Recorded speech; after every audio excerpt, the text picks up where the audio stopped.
getting started with a Forgeguard today. Well, a Forgeguard we're using right. Give me just 1 second to send a quick message.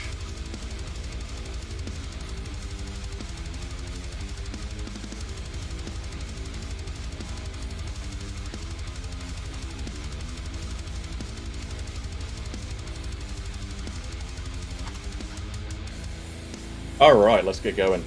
So, I'm going to be playing hardcore, I'm going to be playing character found, and let's get going.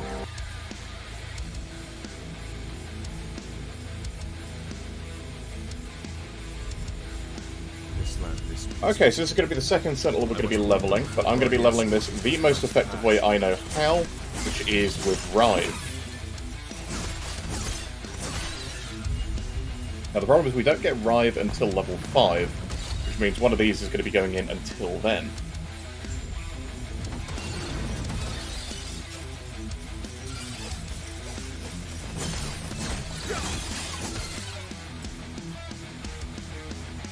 Morning, folks.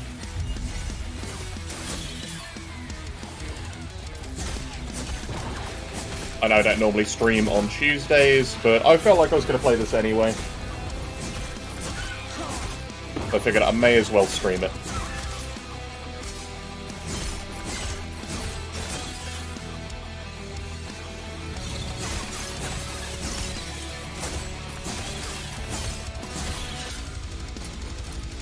So, these have the same damage but less attack speed as our current sword, so there's no use for me to use them because we don't actually use a spell yet. And that is Warpath. Now, we're not actually going to be using Warpath in the final build, but Warpath is a very useful skill to be having. It's the best AoE skill we have early.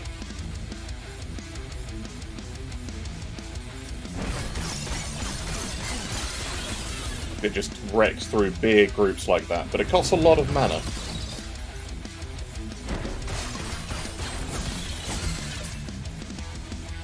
Against small groups, Vengeance is still better. The problem is, Vengeance doesn't scale too well, even when you go all in on damage. But it's a great defensive countermeasure.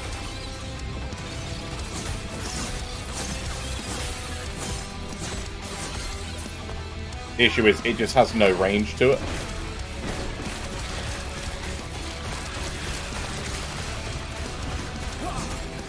On the bright side, it doesn't cost any mana. That is a 1 that is not useful for me because we don't use it for melee. We're not a spellcaster. Now this is going to be a it's a hybrid minion build, effectively. We're going to be using minions, but not really as minions. I'm going to take Grail with me. And the first thing we're going to do, because flat damage is king, is take a little bit of melee physical flat damage. The likelihood is I'm going to be ending up with a sword and board or a two-hander.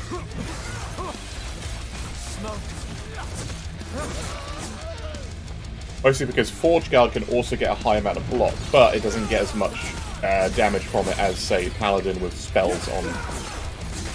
spell damage when you hold a shield. So generally, what we're going to be doing is focusing more on melee and fire damage, because Forgeguard gets a lot of fire damage. In fact, it could be one of the heaviest hitting flat damage sources that you can get. Now, I'm not going to be using Hammer Throw. Hammer Throw is an excellent way to level. And it does good damage. Traveling stuff. I need to double check the damage on that. It might be better than what our sword is.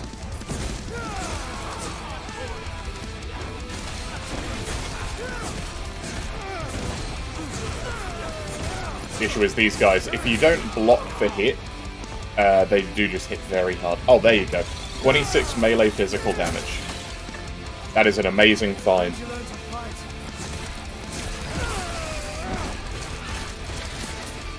Yeah, so that helps the flat a lot. So one of the other things that we're going to be taking as we level is the strength here.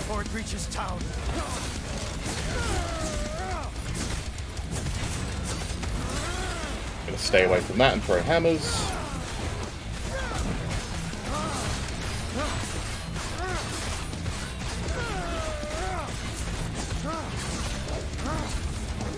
Get away every time he spins. And that should do it. Alright, that's level 4. So I'm actually going to be putting in lunge for now. Just because the lunge is quite fast.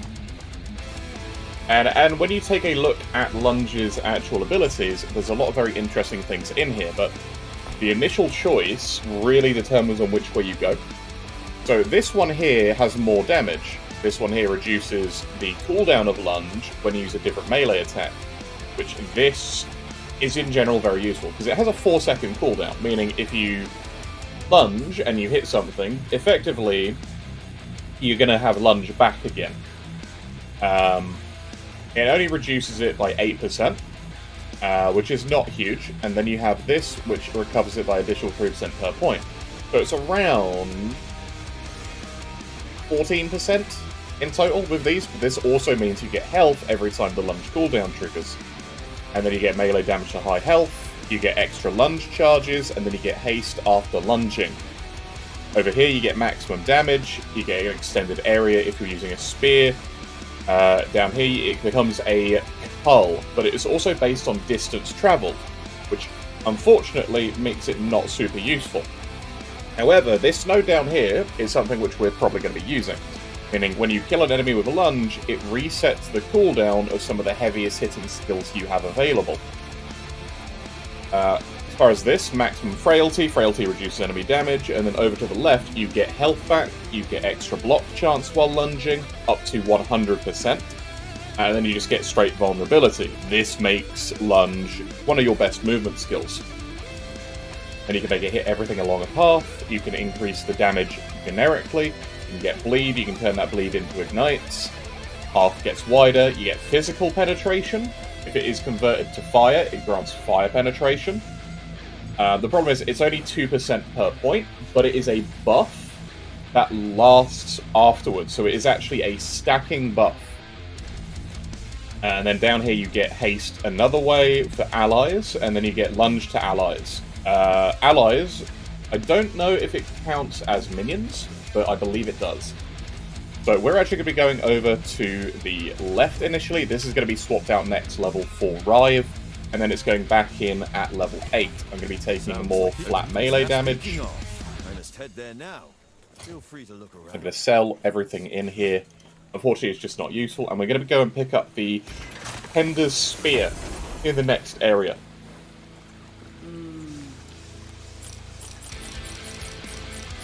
There's not much here that is super useful, but with any money that you get, I recommend buying some rings, especially any with movement speed. Money at this point doesn't matter too much, and depending on what you see, it is definitely worth picking up. So like, this is a nice spear base, this is a very good axe. Unfortunately, I don't have enough to buy it just yet, unless 28, 48. If I didn't buy those rings, we would have had enough to get that axe. So normally, it all depends on how much actually drops for you. I like checking the shop before I head into this next area. Now what we're doing, we're going to head straight up to the right, because up here,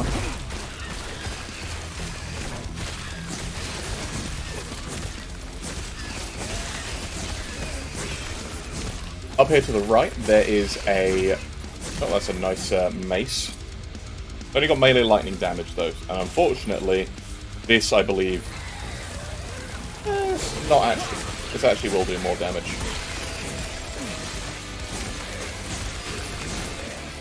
You want to try and get armor in every piece that you can. You are going to take a fair bit of damage early. But you can also lunge through most enemies.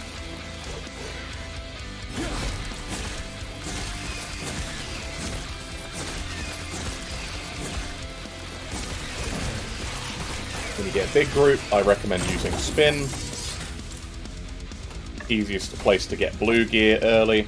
That's fire resistance, that's increased armor, and then it's a worse base than what we currently have, but it comes with movement speed.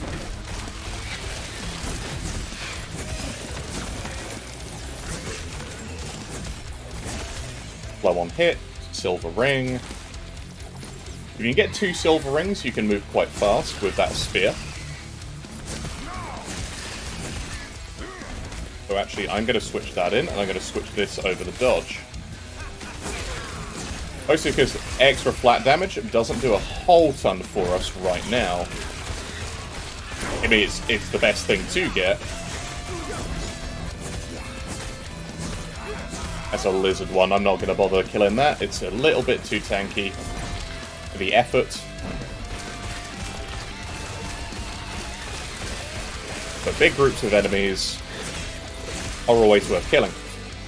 That's a copper chalice. That gives us some health regen early.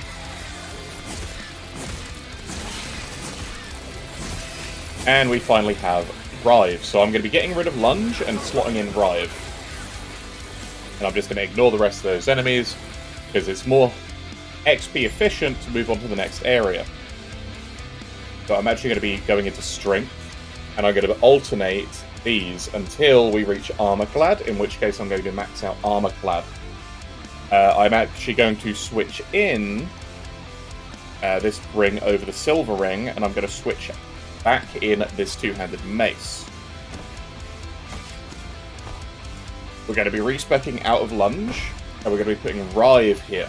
Now, Rive is a very interesting skill tree. It is one of the best skills for Sentinel, in my opinion, because it has so much that you can do. Now, there are 2 very, very powerful nodes here that we're going to be taking advantage of. If you look up here at the left, you have Rive has more damage, and then you get extra flat damage per attunement, dexterity, or vitality. Damage type depends on the weapon and the attribute. Up here it then increases void damage. Now we're playing a Forgeguard. Void damage does not do much for us. Nor, unfortunately, does Lacerate. However, coming down here into Sever gives Rive's first attack a chance to ignite enemies. Rive's second attack then gains a chance to ignite enemies. And then the third attack will consume all stacks of Ignite on an enemy.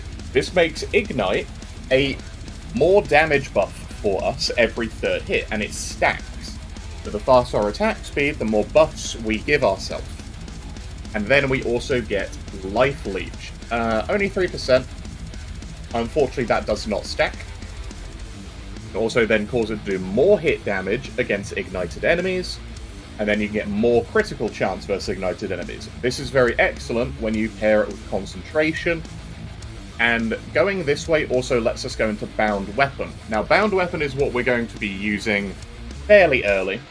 It's going to make Forged Weapons on hit versus bosses, and Forged Weapons on kill versus everything else. And then we're going to be taking Foe Cleaver, which doubles the damage stats on a two-handed weapon, and also doubles the ailment chance on a two-handed weapon. Which means Ignite chance effectively gets a huge amount of bonus. Energy Wave does not work with Foe Cleaver, I'm sorry to say. That is actually meant to be down here. I don't know why that appears when you ult on Foe Cleaver. So we're going to be taking Sever, we're going to be going into Bound Weapon, and then we're going to be going into Twisting Fangs and Flame Drinker's Blade. We will be getting the 100% Ignite chance here. Effectively, that will be 200% Ignite chance. And any ailments that we have available to us, like the Shock on hit, will be doubled once we get Foe Drinker. And now the third hit will also double damage. That is built into Rive. It is a AoE swing, which makes the third hit, with the highest amount of crit, do a lot of damage. That is increased fire damage and health. That's a very nice belt for us.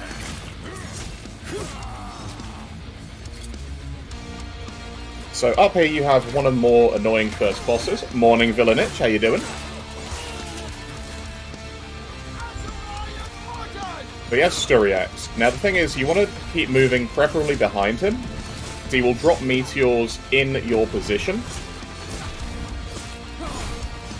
Now, the nice thing is, Rive's attack will keep the attack stance that you're currently in, either attack 1, attack 2, attack 3, whether you hit or not, and whether you move or not. It just takes a minute. Now, he's blocked off a fair bit of the area there, so I am going to back off and throw hammers.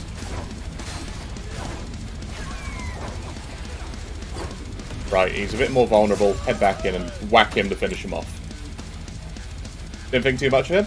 The problem is, if you stay still and you get hit by one of those meteors and he drops the other 2 meteors on you, because he has an early chance to stun from how hard he can hit, if you don't have any fire resistance, like we just got that belt, which we were quite lucky with, it can kill you in 3 hits depending on how you sort of have geared yourself up. If you haven't gotten lucky, you haven't gotten more armor, he can outright kill you. So it's a very early, and albeit very embarrassing, death.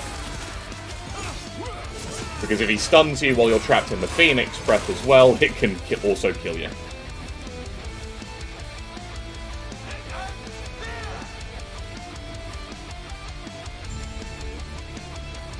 Now, I always recommend coming through this way. And now we have Rive. You want to gather up as many enemies as you can and swing at them all at once. Rive is a good AoE, it's a great single target. You really don't need to worry much when you're Riving.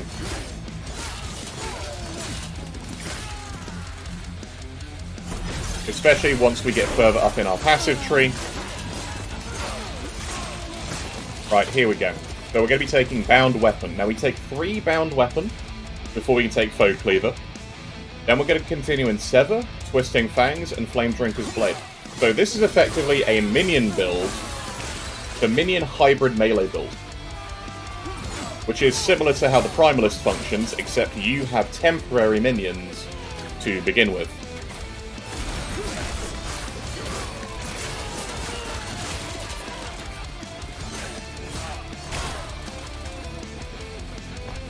Now, as far as passives goes, I'm going to continue in Strength. Now, Strength will also increase your percent damage with things like Rive.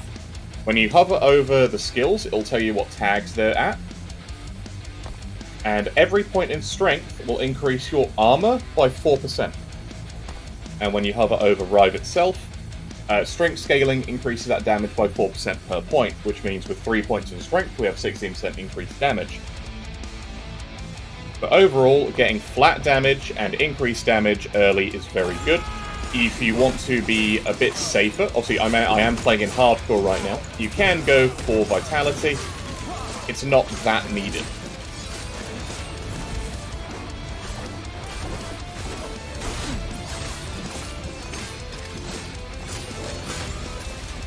There you go, he's gone.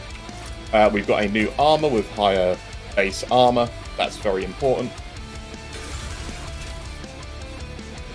Now, armor in this game is incredibly useful because it is actually global damage reduction on hit. Those to the rot flies? Yeah, those will get you. With armor actually giving you a percent reduction in global damage, the percent you see here is total damage. The percent when you hover over it, which says 70% effective, is against everything that's non-physical.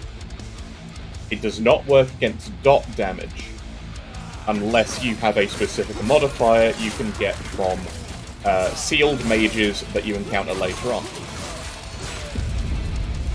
Here we go, we have our first forged weapon. They only last temporarily, but they do a lot of base damage early. And obviously we only have the one, we've only got a 6% chance to even summon one. Even so, they are nice for single target. Still not happy with a Blade Dancer setup? Might that you need later skills. So Blade Dancer, I find, is a very good class. The way I would level a Blade Dancer, I would use Flurry, and then I would switch into... So I actually leveled with Dancing Strikes. Now, a lot of people don't like Dancing Strikes, but Dancing Strikes has a very powerful node in it, which reduces damage taken. Blade Dancer is also best used when you're using Shadow Daggers, and there are a lot of skills which will cast Shadow Daggers. You just spec out Dancing Strikes? Yeah. A lot of people don't like it, because it does not scale with movement speed. And good morning, Silver. I hope you're doing well. We're playing a Forgeguard. I'm just going to be going over how I level my Forgeguards, because I find it the most effective way to level. Now, the forged weapons don't scale off of your damage, they do scale off of melee damage, so any more damage modifiers you get in Rive's Tree do not work. However, we're going Forgeguard. There is a skill which we can use that is meant to be summoning these things, which will apply globally to any skill that summons forged weapons. So it's leveled up, we're going to get a 12% chance on kill now. So, Forgeguard is a Sentinel, which includes the Forgeguard Paladin and Void Knight Masteries. It is a primarily melee and spell-focused class. Forgeguard is a mastery of the Sentinel. Forgeguard is a melee throwing and minion-based mastery. It's got very heavy armor. And with scaling armor being generic global damage reduction for like melee hits and ranged hits, it's very tanky, or can be very tanky. And we want to be looking at any rare melee weapon which drops. So this has dual flat damage, which is incredible. That is a fantastic find. Spear is percent increased melee and flat void damage and bleed on hit, which bleed on hit is very useful for us as well. But mostly once we get Rive to around 5 points. I have 1 spare point. I'm putting points into Armor Clad as soon as I reach 5 points in here. And I'm also going to be speccing out of Vengeance and putting in Rebuke. Rebuke is an incredible defensive skill, because when you read over what Rebuke does, you take 80% less damage whilst channeling Rebuke. I mean, if you can't dodge something, if, say, you've just used your invulnerability on Lunge, you can Rebuke and take less damage. It doesn't take any points in it to use it. So it's amazing if you can fit it on your hotbar. I wouldn't necessarily spec it unless you are going into Spreading Flames or you're building spell damage and hit damage. You can also make it heal yourself every second, so it is a very good reflect skill as well. You can get the cooldown of Rebuke very low. But I'm going to come over here and check the shop quickly. I'm going to be selling all of the pieces we did pick up. Lock effectiveness. Actually, that was a blue relic. I'm going to take that and sell my old one. And what I would like from the shop is... So, Sunrise Emblem. I'm not going to buy one now because we have the Copper Chalice. If I didn't have a relic already, I would buy whatever relic the shop offers me. There are now higher-end melee bases in here. So you can see we've got a Refuge Axe, we've got a Pipe. This is a Tier 2 base. If you can afford it, say it's not your first character, I would also visit every shop and buy every Rune of Shattering that you can see. And there is a pair of boots here with 6% movement speed. I'm going to buy that because movement speed is very nice early. There's a helmet. I'm going to buy that because it's got physical resistance and strength on. And as you can, if you see and you actually hover over it, the purchase prices of things in the shops is very, very low. Now we don't have an amulet, so I will be getting one of those early. I'm not going to be using these for crafting, but just very early on in your game, it's always worth popping into the shop to see if there's a better weapon or anything like that that you can use early. Everything okay? Stay safe. There's a lot of dialogue now. Very much worth listening to if you're interested in the story of the game. It is actually quite intriguing. They've revamped the first and the second chapters to include more story content. And overall, I do recommend it if it's your first time through.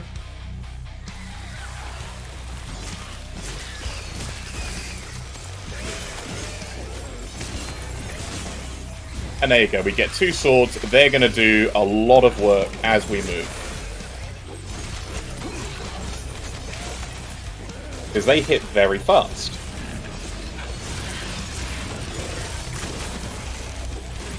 And that right there is a rare chest piece. We're going to be picking that up. That is a heretical script. That gives % increased armor. And this is where you start really finding good items. So you want to be looking out early for a Jade Amulet. They come with melee attack speed. Guy on the Flying Beast is the end of Act 1. So the new Act 1 has the flying Osprix on the dragon. So we've just reached level 8. I'm going to be putting it in Lunge. And we're going back to the left. We're going to go health gain on missing health. So now Lunge is a heal for us.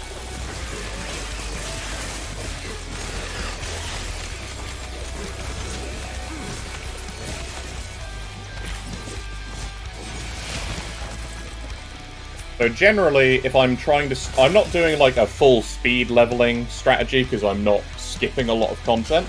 You can skip right to the end. And also, if you want, Rebuke is probably the best way to skip a lot of leveling because it will absorb hits and you will do more damage in that little burst around you per hit you absorb.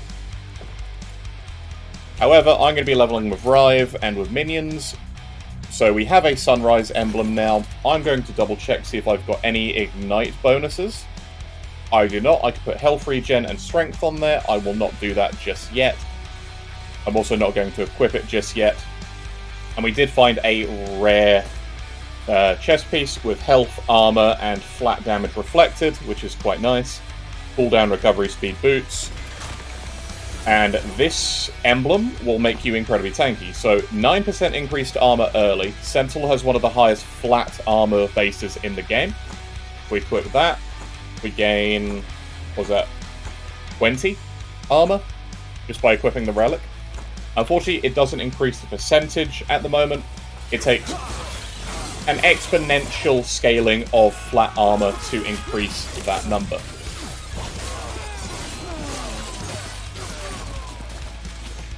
So we just found a Pyromancer's Bastard Sword. That is increased melee fire damage, and health on melee hit, and increased stun chance.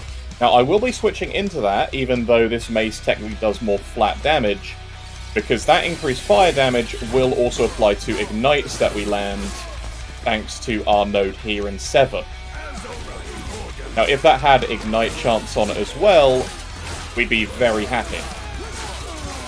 We also swing a lot faster, which means we can move a lot more and in general be a lot safer. Once you get 3 to 4 swords out, they will slaughter everything in your way. And this goes whether you're playing a Forgeguard or a Paladin, because the Paladin's Holy Aura that you can get when you ascend as a Paladin will also apply to the swords that you get.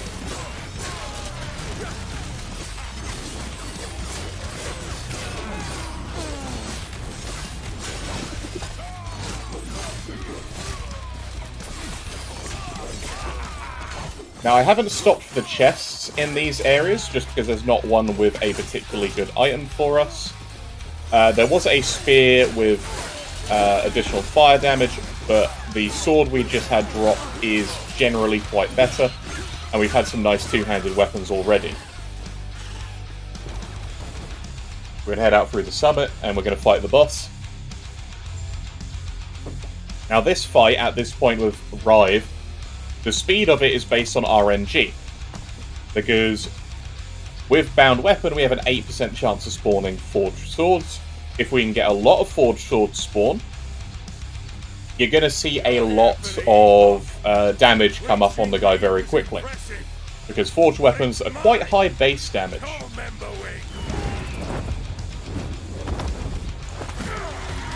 So I'm going to point him towards the wall here. We're just going to move around him. We have our first forged sword. We've got 2 forged swords.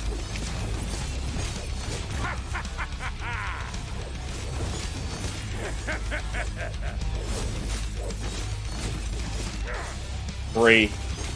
Generally, I will find 3 is the limit. And as you can see, we've already got him down to nearly half health.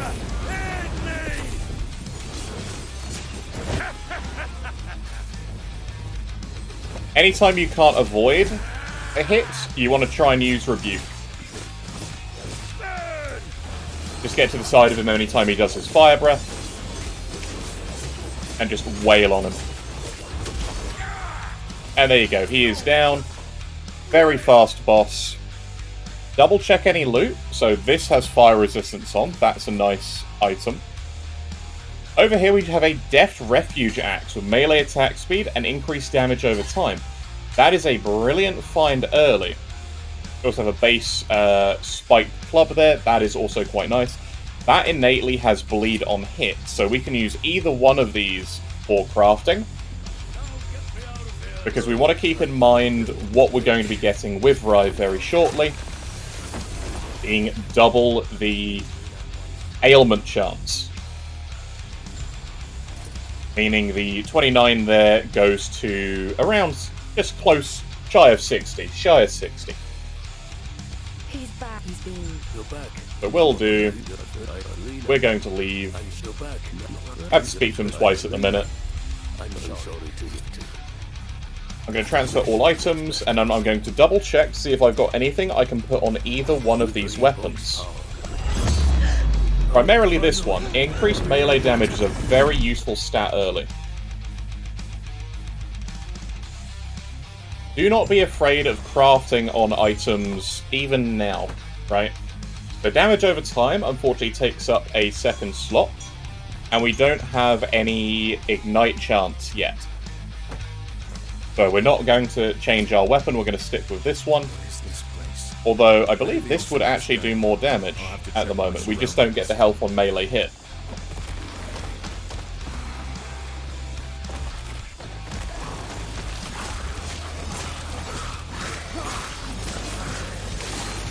So we want to stop for a second and start spawning some swords. Added flat armor is very nice again. Here we're going to be coming down into block chance while lunging, because we want to get the invulnerability node in. Can't you rely on DPS numbers on skills? You absolutely can. So if you want to absolutely min-max what weapons you want to use, just equip them and double check your damage type down here. Now, the only issue that I know that happens with that is it will not also calculate minion damage. So if we, say, find an axe with minion damage on, keep in mind a lot of our damage will be coming from forged swords. And it will not show in our DPS. Because, you know, it's a minion, it doesn't show the minion DPS. So if I hold over this, I have 162 damage per second. If I switch that out, it's 168, so this is technically better. Go back to this sword, is 179. So the best weapon we have at the minute is actually the original double flat damage. But in the future, with the ailment chance, it's likely going to go back to being that base with bleed. Yes, it does take into account passive damage and also increases in damage, so long as you're doing that on hit. Bless the Pharaoh's name. But yeah, it will take into account things like this passive with the melee physical damage. It also takes into account any strength scaling bonuses and percent damage bonuses and multiplier bonuses. It also takes into account current buffs. So the actual damage numbers and percent numbers that you see here overall are very accurate from what I am used to playing. So you can actually trust the tooltips for the most part in Last Epoch.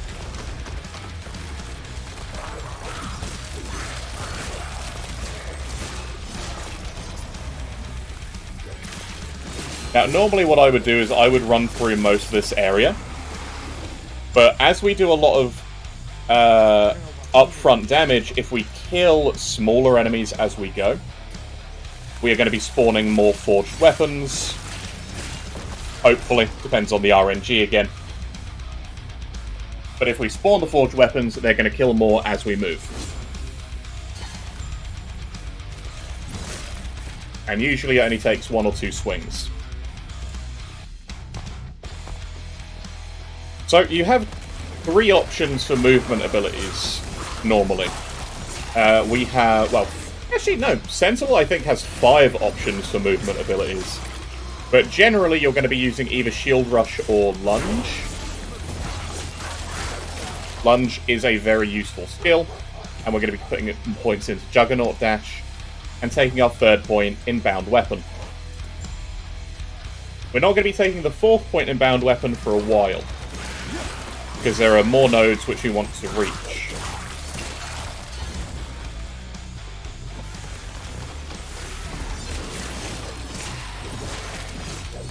Now, normally what I do in this area is I do just run straight through here. I don't stop. I don't really stop and fight, because enemies will follow you for quite a long time, and you can just gather large groups up. But again, a couple of swords come out, and they will kill nearly everything for you. And any rares that you find are also going to be potential to spawn more swords. So I'm not picking that rare plate up because we already have one with a higher base that has flat armor on, and I value that quite highly. Over to the right here, there is a ring on the ground. It is a unique base type ring. It is called the Captain's Ring. It's the only ring I know that has stun avoidance as an actual base on it.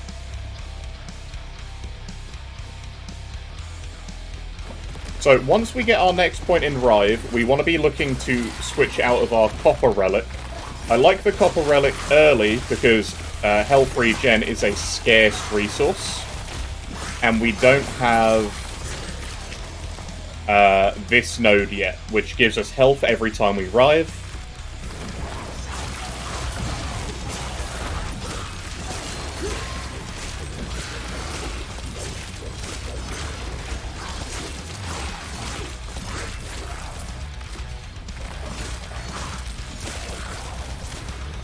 So yeah, we want to be just continuing on through our way. Look for anything that increases your physical damage, such as this Warrior's Jade Ring.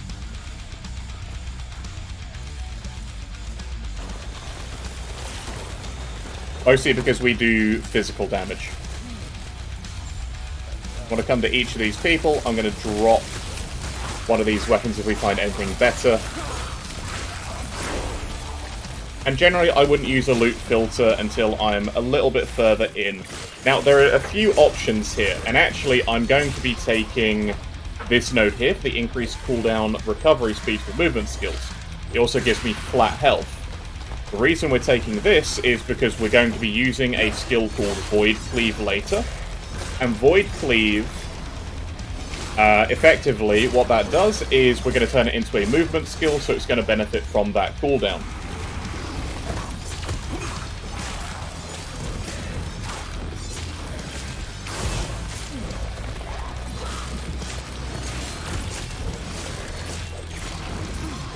So that belt that's just dropped has a commander prefix. That actually increases our minion damage.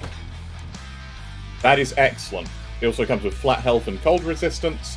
I'm going to take that because I value that very highly. And we just found a helmet with health regen, cold res, and higher base armor, so I'm going to be switching into that, even though this does have physical resistance on. The +1 to Vengeance here does not apply, but the increased melee damage does.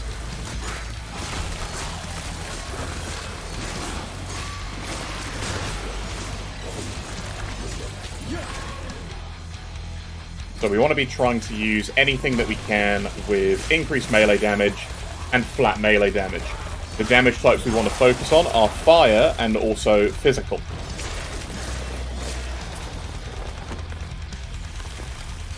So again, we're going to be putting a point in block chance, which means when we dash, we have a 100% chance to block. The node after that makes all 4 points there redundant, but makes us immune to damage whilst we are dashing. Too heavy. So I am going to be dropping that and checking this one. 190, 185, 192. What brings you here?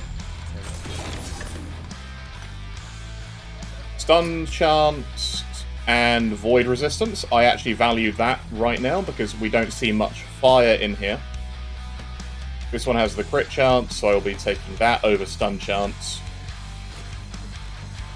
So this whole section, you're going to want a lot of void resistance, which is why taking points in Juggernaut is useful. Now, as far as passives go, once we reach this next area, the Last Refuge outskirts, and once you get a good weapon, you can actually drop Overwhelm. Because Overwhelm is only 1 flat damage point per passive, it is not that cost effective. It is very nice early when you do not have Too heavy. a lot of flat damage already. So that sword is better, so we're going to take that sword with us.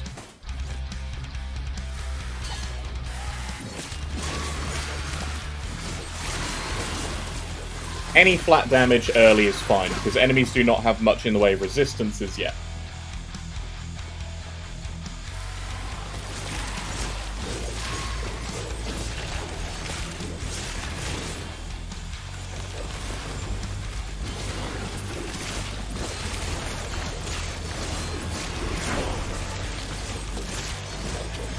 Okay, so we can now pick up Foe Cleaver, which means damage stats on a two-handed weapon are doubled. So as you know, we had 190, now we have 351 damage per second. Because effectively, the flat damage here, 17 melee lightning damage, has been doubled. If we put Ignite Chance on there, that would be then doubled.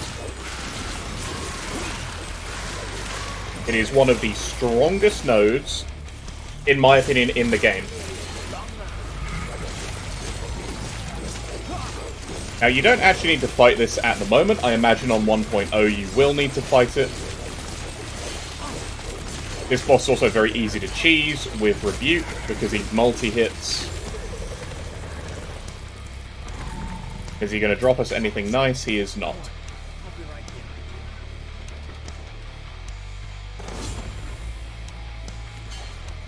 So I am going to continue taking Valiant Charge. That's going to increase the cooldown on Lunge. Sorry, decrease the cooldown on Lunge. It'd be a bad idea if it increased it. Health on hit. That's a very nice thing. I'm going to quickly sell some stuff. You can sell stuff to the Gambler. Early on, I'm not too fussed about what we keep and what we sell. We're not using car speed. Now, the Stun Avoidance Ring, if you want to craft on it, I recommend doing it on a second character. I don't recommend it on the first, just because it is a unique base type, and you're not going to see it very often. Now, this here has a shock on hit chance, and that chance to shock on hit is actually going to be, to double check. Yeah, it does not double, mostly because it only applies the ailment if it's on the weapon. It basically doubles your weapon's stats if it's flat or an ailment chance. Over here in the actual shop, there's nothing that we particularly want to buy. There's nothing that I particularly want to buy there. So I'm going to put this weapon here. We have melee lightning damage. We can actually upgrade that. Or we can put on health on melee hit or on melee kill. I'm going to increase the flat lightning damage by 1. So we now do 26 melee lightning damage. So I'm going to do health on melee hits. That's going to keep me alive as well. So we have a very nice sword. I don't see that as a waste because it's going to increase our leveling potential. So next up, what we're going to be taking is Sever and 2 points Well, we're going to take 1 point in Twisting Fangs and pick up Flame Drinker's Blade. That is going to give us our highest amount of damage possible from Rive as a Forgeguard.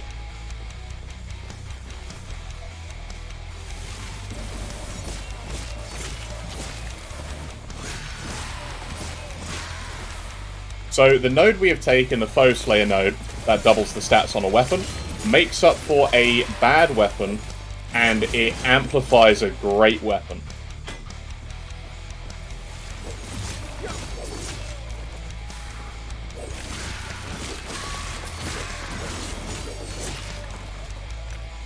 Cool, so just to double check, yeah, nothing else really here. Going to take the Ledger. I'm going to take the Sunrise Emblem, because we want to be stacking Ignite Chance once we get to the Flame Drinker node. Pick up any Runes of Shattering and any shards that you find drop.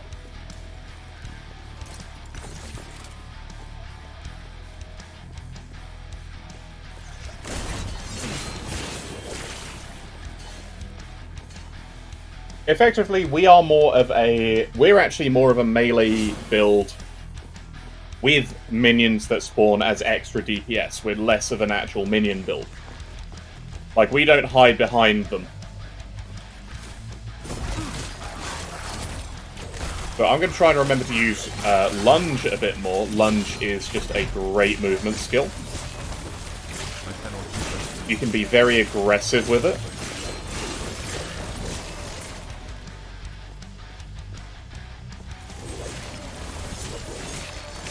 You want to use it to close gaps. You want to use it to get up close and personal as quickly as possible. Split Greatsword with health on kill and melee hit. That's quite nice.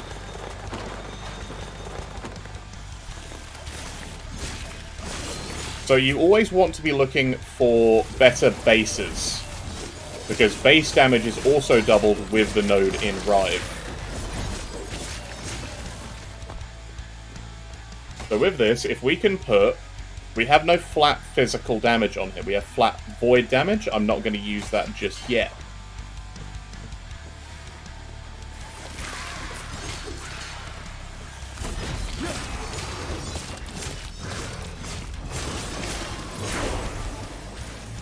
So we go with level 13. We're a little bit higher level than I normally am when I get to this point. And we're going to continue taking Valiant Charge. That increases the cooldown, and every time we lunge, it just comes back faster.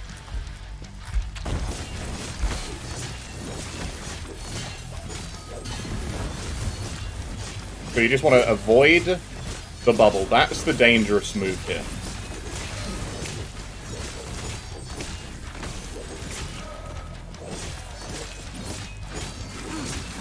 But yeah, things go down very quickly early, and just this damage stays consistently quick throughout the game.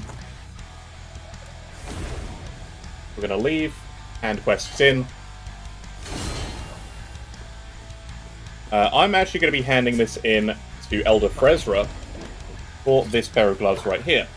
It has early elemental resist and leech on Ellie damage. Not a whole lot of leech. Leech, in my opinion, only really kicks in later anyway.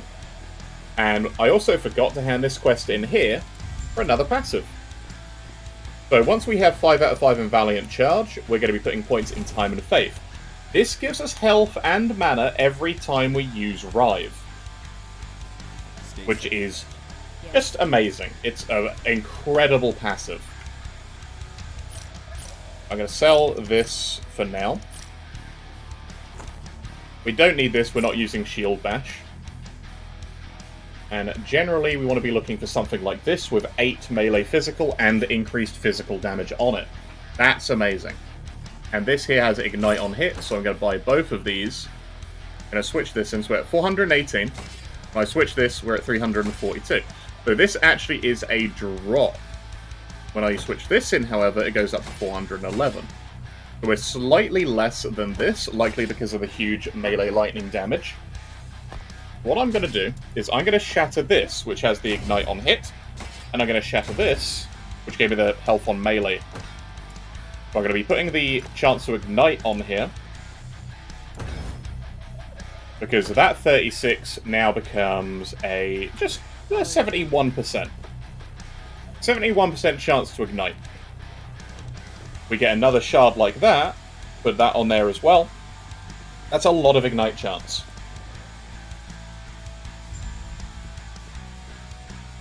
For anything with bleed, anything with ignite, that's what we're looking for. We unlocked multi-strike, we're not going to be using multi-strike.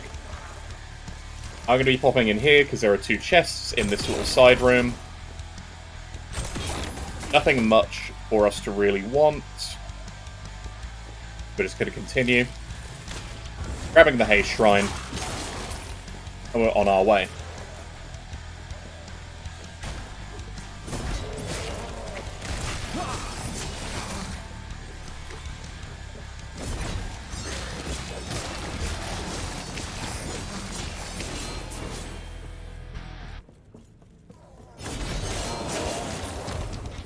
Azure Infantry Hauberk. So normally once I ascend, that is when I do a loot filter. And I'm going to do a very basic loot filter to go through the game with.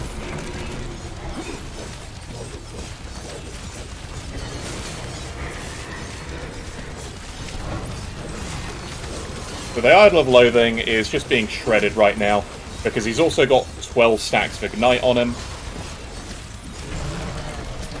And he's already dead. This build has a very, very high... a very, very high amount of damage available to it. And that's Rive in general. This leveling works for Paladin, Void Knight, and Forgeguard. I prefer it on Forgeguard because to get to that node you need... you get forged weapons anyway.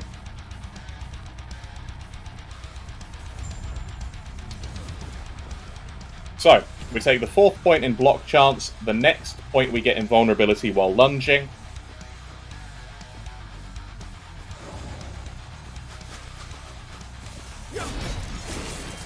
I'm mostly going to be moving through this area very quickly. Ignore the little bit of a texture glitch, I'm sure that'll be fixed in 1.0.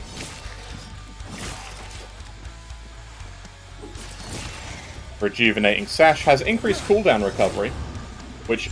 I believe it's additive. I don't believe it's multiplicative with our skill tree.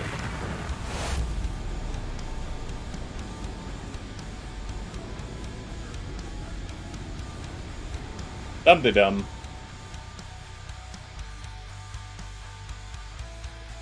Rare enemies always drop a rare item. There you go, there's a nice little tip for you. Kill every rare that you can see.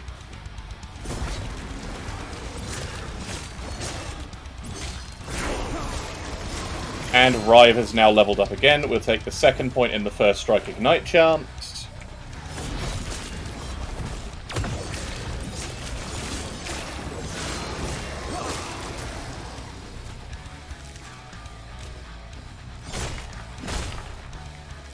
In general, very useful way to level.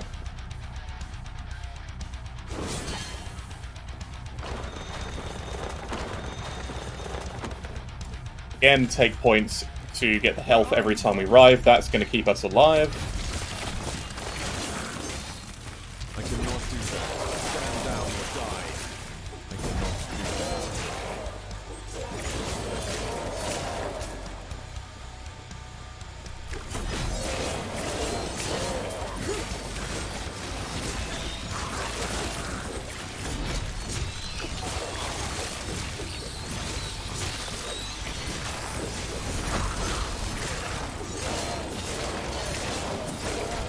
You can skip through this area by going right there, but I like coming up here for the actual quest completion anyway.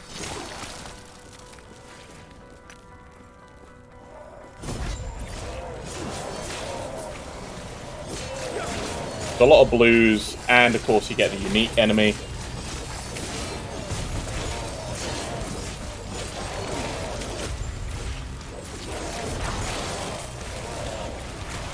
And it gets you a passive point. Absolutely worth doing. Doesn't add too much time to a run, and a passive point, an extra passive point, is very valuable.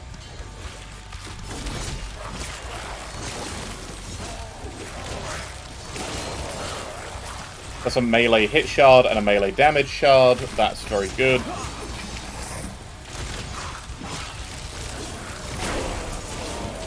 And we've hit level 15. We're going to put the final point in Time and Faith.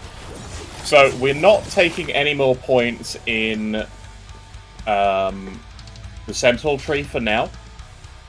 We will potentially go back into here later. Mostly because we would want to max out some Juggernaut and Fearless and pick Blade Master up. Now, we're going to be using a sword or an axe in general, two-handed. This is 6% attack and cast speed per point in here. So, eventually we will have 25 points in the Sentinel tree, mostly because of that node there. When you max out 5 out of 5, it's 30% increased melee speed. It is huge.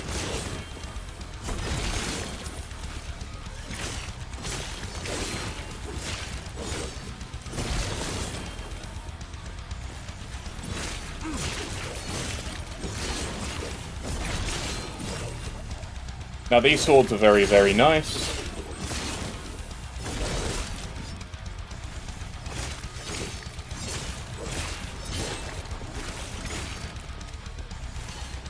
They just go off and they kill things for us that we then don't need to worry about. That's a helmet with vitality and health regen on. That's quite nice as well.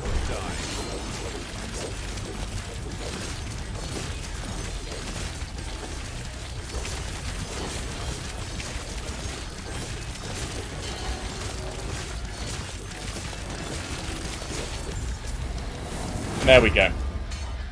Okay, so we just had a Mournful Pennant with health gain on melee hit. That's quite nice. Nothing else here is particularly super good.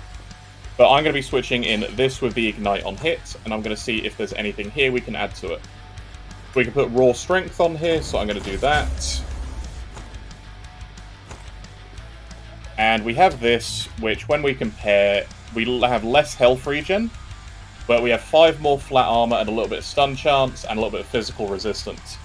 Now, the phys resistance alone, I do think is worth it. Mostly as health regen at this point is a moot factor for us. That's a really nice totem to get early, but we will need to look through these.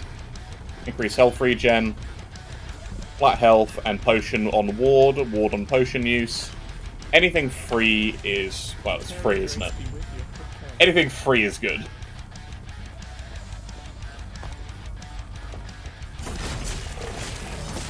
Now, the Void-Fused armors are quite tanky, but you don't need to stay here and actually kill them through this area.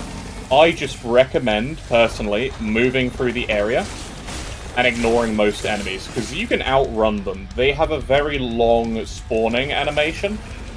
It takes, from the time they pick up and become fully, like, straight, to actually chase you. And there are a lot of them.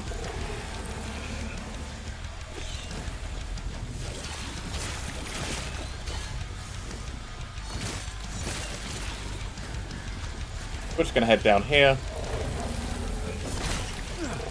Remember to use lunge to any packs that you can see. Or even off-screen.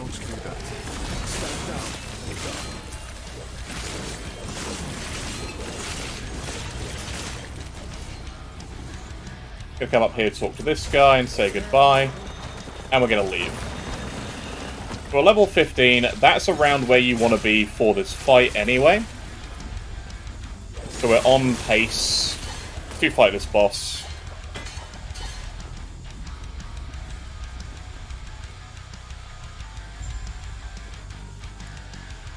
When lunge, we take invulnerability while lunging.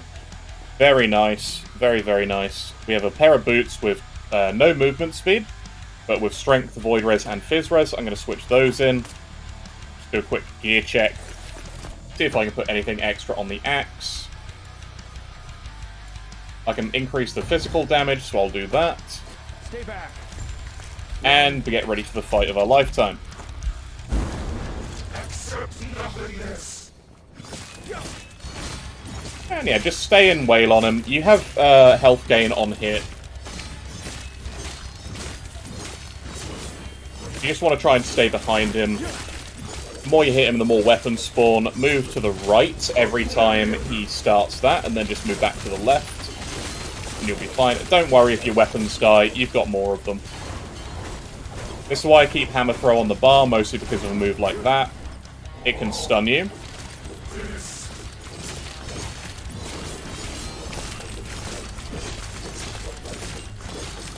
But in general, he goes down quite quickly. Now you can stand in your weapons, and they will block shots for you. And there you go, he's dead. Oh, we just got an armor with +1 to lunge. That is very nice. Only it hadn't taken his mind as well. Now, we can put flat armor on here. Generally, I would recommend that or health. Dodge rating, if you have a lot of dodge equipment, is also quite nice. I'm just going to double check my void resistance. It's 28. So I will actually go with flat armor on here. I'm going to switch that in. That means we get another +1 to lunge. We've already picked up invulnerability. So I'm going to pick up another percentage of missing health, meaning we're going to heal 15%, well, 16% every time we use it.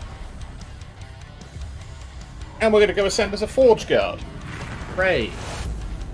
Now, we're not going to be sticking the Forgeguard's skill in immediately.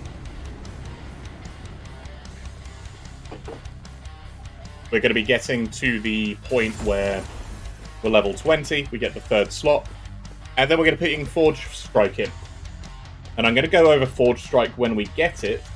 It is going to be on our hotbar instead of Warpath.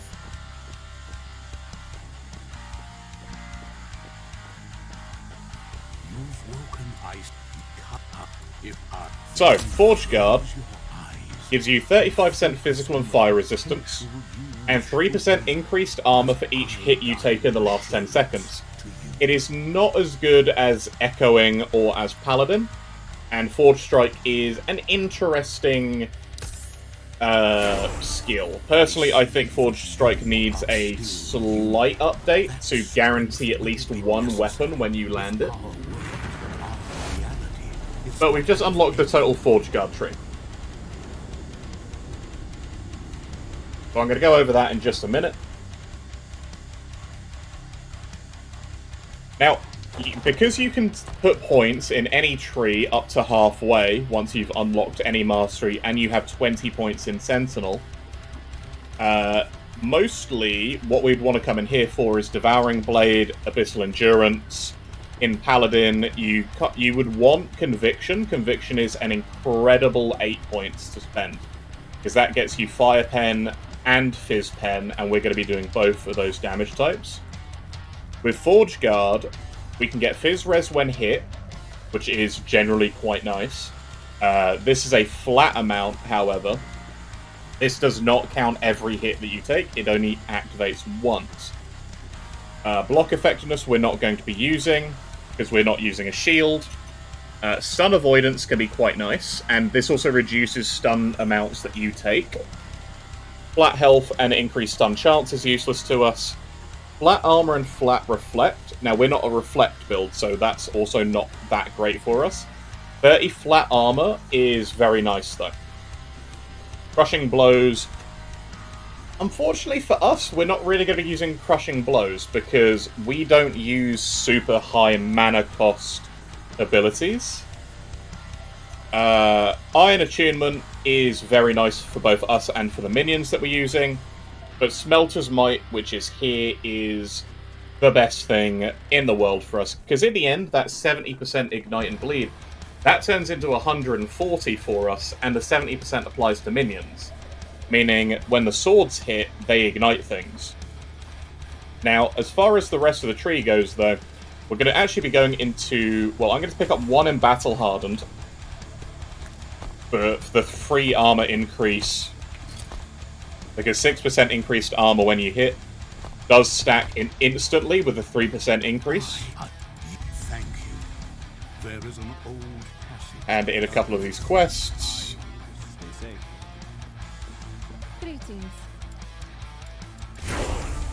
That hits us level 16. And so I'm going to take Weapon Master. And what I'm actually going to do quickly is I'm going to respec my skills a teensy bit. It costs gold, so don't worry too much. Effectively, what I'm doing is I'm going to put 1 point in Fearless and 2 points in Juggernaut to unspec the flat physical from this tree. Going to put the 3 points back in Time and Faith, and we're going to go 1-1 again. Effectively, because Strength at this point gives us more out of it, especially with the free resistances. I'm going to do one last check of the shop. We have a iron plate in here now, so we're seeing high tier things come in. That is a increased attack speed and bleed on hit weapon. Now we also have this one here. In general, I would normally want to take these and shatter them, but as with SSF right now, we're not going to do that. Now this here, with the flat melee damage and the chance to bleed on hit, is incredible for us. So, sadly, we're not going to get much use more out of this, so I am actually going to buy that, and I'm going to buy 1 rune. I'm going to throw this in here. We got melee damage, and unfortunately we have no ignite. So I'm going to shatter this, and hopefully we get our ignite back.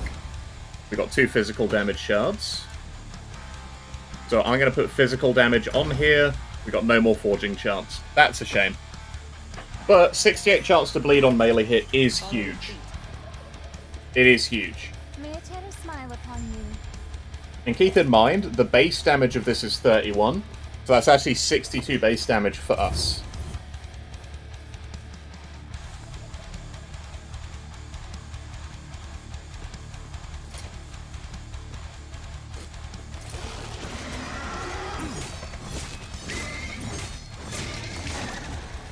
Now, it's not doing as much physical damage, but as you can see, that one has 6 stacks of bleed.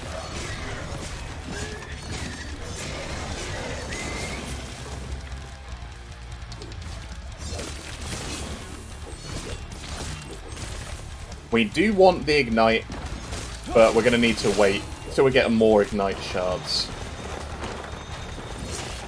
So once we leave this area and get into the next area outside of the Sheltered Wood, I am going to stop and do a very quick basic loot filter, just to emphasize things which I want to pick up. Affix shards. Chance to bleed shards are also nice for us, because any ailments that we can stack on our weapons is generally a good idea.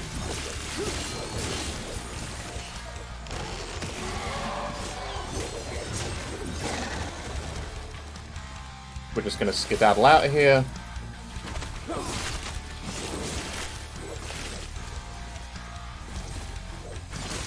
You can ignore most of the rot flies. You are generally faster than them, and their attack has a small wind-up.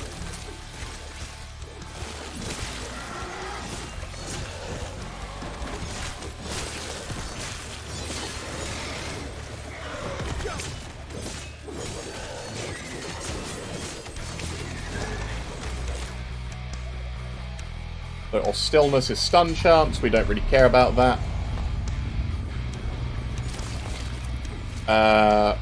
Yeah, I'm going to put Forge Strike on our hotbar. Forge Strike is... So every Sentinel class has one big heavy hit. Forge Strike is the Forgeguards. It doesn't hit as hard as Erasing Strike or Judgment, but that's because it also summons forged weapons. It has a 25% chance on hit to summon a forged weapon, which lasts 20 seconds. With Rive being how we're mainly going to be summoning our forged weapons, we're not going to get much use out of it, sadly.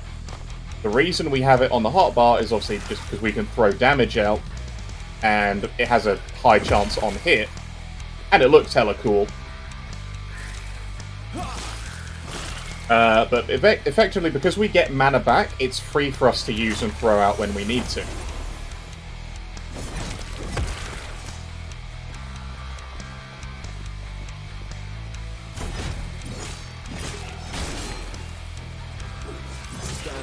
It has a very long cooldown, however.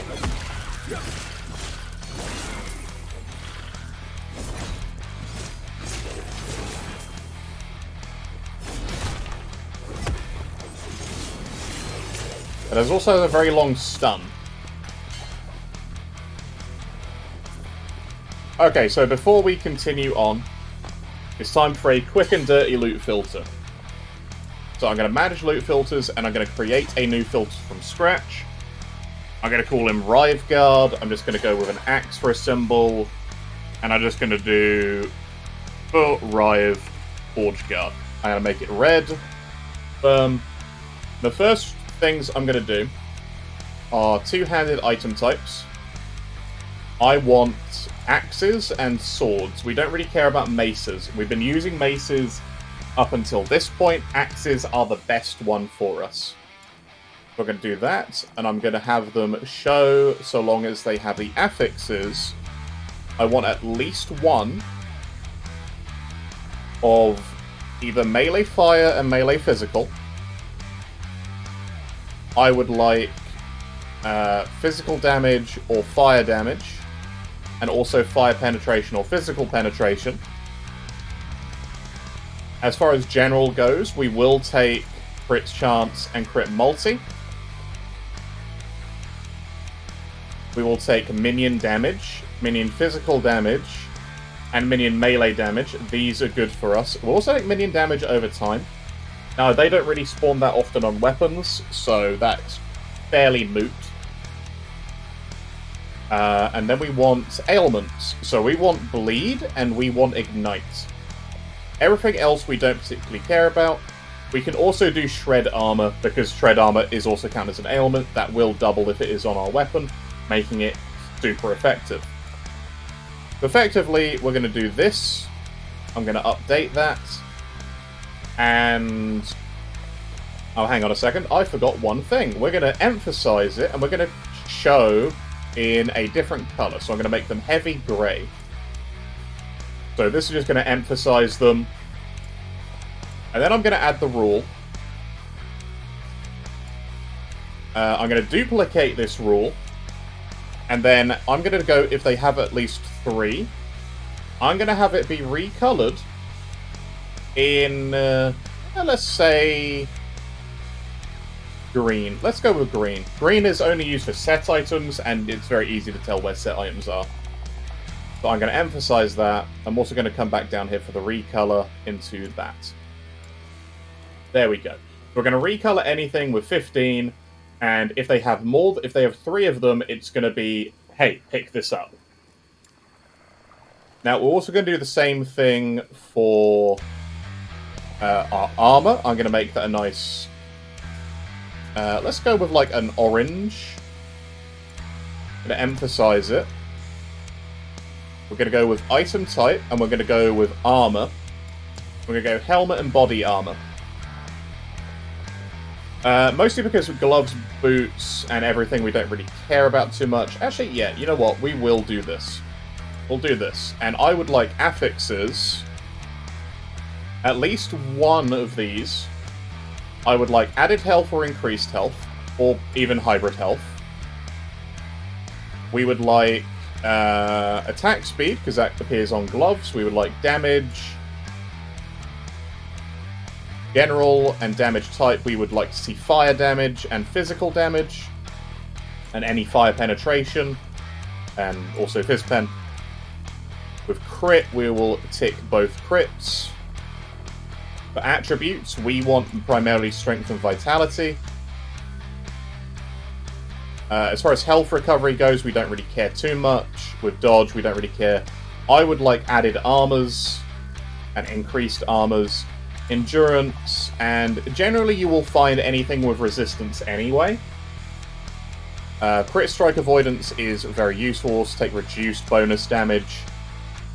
I would like to also see cooldown and movement and minions. We would like minion damage, minion physical damage, damage and minion melee damage.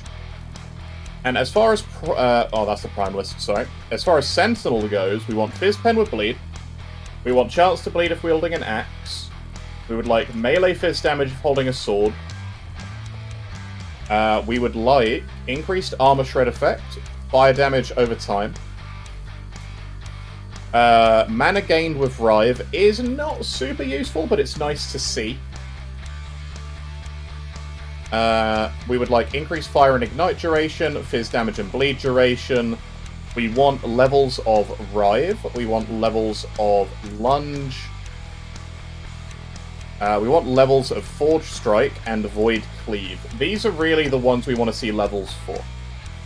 And these are primarily what we want to see otherwise. I don't believe there's anything other for...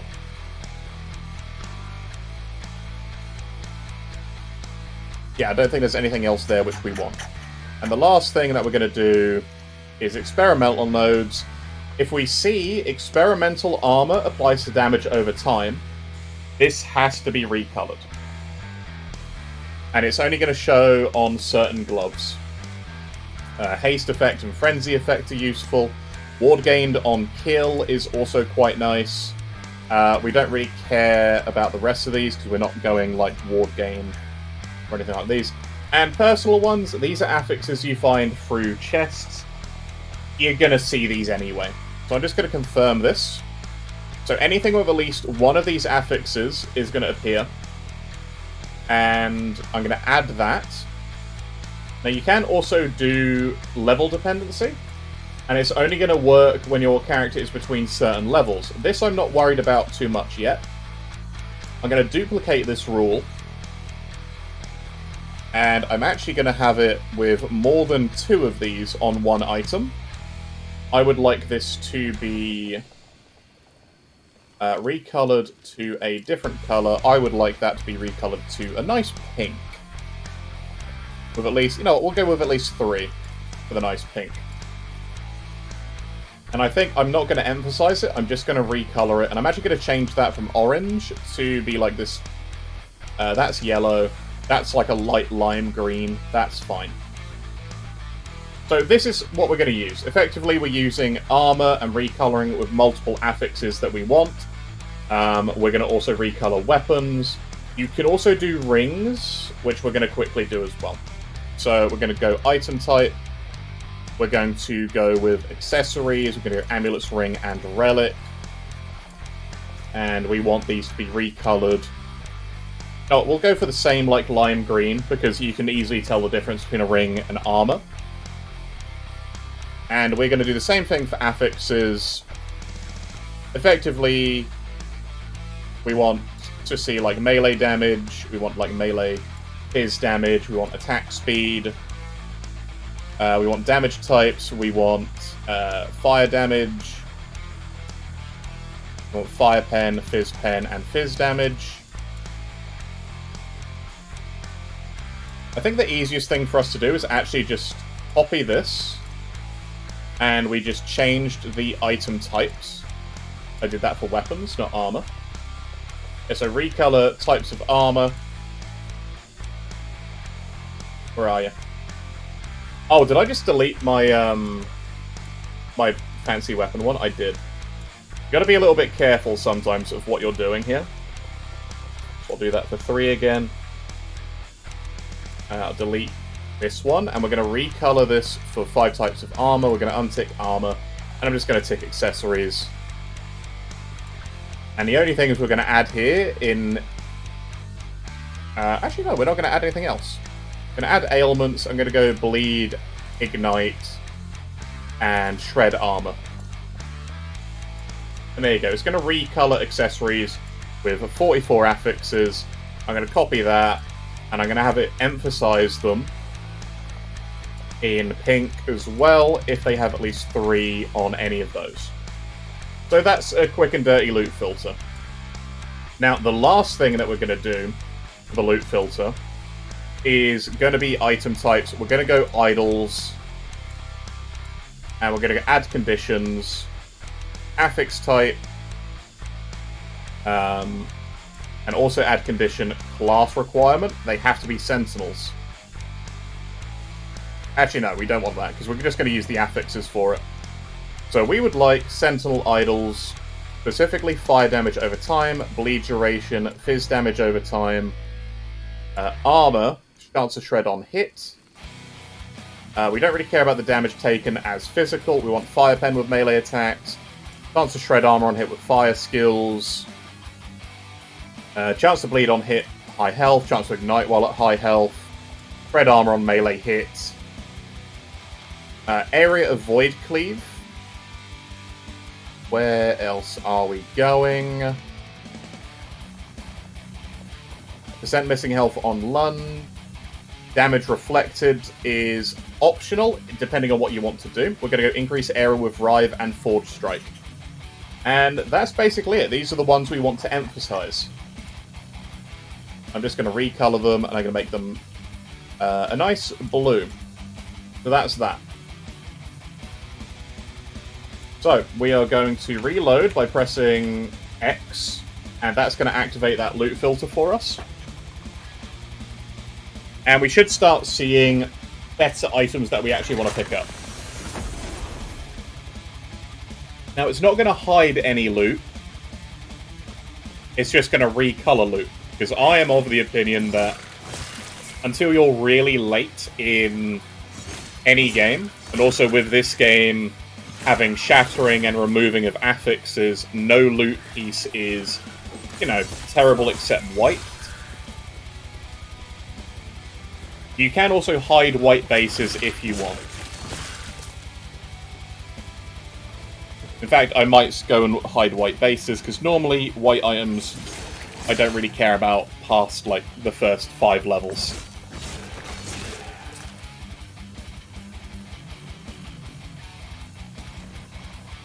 Yeah, so we see this. That's got fire damage on it. That's a nice item. We get idols. Increase health and cold res.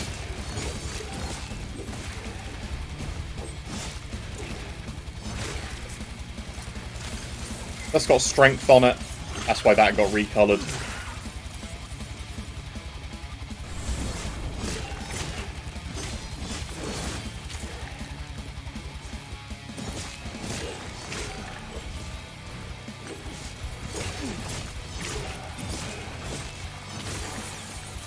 Leeching Copper of Conflagration, that has Ignite on hit. That's perfect. So that there is going to have a nearly 100% chance to Ignite on hit, and it has 61% chance to bleed on hit as an innate effect on the weapon. That is actually massive for us.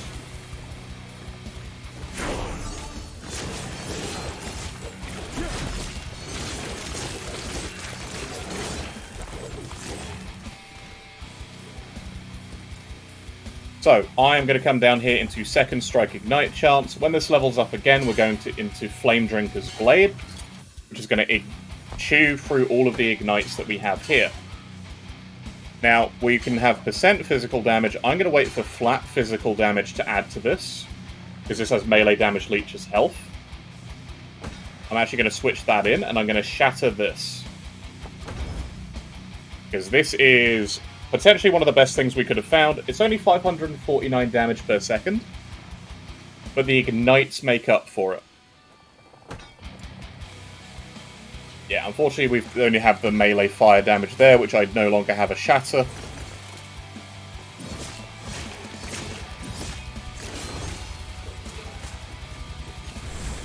Gonna grab haste. There is a mage down here, which we're gonna kill.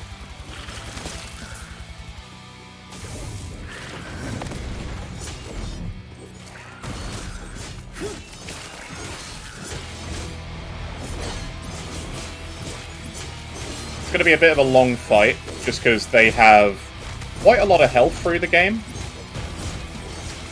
Now, he's only a lightning one, so he's not terribly scary.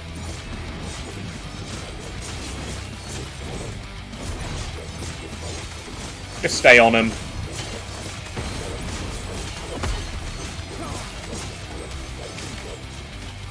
Rive, lunge, get your health back. And there we go. So we got ward gain on kill, which is very nice, because that's just... it's effectively free health. It's overshield when we kill things. At least for us at the moment. So that's quite a nice thing to find early. And that haste shrine came in very useful.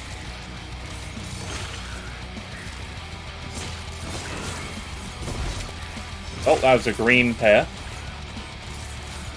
Got movement speed, fizz res, and armor on. That's very nice.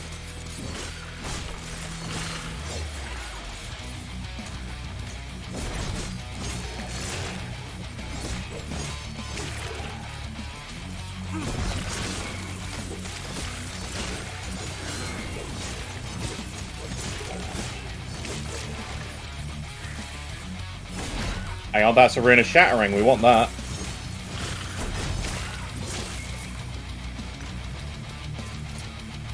So with that, I'm going to shatter this for the flat damage.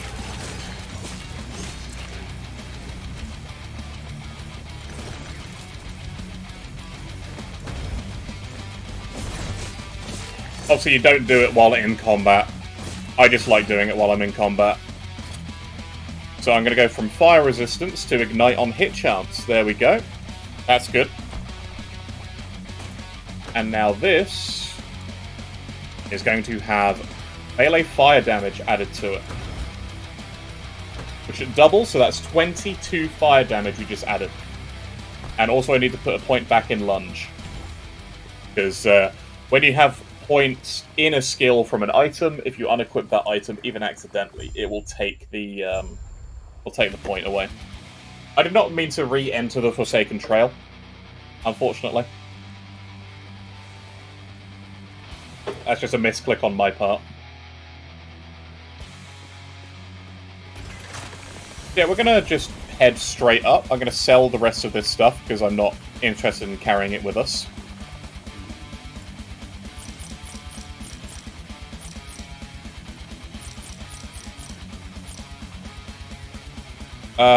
When we're looking through here, bleed on hit is actually very nice.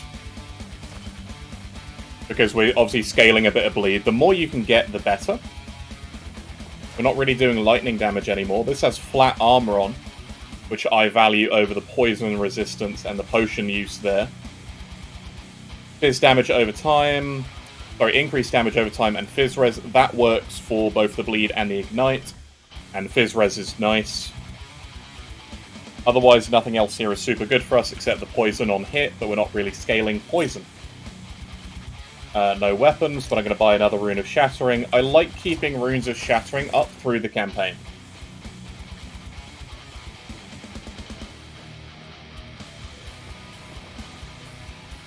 So the next node that we're going to be getting in Rive, the Flame Drinker node, is incredibly strong. Because it gives you physical damage penetration, effectively more damage per ignite that you eat. And then when we swing twice, likelihood is we're going to be eating 5 of them, which means 15% fizz pen for the next round. It lasts like 4 seconds, so the faster you attack, the better.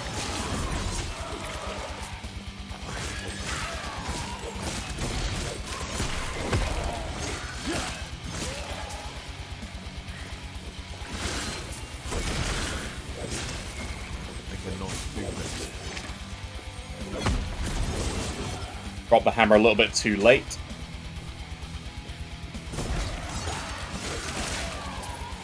I cannot do that.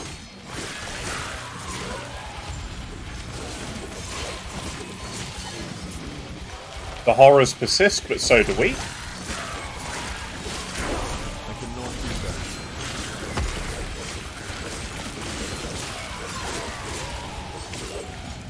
So that sword has melee physical and melee lightning on it. I cannot do that. Not particularly worth the shatter, because there's the chance we'd get things that aren't too useful to us.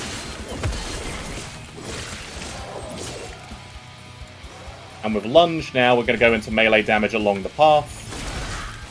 Which means when we lunge through packs of enemies, it's going to hit everything along the way. I'm going to go more into Weapons Master. Because again, that's increasing strength and increasing melee damage. Effectively, it's not a huge amount, but it's enough. And that's all 3 Void Horrors dead. We can move on.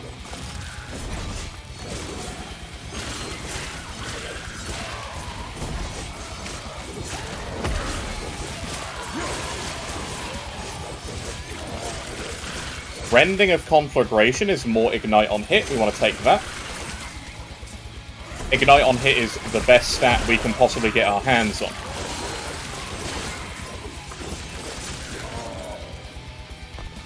So much so that I would like to shatter that. And we did unfortunately not get the Ignite on hit out of it. We did get melee damage, however. And we have nothing we can craft on this.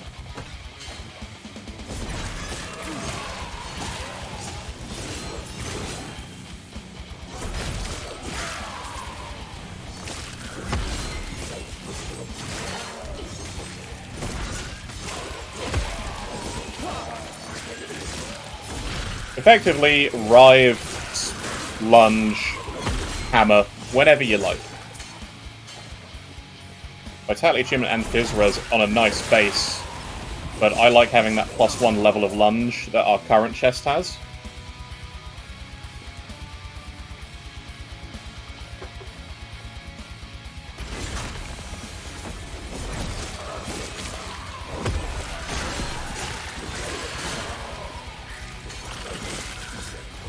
Turtle Gloves. Transfer, and we're level 18. We'll be level 19 in just a minute. Gonna come back.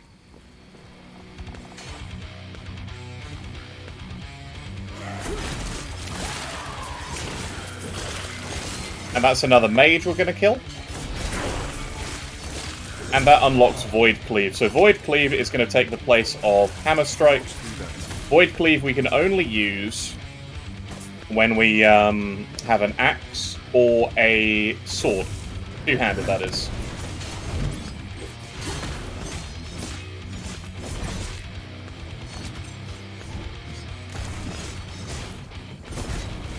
He's going to play Keep Away with us. Now, you want to kill the repository here, because that does a lot of damage.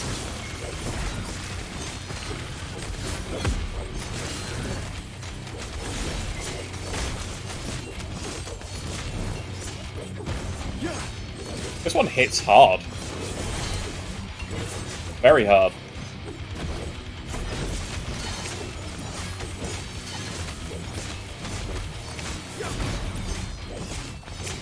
It's a real pain in the neck, I've got to admit, 'cause it keeps running away.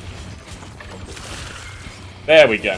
Animated weapons, sort of, except we do it when we kill things with Sabi Moose. So, with Rive, effectively you get forged weapons on kill or forged weapons on boss hit. They don't attack by themselves. No, these attack by themselves. They will go off and attack things for you. They won't, like, float very far away. They're going to stick around you. But in general, they're very, very useful. Like this one, if I just leave them, they're going to float off and they're going to attack things. I didn't touch a thing there.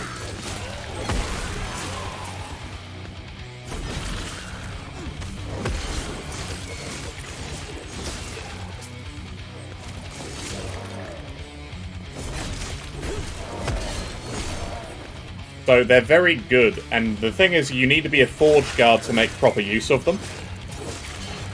Because it's the only way you get... Effectively, the Forged Strike tree has stuff for forged weapons to buff them. Any special unique existing for this to be great? No. So, effectively, it's all based on generic minion gear. There's a set later which is quite nice, but unfortunately it means you can't use axes or Void Cleave. So it's a little bit of a shame, because the weapon that they have is a mace. Now I would like Void Cleave to be opened up to mace use, but sadly they're not doing that. But effectively you can level with this with or without uniques because all you need is a good two-handed weapon, because Rive doubles the damage stats and ailment chance of two-handed weapons with the node we take.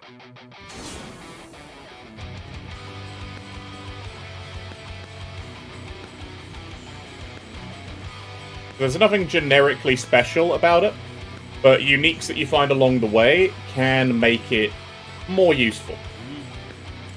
I'm just going to sell that. I would like to shatter that. But I'm going to buy that and hope I get +1 to lunge.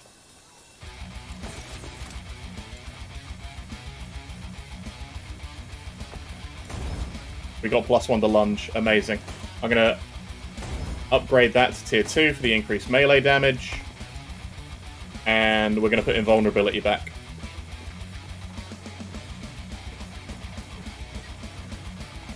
So, level 20, you have sort of two options with this. You can either put in Void Cleave or Forge Strike. I'm going Forge Strike because I want to buff the animated weapons that we're getting. If you want to focus more on your own damage, go for Void Cleave.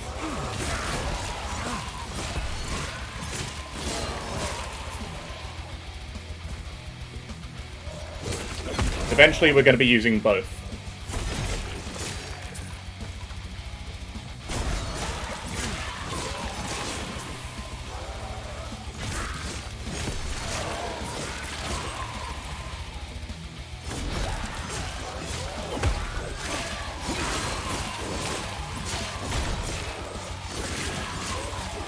Iron Greaves with movement speed, I'm going to take them, because we would like move speed shards available for every pair of boots that we get.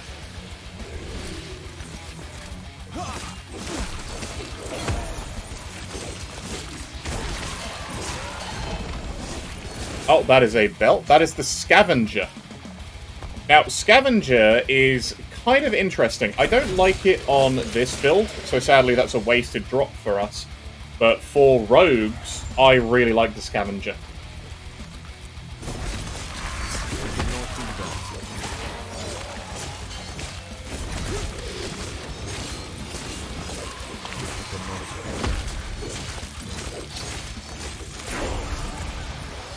And there we go, that's level 20.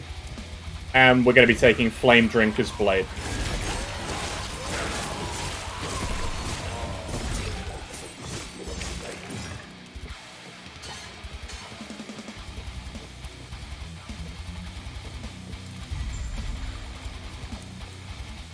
So, level 20, Flame Drinker's Blade. We're going to be taking 1 point in Peltast here, because it gets us to Shield Breaker. This is going to be a 4-pointer, and we're not really going to be using throwing attacks, sadly. Effectively, these are 4 wasted points in the passive tree, but we need it to get the Hammer and Anvil stance. Going to go back, I'm going to put in the Forge Strike, and we're going to go over Forge Strike as to why we're going to be using it and what we're going to be using in it.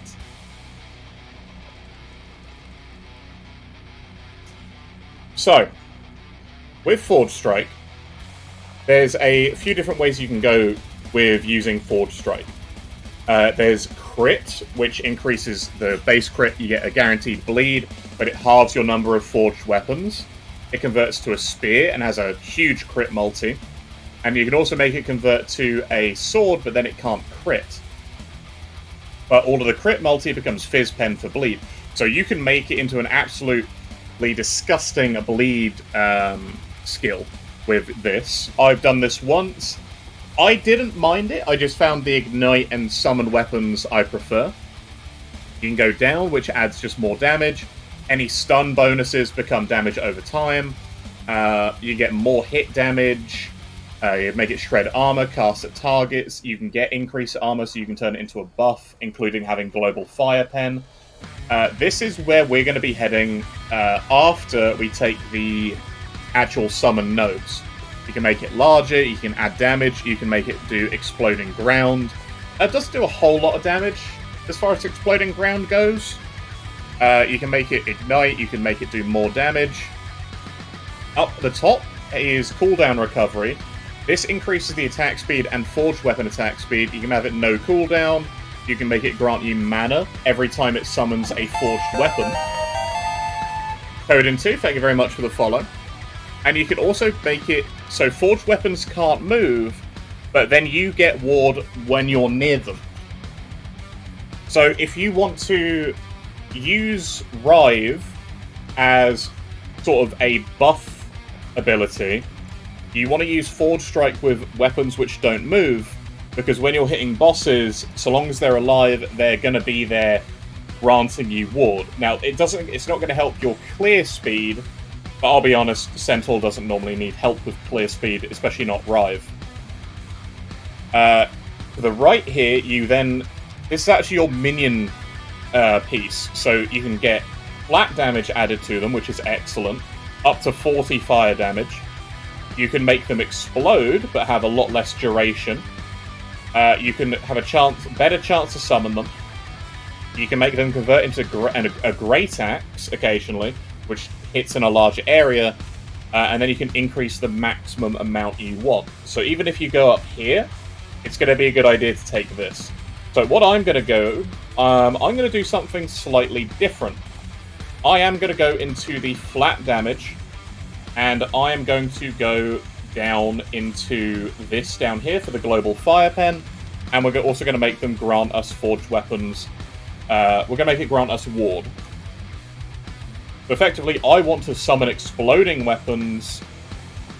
Now the problem is this scales off of intelligence for some reason, rather than attunement or vitality. So this might not be the best idea. So I may actually just go into forged fire damage and increase the chance to summon them when we use Forge Strike. We're going to head there now. Go to the ritual site. And then we're probably going to go down into the Ignite buff, because that's going to buff Rive.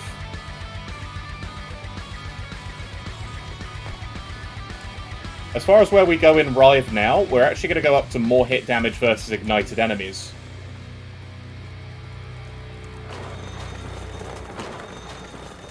Because that's a cheap and easy way to get more damage. Then we're probably going to come down into crit and also the attack speed.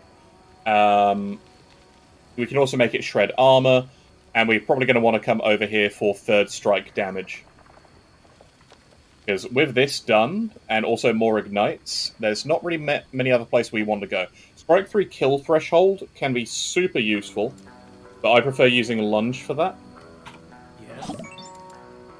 Bitucci, thank you very much for the follow.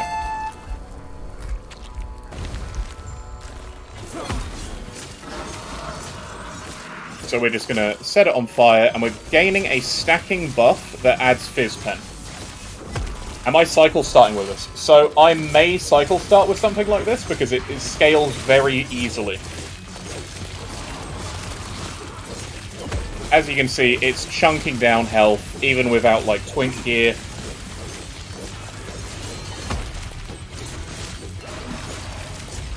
You just don't want to stand anywhere in the lightning. With it dead, there's no loot there, which we want to look at. So the thing is, with animated weapons, the forged weapons, they do scale very freely. 40 flat fire damage is a lot for any minion to get. And they start with fairly high damage. Forgeguard's passive tree also buffs them quite a lot as well. Rive in itself has a lot of very high free damage nodes. So you can increase minion speed, but they are fairly fast by themselves.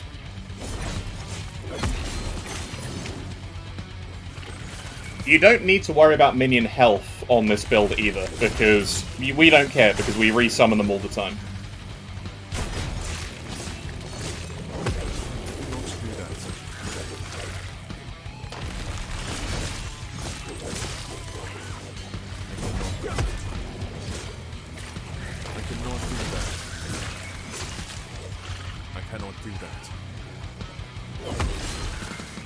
But yeah, if you don't want to deal with something, drop some weapons and laugh as they go and kill things.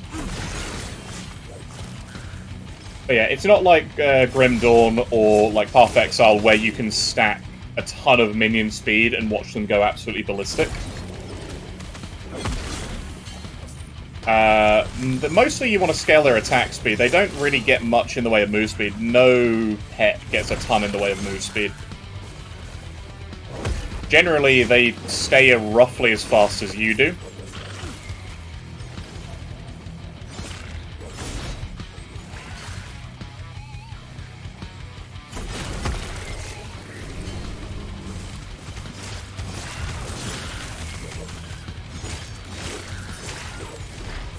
Now, something to note about the Flame Drinker node is that it does not consume ignites that we do not do.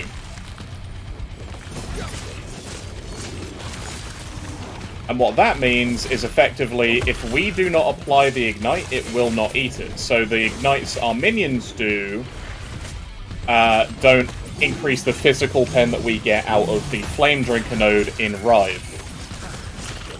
However, because they're igniting enemies as well, that means we get more hit damage versus ignited enemies, even on the third hit after we consume it.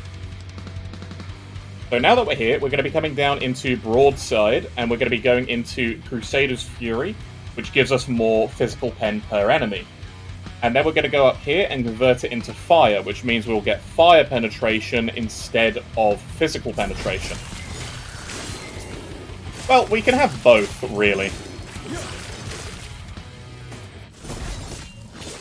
Oh, that's perfect. That's a armor upgrade right there. We'll be looking at that in just a second after we kill these. I want free affix shards, don't mind if I do. So, because it has the mana roll there, we can't do anything with that. I'm going to probably put Void Resistance on this. And I'm going to put increased armor on this. 72 armor, so 172 armor. And a little bit of void resistance. And I would call that a great upgrade. So we've gone from 100 armor to 172 armor. Now, because it takes a point out of Lunge, it's going to be taking a point out of Unstoppable, but the +1 level of Lunge that we got on there is just a very good upgrade.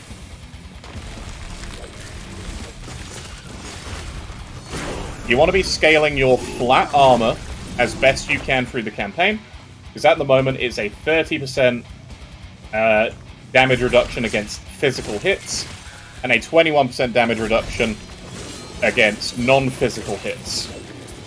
So long as it's not an ailment, it's free damage reduction. So that is a belt with minion damage on it. It's not as good as our current one, but it has an extra potion. Not really worth using in our case.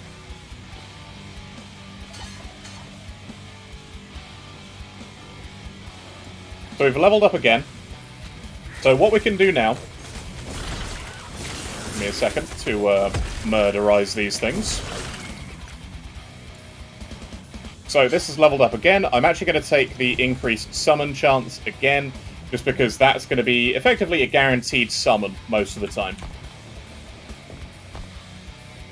In here, because we want to get to Shield Breaker, and we don't really need anything else except Guardian after 4 points here, we are going to go from Fresh to the Forge. Because what this does is the next melee attack every 3 seconds is going to have a huge flat damage bonus. Which, you know, is quite nice. It's quite a nice thing.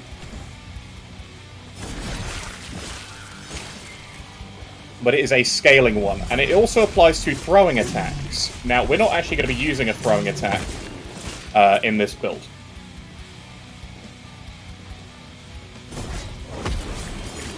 Sorry to say that, but yeah, no throwing in this one. Just take that, please. Thank you.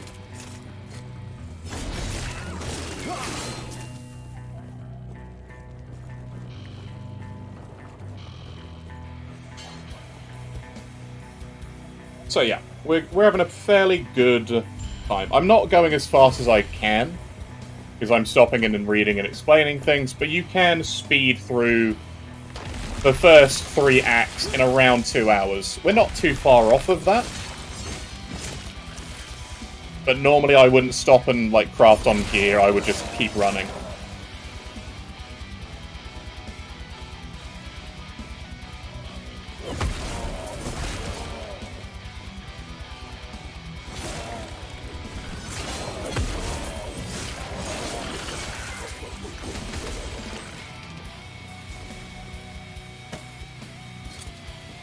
Vitality, Necro, and Flat Armor doesn't really matter too much to me.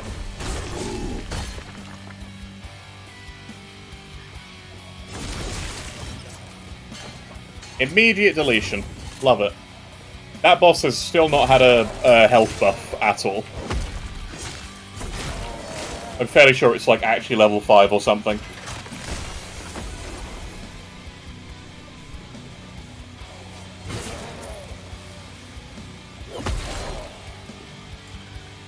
Gonna open the tome, flip to the end, take the tome, get 2 passive points.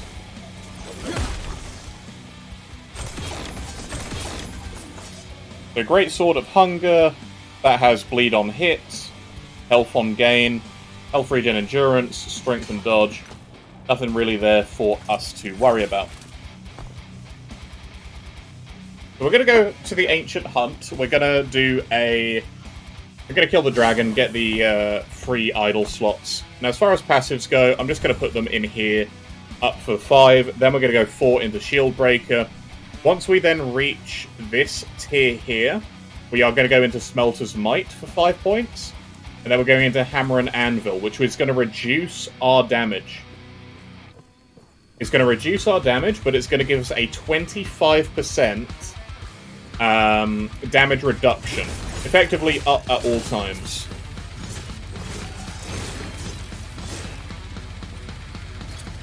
So that is a Silver Ring with increased physical damage.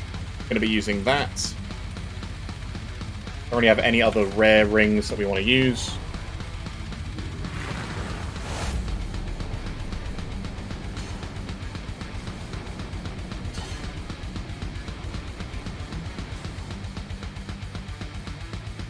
Okay.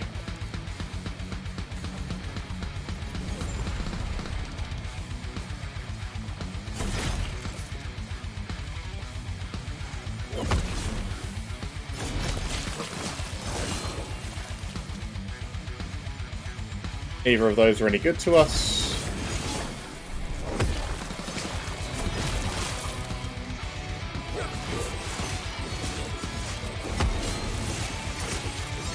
Stand down. Forest Axe of Hunger has bleed on hit. Now, I'm not picking a lot of the stuff up anymore, mostly because we don't have enough Runes of Shattering to make it worthwhile.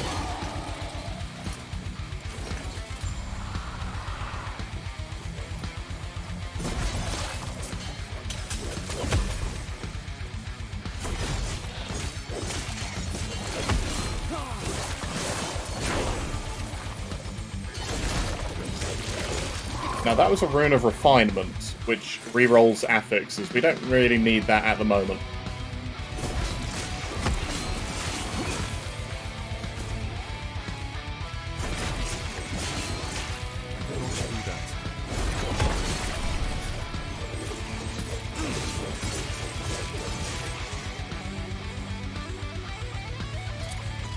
Nope, that's fine, we have an amulet again.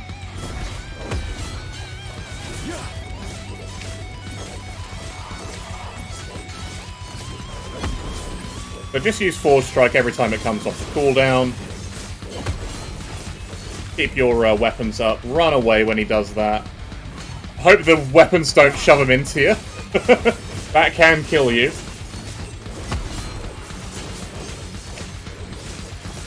When you're at 6, you don't really need to worry about summoning more.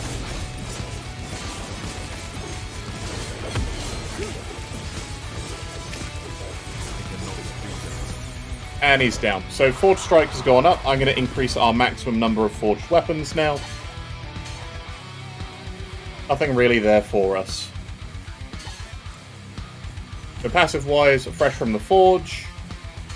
That means every big hit that we do just has a ton of fire damage added to it. Well, Sorry. Yeah, it has physical and fire damage added to it. Which means when we use Forge Strike out of nowhere, it's going to do a lot of extra flat. As long as you see this buff on your bar, you get it. And it still occurs in combat. It just is a every 3 seconds, it's a ton of flat damage.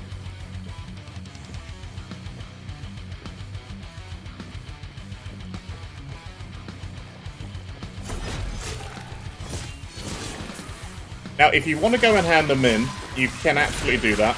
All it really gives you is XP when you go and hand it in. Well, except for the Giova. So what I like to do is I like to run to get the waypoints in the next couple of areas before I go and hand anything in. This is a little trick which I'll let you know as to why I like it.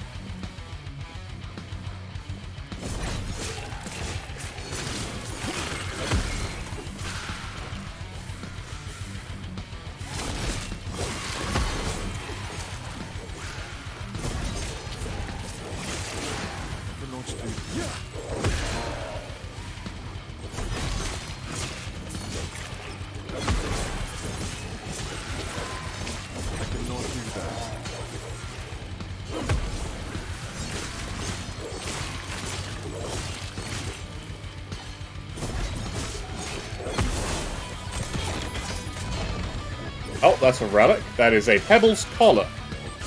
So, Pebble's Collar increases minion damage, gives cold resistance, and gives your minions 3 melee cold damage. For us, that's not particularly useful because we're scaling really with fire, and we want the ignite chance on our relic. Now, you can use it if you want. I just don't see the point.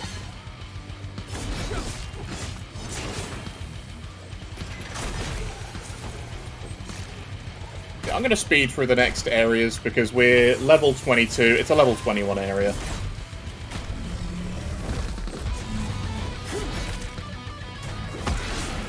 Just drop a Forge Strike occasionally and you're pretty much good, right?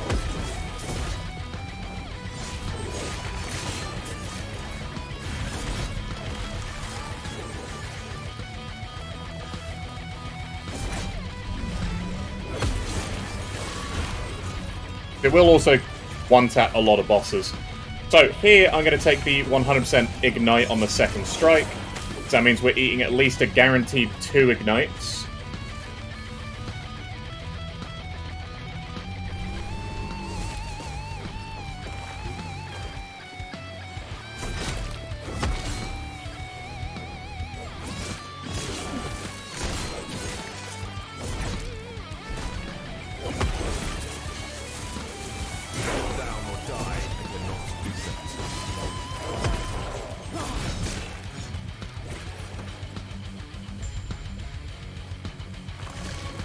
Okay, so I'm going to start putting points in Shield Breaker.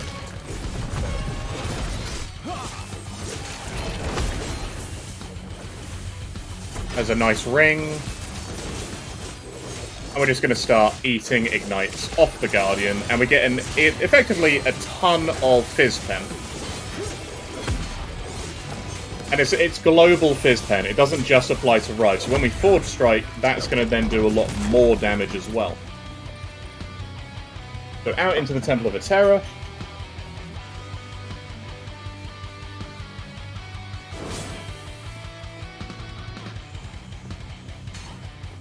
Great battle is lost here. Darkness is all that is left. Stand down or die.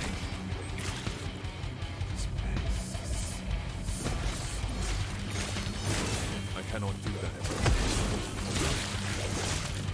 So, we are going to be taking at 35 Void Cleave. The very melee-heavy build. Just need to double check, see if that is a Attic Shard Shrine. I'll take that.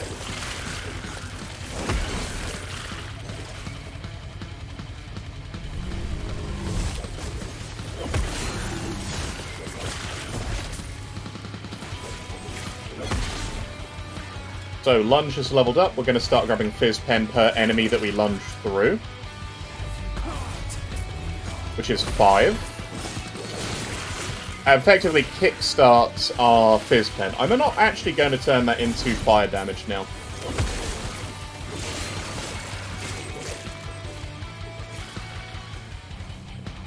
I'm going to keep it as Fizz, because I realise we have the Fizz Pen from Rive as well.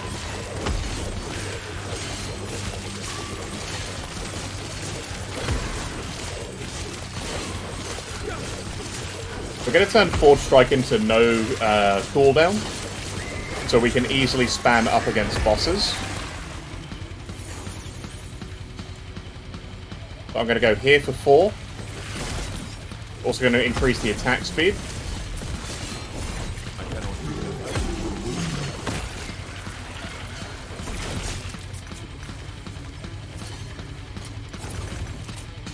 Now, this here is a bearded axe. This has minion damage innately on it, which, again, isn't bad. It's also a higher base damage than this, but we want the... Well, you can get away without the bleed, I'll be honest, at this point, because we're not heavily focusing bleed scaling right now. And minion damage is probably going to be stronger. Unfortunately, that's a fairly bad roll for the minion damage. I believe it rolls up to 60? Up to 50. So we have a very low roll. Half of what it could really potentially roll.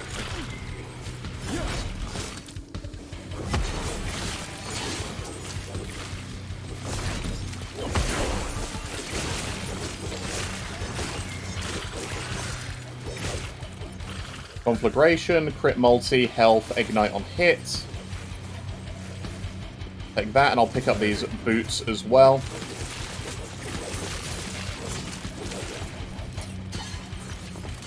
So these boots have movement speed that we can slap on there. We'll be doing that. I'm going to equip them. And I'm going to shatter the old pair of boots. We got Fizz Res. That's fine. I'm going to see if I can put Strength on there, which I can. That's okay for now. It's about the same movement speed, but with more armor. I'm going to drop that one because I no longer need it. Same with that pair of gloves there. Same with that helmet. Most of these we don't really need anymore. I do still want more shattering. Unfortunately... I love crafting through the game. It's one of the best things to get used to in Last Epoch.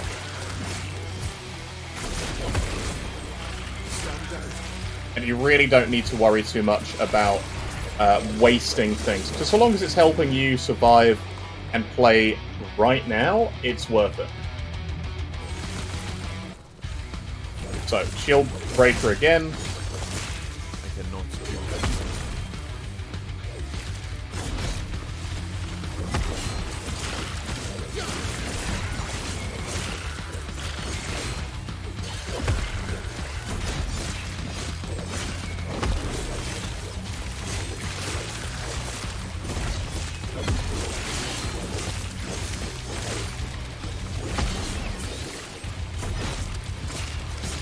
So, we're just going to fight our way through the area. You can lunge and just, you know, sprint through like a lot of people do. I mean, I do it quite a lot myself.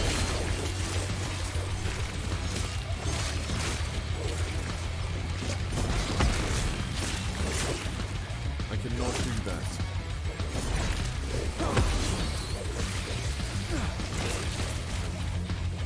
Especially because, you know, we have the weapons to go and squish things.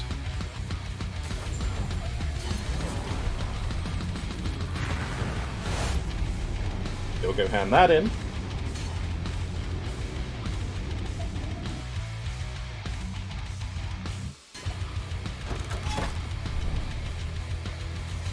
Take this, exit, we're going to go to the other side of the temple. And then we're actually going to teleport back to the council chambers.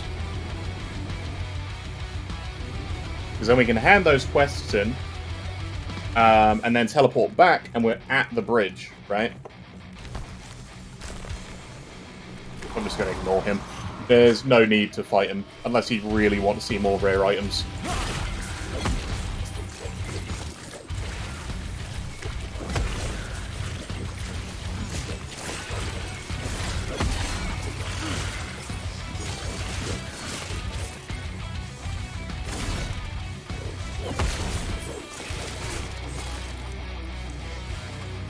So there is a reason we're going to be using Void Strike. Sorry, Void Cleave, not Void Strike. And it has a wonderful node in it that is an incredible buff to our animated weapons.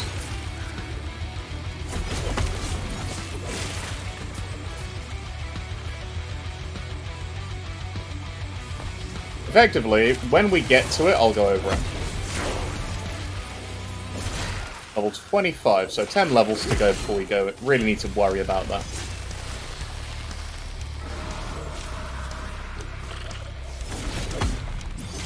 Oh, I whiffed that Forge Strike, didn't I?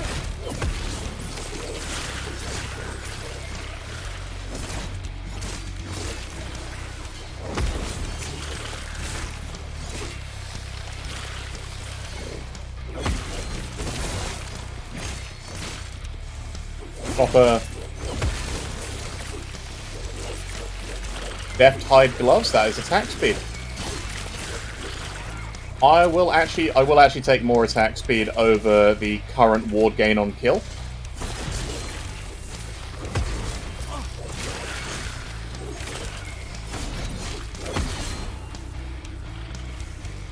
Level up it again, so again, Shield Breaker.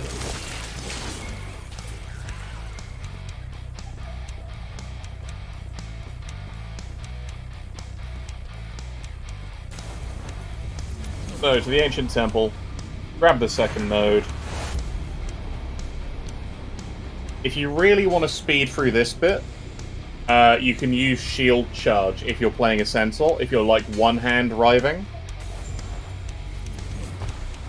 So I'm actually going to teleport back to the Council Chambers, hand in both quests so I can get the additional idle slots. Greetings. May I tear a smile upon you? I'm going to sell the junk which we've got as well.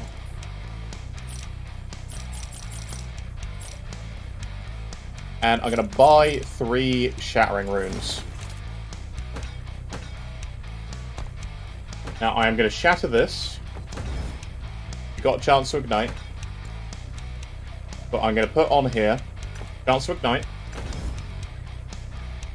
That's rough. So I'm actually going to now use a Rune of Discovery. We got chance to bleed and damage over time. What more could we want? Not much. What's that?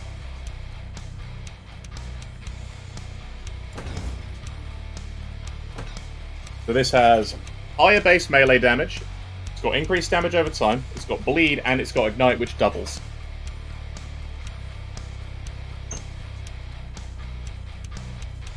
So, the other thing that we have here is increased void damage, health, elemental damage.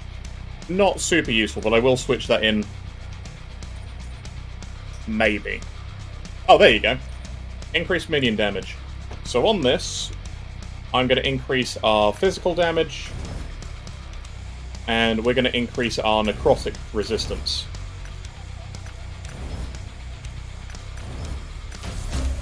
That's an excellent ring. So just made that. Increased crit. We don't have a huge crit chance. It's 7% right now. So I don't need to particularly worry about that.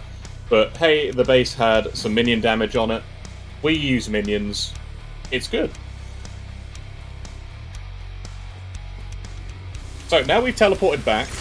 We keep the little quest items. Means we can just come down here, put them in, and move into the next area.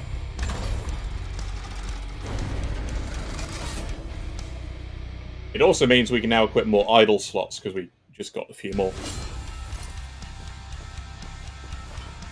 I believe we have fire damage and increased minion fire damage. That's perfect.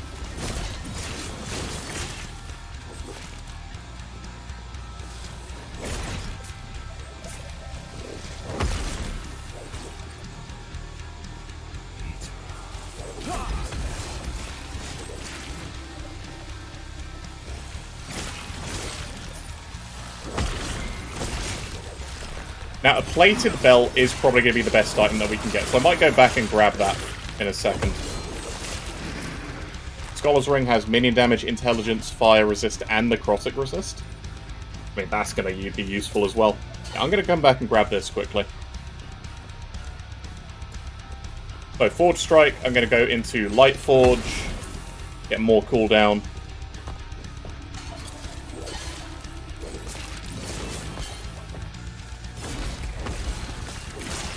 Because the more recovery you get, the better. Means you can throw more out, keep your minions up. So that belt we just got, if I can put minion damage on there, I can't put minion damage, I can put minion health. That's a shame, but we only have 15% on the belt. 55 armor is way better than that. You know what, I am going to shatter it. We got the minion damage. Perfect. There you go. Happy days for me.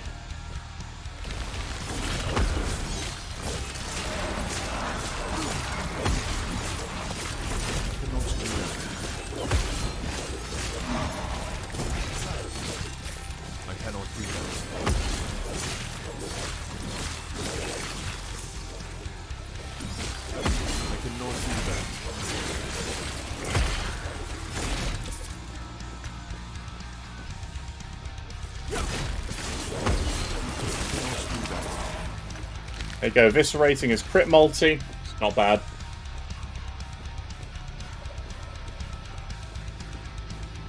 Yeah, the minions are supplementary to our damage, rather than being the focus of our damage.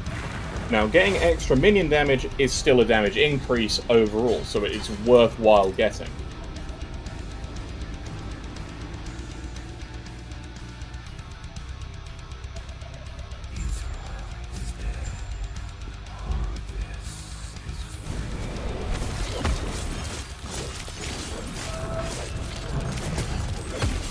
Want to avoid that. You can rebuke through this.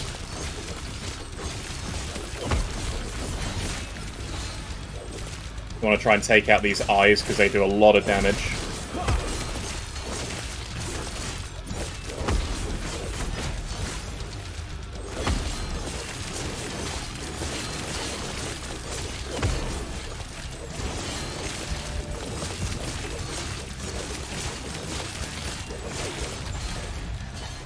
There we go, and he's dead. I'm still not sure why all the loot spawns over on this side. Anyway, back to the end of time, into the next chapter. Now, if you want, and I'm not going to recommend it because it's very dangerous for hardcore. If you're in softcore and you don't want to do any of the campaign and you want to skip right into the end game, you can just go to the right now and go to monoliths. But they're level 58 and, you know, you're going to be like level 25. So, you'll probably die. You can get away with it, depending on the build. The problem is your minions are also going to be, like, this level.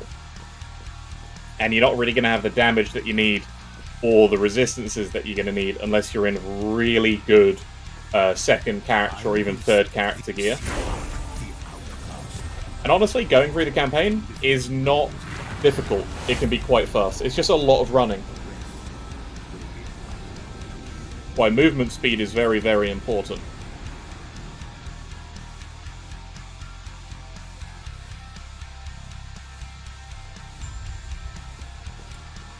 Cool, so I'm going to go 1 point in Shield Breaker. This is all we need. We do not need any more in Shield Breaker, because that is all we need to get Hammer and Anvil.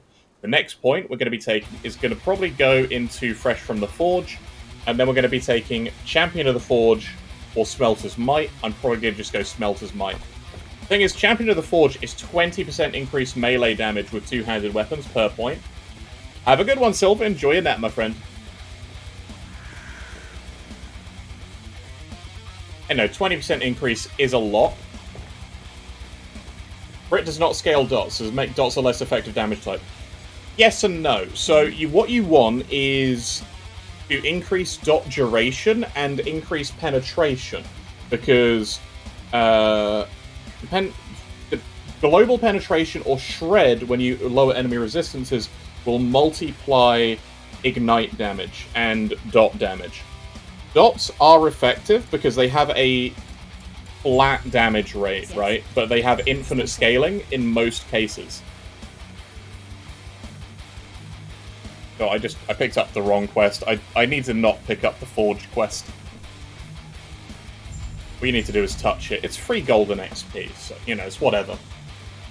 So dots compared to... So the thing is, if you're building crit, you're probably not building dot. Doing one is not as effective as doing... Oh, you want to do one rather than both. Except in very few circumstances. So what we're doing as a Forgeguard is we're building ailment chance, because the more ignites we have on enemies, the more damage we're actually going to be doing in our hits. Which means more ignites equals bigger hits. So then it means bigger crits. And Rive is a very interesting skill, because it has extra attack speed, and then it increases base crit by a lot. And then you can get increased crit chance, which also stacks. You can also make the third strike always crit, but I don't see the point in that.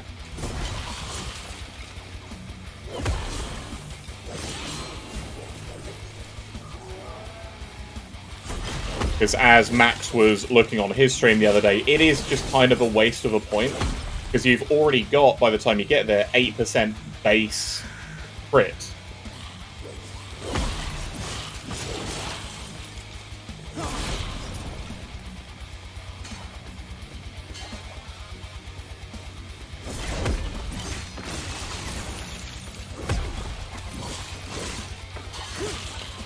So with Rive now, I'm actually going to go into more hit damage versus ignited enemies.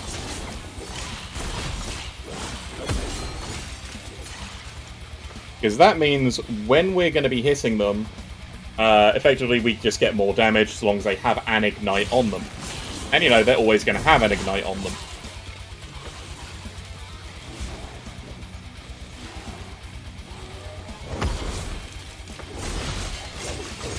This is one of those maps which is just quite long run through, so... Stand down or die.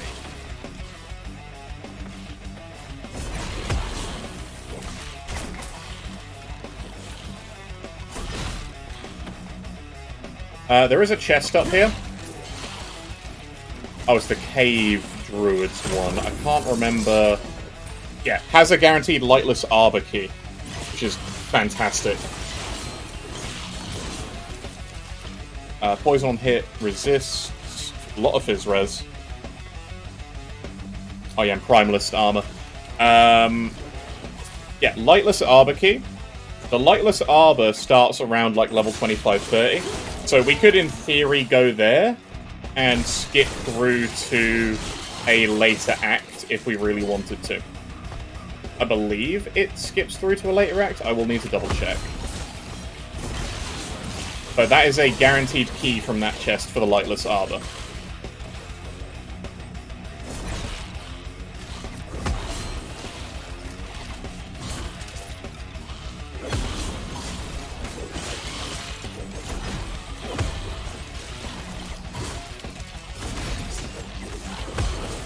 I cannot do that.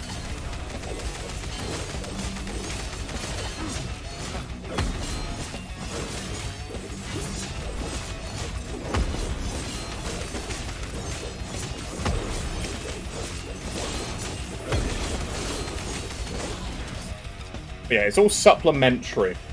So the more you can spawn, the better.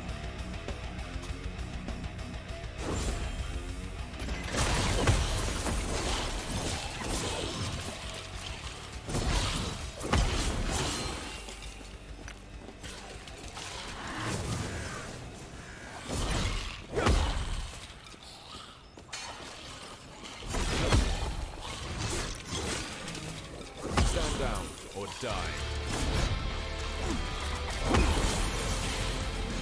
Cool, so Lunge is leveled up again. We're going to get increased pen again. So now we get 4 Fizz pen per enemy we lunge through. and it stacks. So that's 12% Fizz Pen we just got. I cannot do that. Which is a lot. It's a lot of Fizz Pen.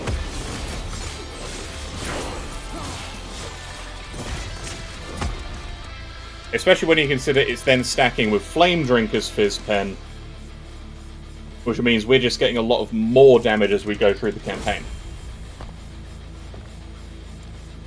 So over here now, I'm going to go into... I'm going to increase the flat again. I like the flat.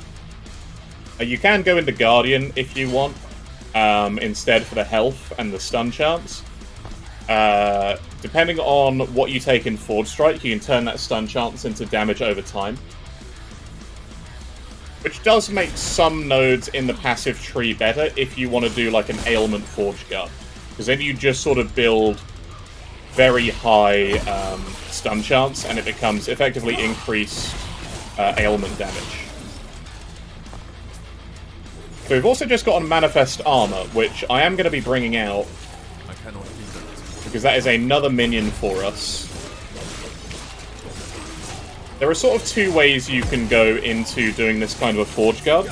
You can do with both minions, or you can use just the flaming weapons as a buff for yourself. Now, Manifest Armor is effectively a metal golem that runs around and smacks things for you. It's not super useful until you go into its actual skill tree. The problem is, we want Void Cleave at 35, which means the Manifest Armor is only really going to do a whole lot, like, when we're level 50. Because I would not give up Lunge, or Rive.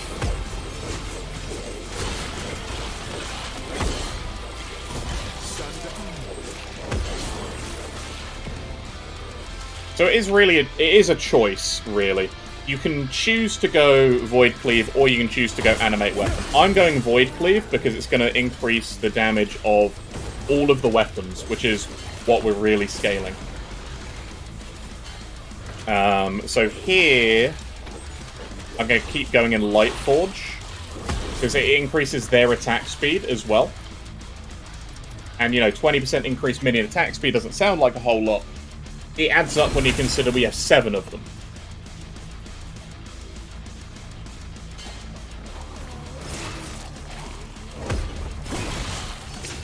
That is my bad.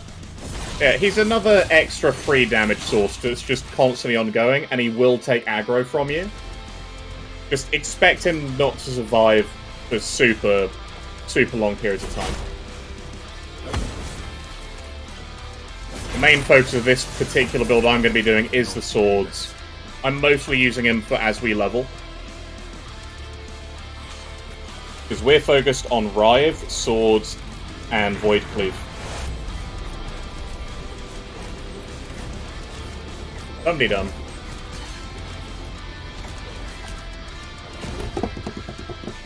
We into the past, or future, or whatever this time is.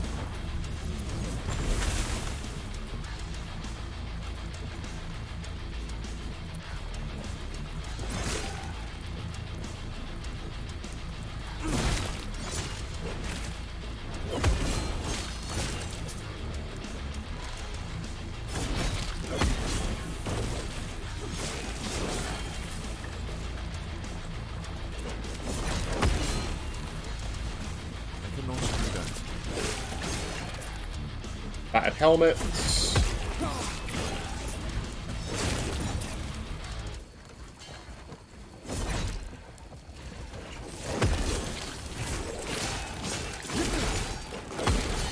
I cannot do that.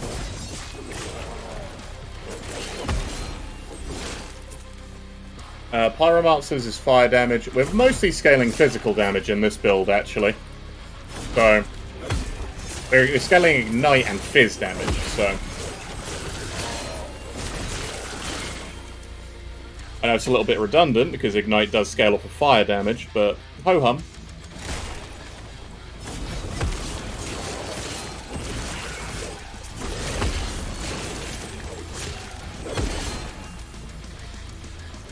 Blighted Refuge Acts of Brutality, dot, crit chance, minion melee damage. That is something I'm going to shatter. Because multiple of those things is very nice. Minion melee damage, very good.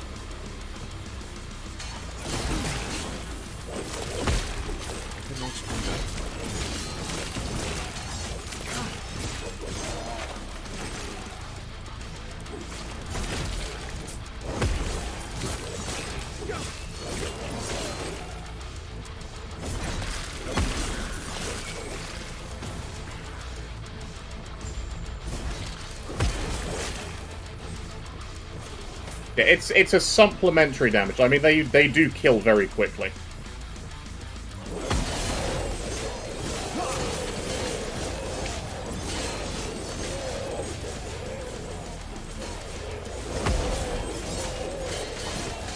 They also do die very quickly as well.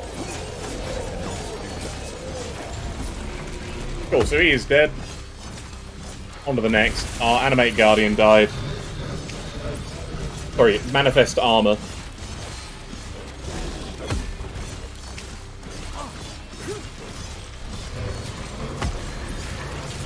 Yeah, we're not actually focused on ailment damage. We're focused on just ailment chance, and then physical flat damage and crit. There we go. Everything we wanted. Two passives. We're going to go into Smelter's Might for the Ignite chance. And the Bleed chance. Because the thing is, the Bleed will scale off of all of the Fizz Pen we do as well.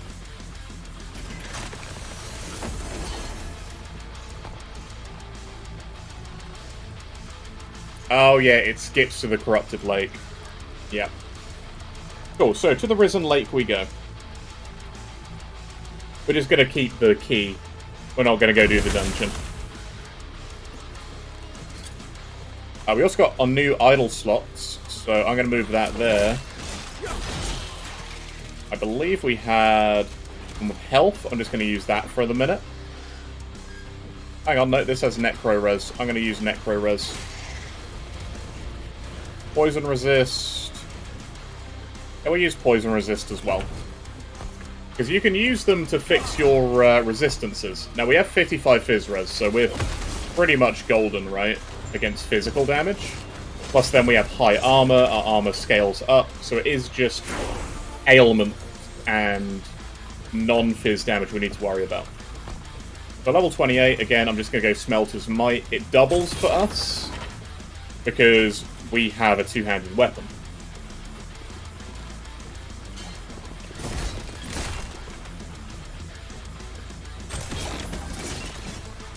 Remedy. Commander's Jade Ring has minion damage. I'll take that. Actually, do I need that? It's a very low base roll.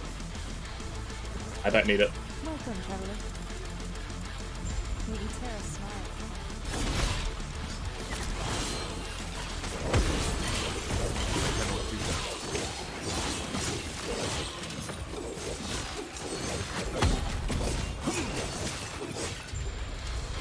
There we go. We're going to return to her quick.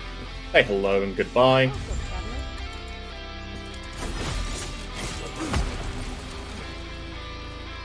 Oh, hang on. That's a new base. So that's 40 melee damage, shred armor on hit, base crit, lightning damage, and ignite on hit. That is a nice sword. It's actually a very nice sword. Now, we would lose some minion damage, but I believe because we would have crit. I can't change the melee lightning. I can put melee minion damage on there, though.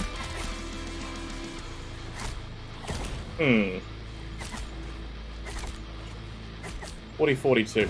I'm not sure that's worth it, although it has shred armor. Armor shred would be very nice at this point, but I'm going to leave that for now. If we had found that and didn't have the weapon we currently do, then absolutely.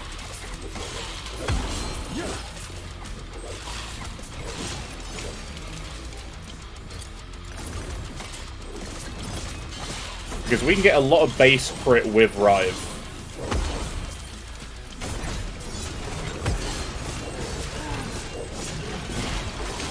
In fact, a lot of our skills have high base crit in them. Or available, at least.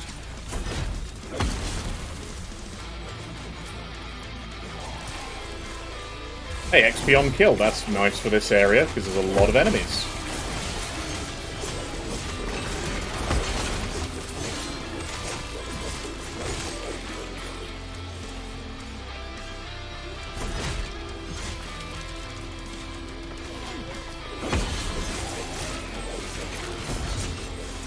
The wisps actually do a lot of damage, so we just need to be wary of them.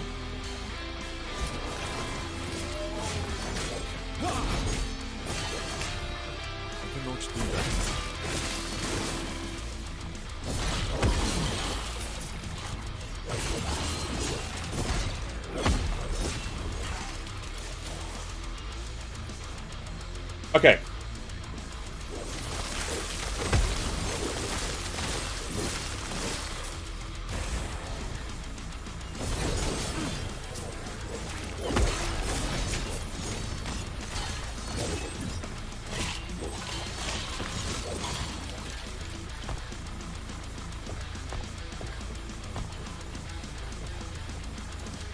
Yeah, 5 points in there, and we should be good. We will eventually put all of the points in there.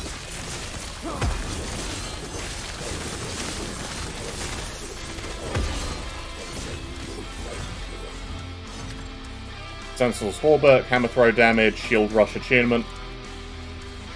Okay, so we've leveled up again. I'm going to get more damage against ignited enemies. And it's going to be 45% more damage just because we're hitting ignites.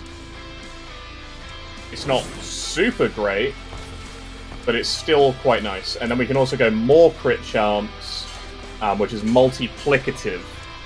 So I'm going to come down here in 2, and then I'm going to max this out for 4. So that's going to put it down as like level 17, that's 18, that's 19, 20. Any extra bonuses will go in here. We'll pick up Assassin Sustenance, max out the Ignite, max out the Forge chance.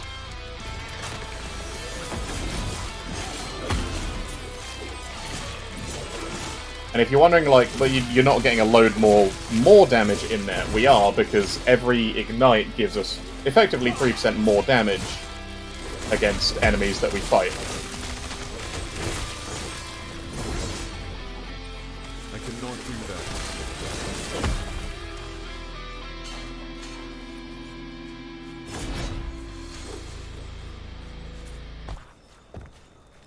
Cool, so we do need some lightning and cold res. Our fire res is all basically going to be fine. Our fire and fizz are going to be, like, completely fine through most of the campaign.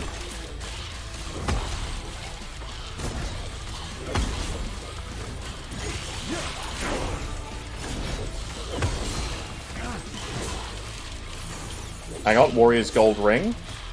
Don't mind if I do. With Lunge, I'm going to get more Fizz Pen per enemy again. This is last Epoch, Flu. Also, how you doing?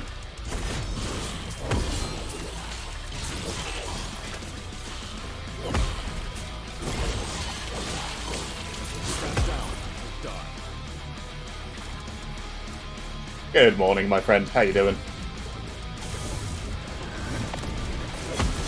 Stream title? Oh, Hardcore, Forgeguard, Leveling and Guide, 1 Monoliths, AMA, Mechanics Explained. Hey, wait, is my stream title not, like, changed? It should be.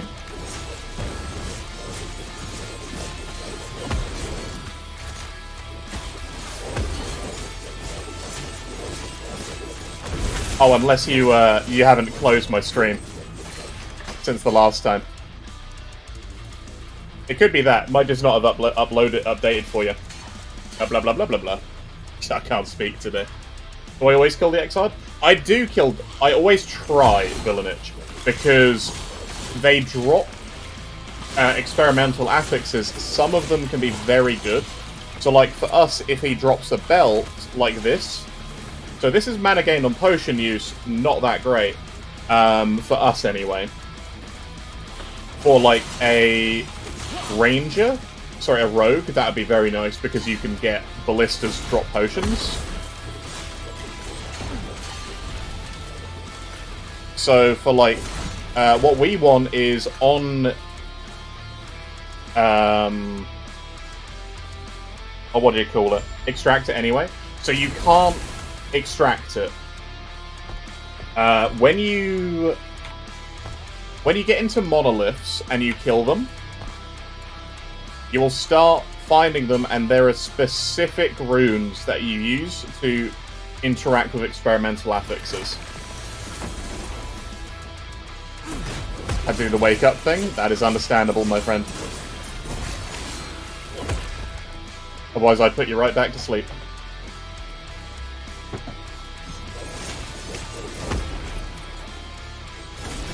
But yeah, you can find some really nice items with the experimental.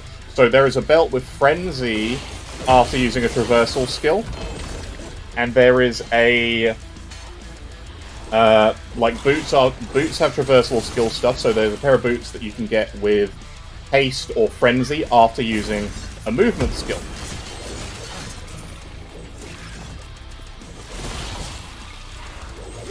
Go get groceries? No worries, bud. You have a good one. Right. Forge Strike. Gonna get the full cooldown speed, more attack speed. Hammer time, come here. What the hell? Oh, Eminem lyrics. Oh, I was a little worried there for a second. How you doing, Nibiru?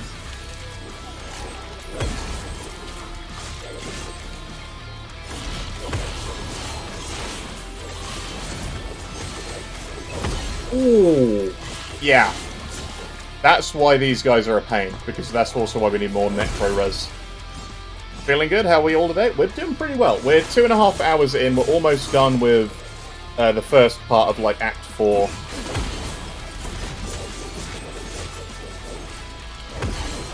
We're playing a Forgeguard. We're leveling a Forgeguard. I'm going over the mechanics as to why it works as we go.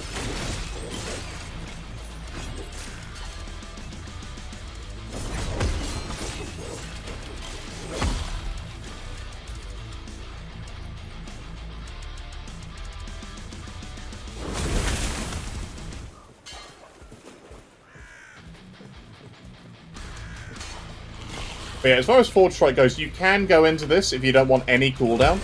I'm fine with 100% cooldown, because that's, you know, 1.9 seconds. It gives me time to use Rive.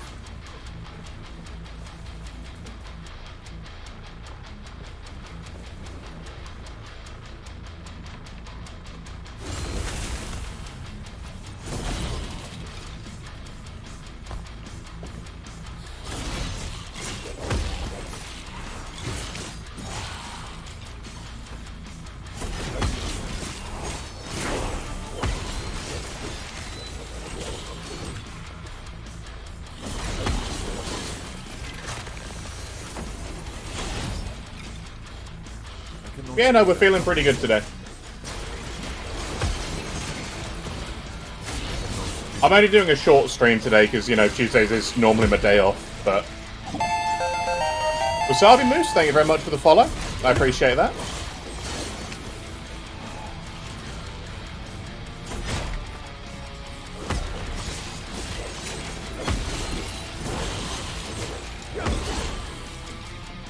But yeah, effectively this build stays the same as soon as you get the Flame Drinker node in Rive. It's get as many ignites on enemies as you can, eat as many ignites as you can, and just become a blender. The minions are supplementary, but they also do damage. Like, they will go and wreck things for you.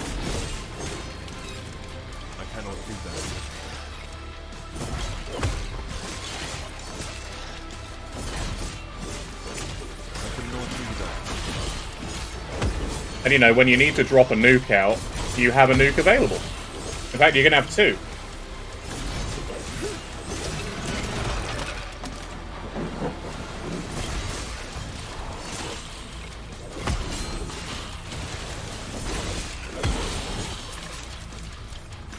Now, the thing is, if you don't want to build into the crit when it comes to the Forgeguard, you can go to the top right. And there you go, there's a level of Rive.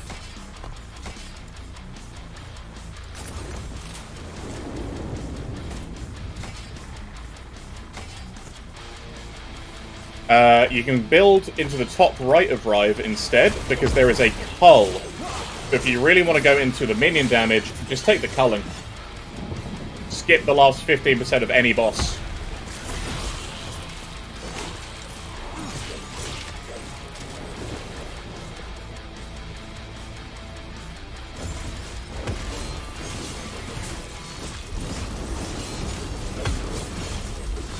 Ow. Kashif will be your tomb.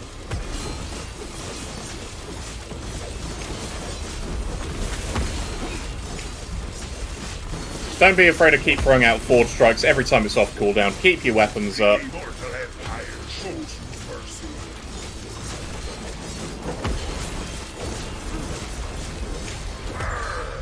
There we go. Hurry, I'll take that as a yes. Take him with us. We just got the Codex Sentinel one. So this is a very, very, very good item. That's a terrible Weaver's Will roll. But effectively that gives us +1 to all of our skills, increases our armor, and makes our armor apply to damage over time. So I am going to be switching that out. That is amazing. This is actually one of our best Insular items if you can get a good rolled one. What Weaver's Will items do is they level up with you. Now, what that means is basically, as you progress, and as you gain experience, and as you kill things, they're going to get random affixes and level up those affixes It is a wonder I didn't drown based my on armor. the amount of Weaver's Will on an item. So we're only going to get 5 tiers of affixes at random. So we could get 1 tier 5, or we can get like 4 tier 1s and like 1 tier 2. You washed up? Yeah, I'll only slow you down. Please. And it can roll anything on a relic.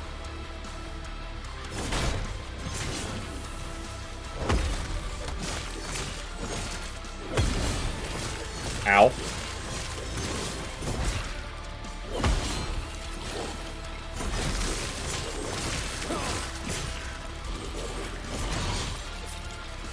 cannot do it. Ooh, drops idols. Don't mind if I do. Too heavy. So there are no idols there that we are particularly interested in. High damage, health regen, high armor belt, percent health, minion damage, poison on hit, rip blood and blood splatter. Doesn't really matter to us. I don't know why I picked that up either, because we can't use Necro ones because this is an SSF character.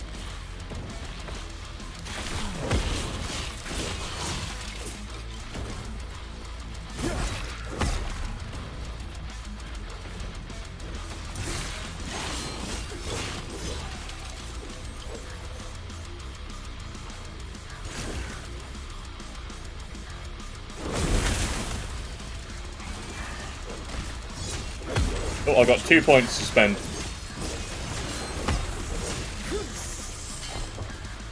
Flaming Battle Axe, so this is a one-hander. Not really that useful to us. So, Rive, I am probably going to come down here into the attack speed. Lunge, again, Fizz Pen per enemy. Forge Strike, I'm going to get Ward per Forge Strike weapon. Because I've not taken this node much. That's interesting. So we get it whenever a weapon is made. It is not just when using Forge Strike. That's going to be a big burst of Ward, especially if it makes multiple. But we also get it whenever we make one with Rive, which is very interesting.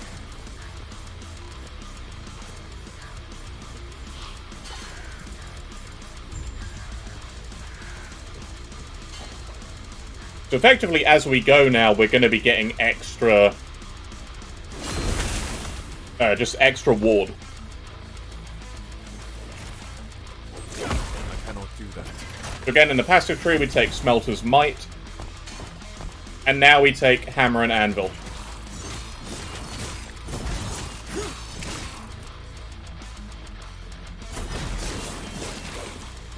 I cannot do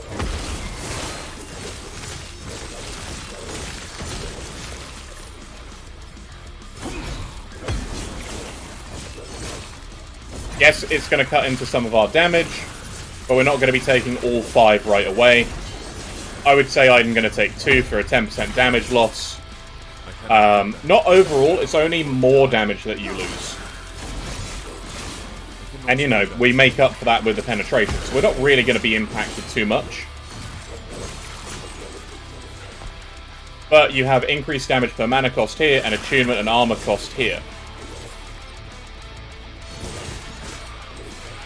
There are a lot of things we can do in the passive tree.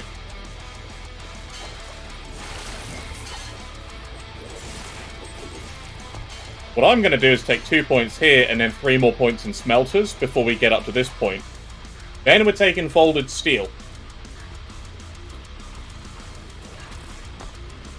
Folded Steel, maximize Forge Weapon +2, which is excellent for us.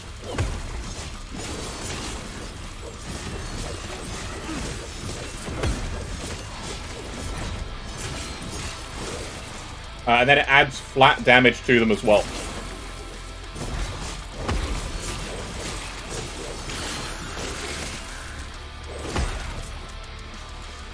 So Forge Strike is leveled up again. But I'm actually going to get 50 ward on every weapon that we make.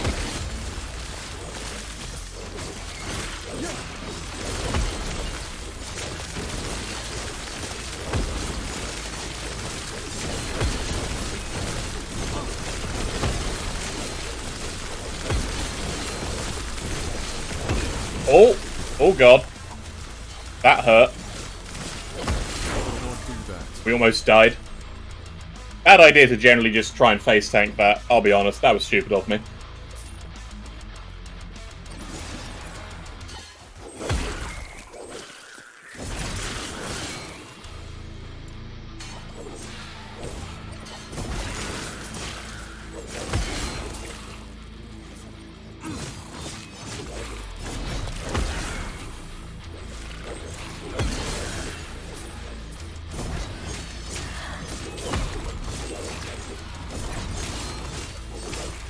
Mighty Ring of Hope is Strength and Void Res. Meh.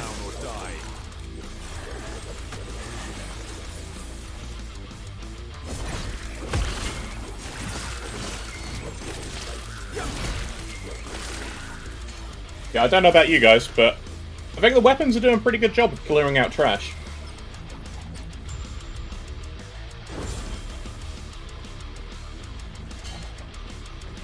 Hey now.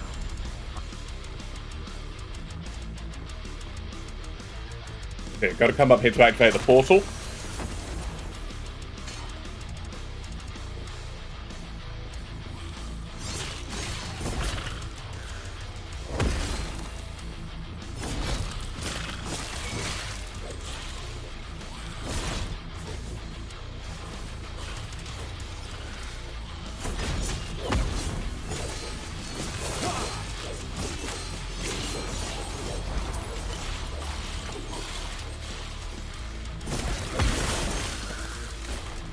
We really want to be looking for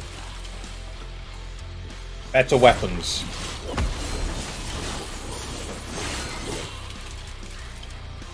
That's buried in the slumber. She told me. There's a Warblade of Static. Nagasa. Ignite chance, melee attack speed, that's great. Actually very nice. Gonna move that in here. Now, I would the problem is with attack speed and crit strike chance, you have the chance of just losing a few things that you want. So we just got dot for overtime for minions. That's kind of disgusting. Increase the attack speed quick. That's really nice. Now, of course, we lost flat damage, which, you know, that sucks. Too heavy.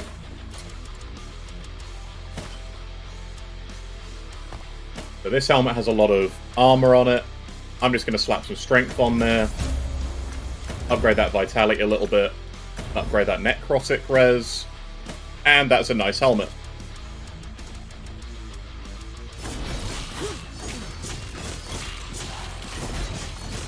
But, you know, as we attack faster, it means we stack more damage. Movement, speed, intelligence, health regen? Don't mind if I do. Too heavy. We've got movement speed. Better movement speed, more armor.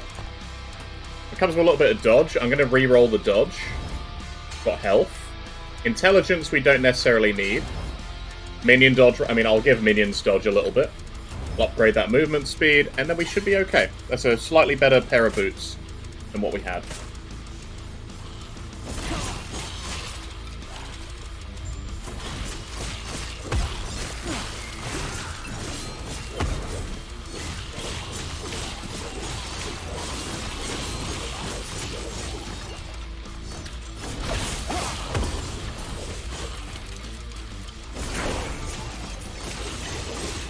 Alright, level 33. Speak to this fella. One another thing. We just got a Riot Idol. Chance to cast Divine Bolt when you use a zero-cost skill, and shred armor on hit with throwing attacks. Unfortunately, we don't use either of those things. But that's fairly useless to us.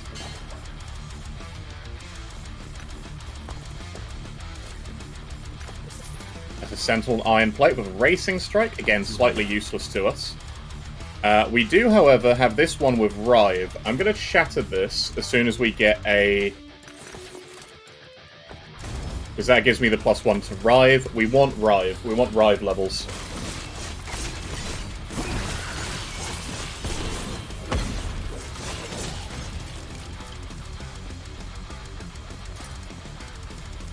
We've also gained more idle slots, so I'm going to put Void Resistance and Poison on Hit on there. Actually, I'll take Fizz Res.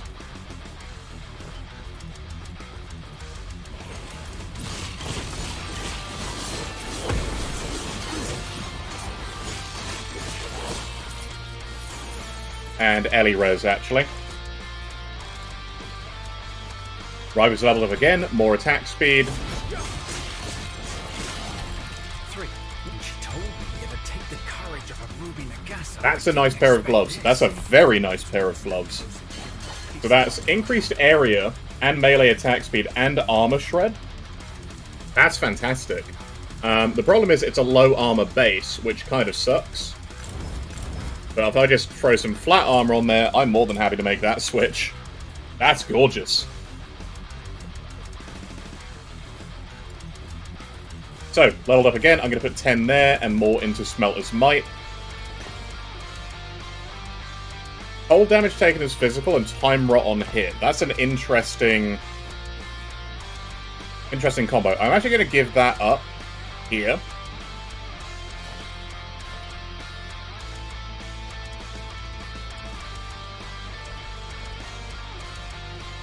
I'm going to use that because we don't have a whole lot of cold res, but we have a lot of fizz res.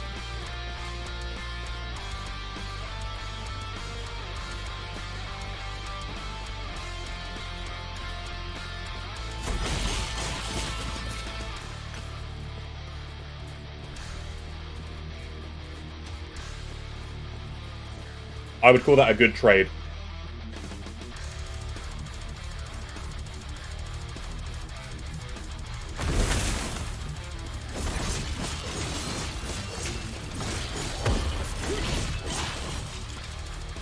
I cannot do that.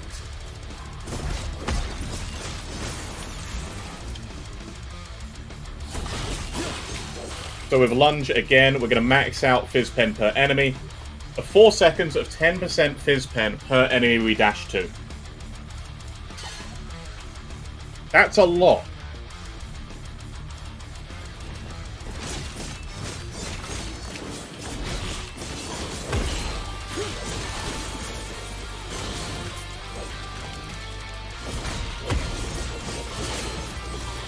So the Weaver is upgrading our relic.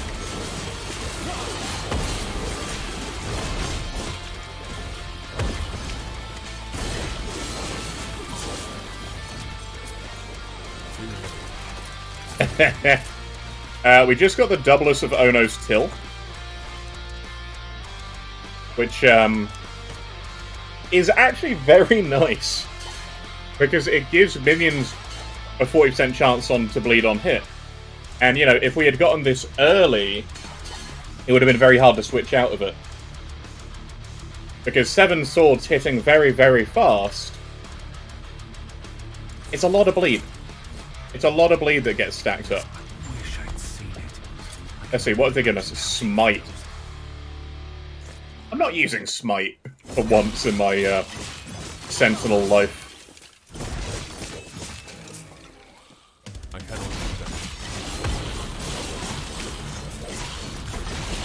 I cannot do that.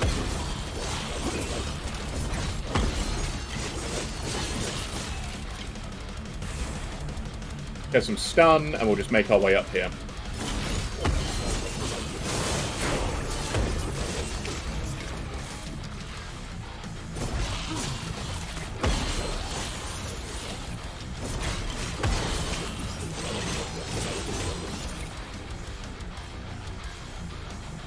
Alright. Getting leveled up. Take Smelter's Might. I haven't really noticed a sizable difference for the Anvil stance.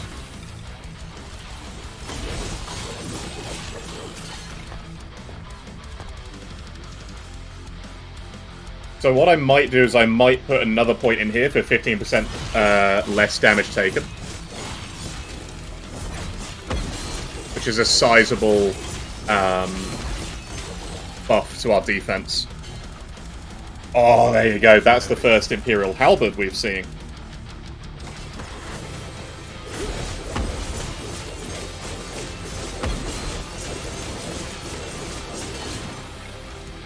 Right, there you go. On to the next area. And we're almost level 35. We're halfway there. Hidden silk. A word of advice. Don't ask her about Once we're level 35, we're going to be putting in Void Cleave.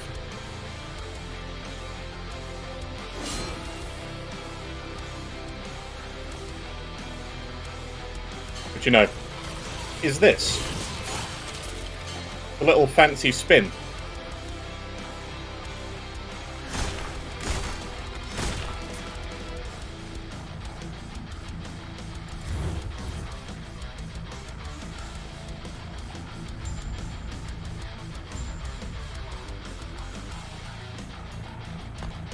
Today is a good day.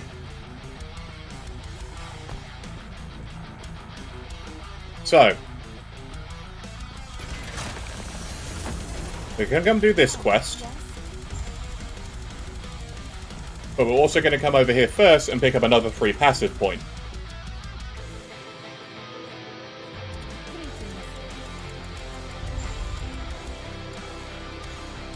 So that is going to be Anvil Stance, and now we're going to get Folded Steel.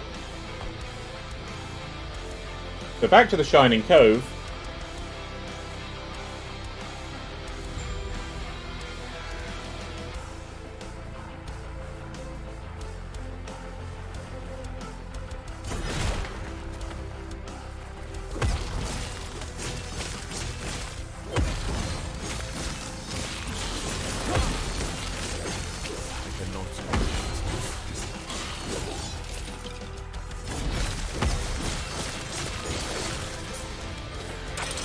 Exit into here.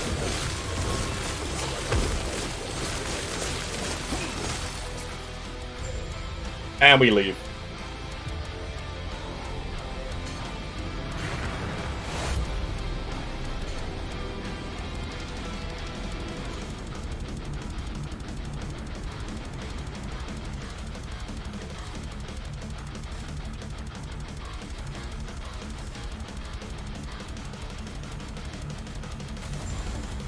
So then we're going to go into Crypt in Rive next.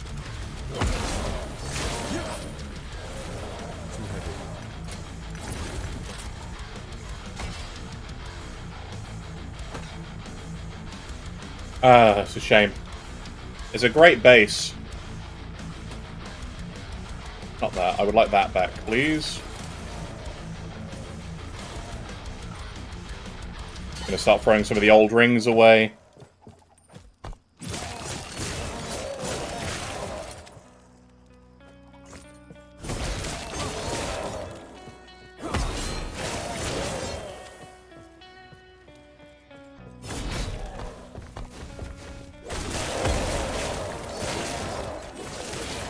Oh, there's a mage here. Even better. I cannot do that.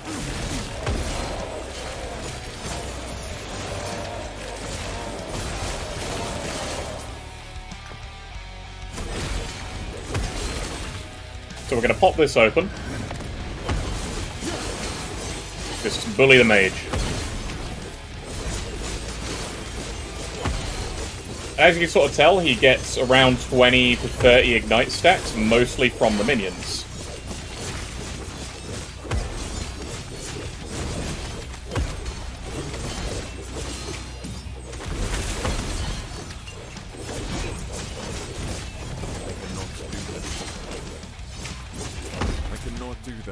Right, so he has dropped us the perfect pair of gloves. So this is what I was hoping to get from one of them.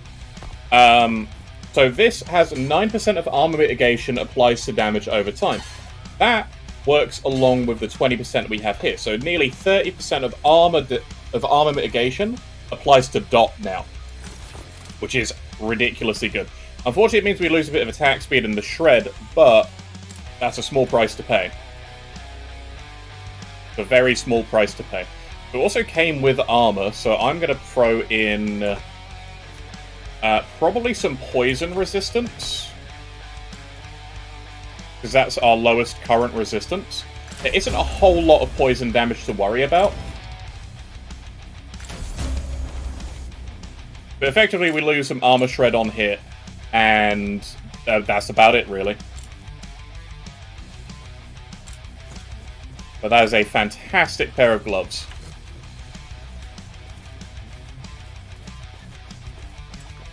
Everything else there we just don't care about.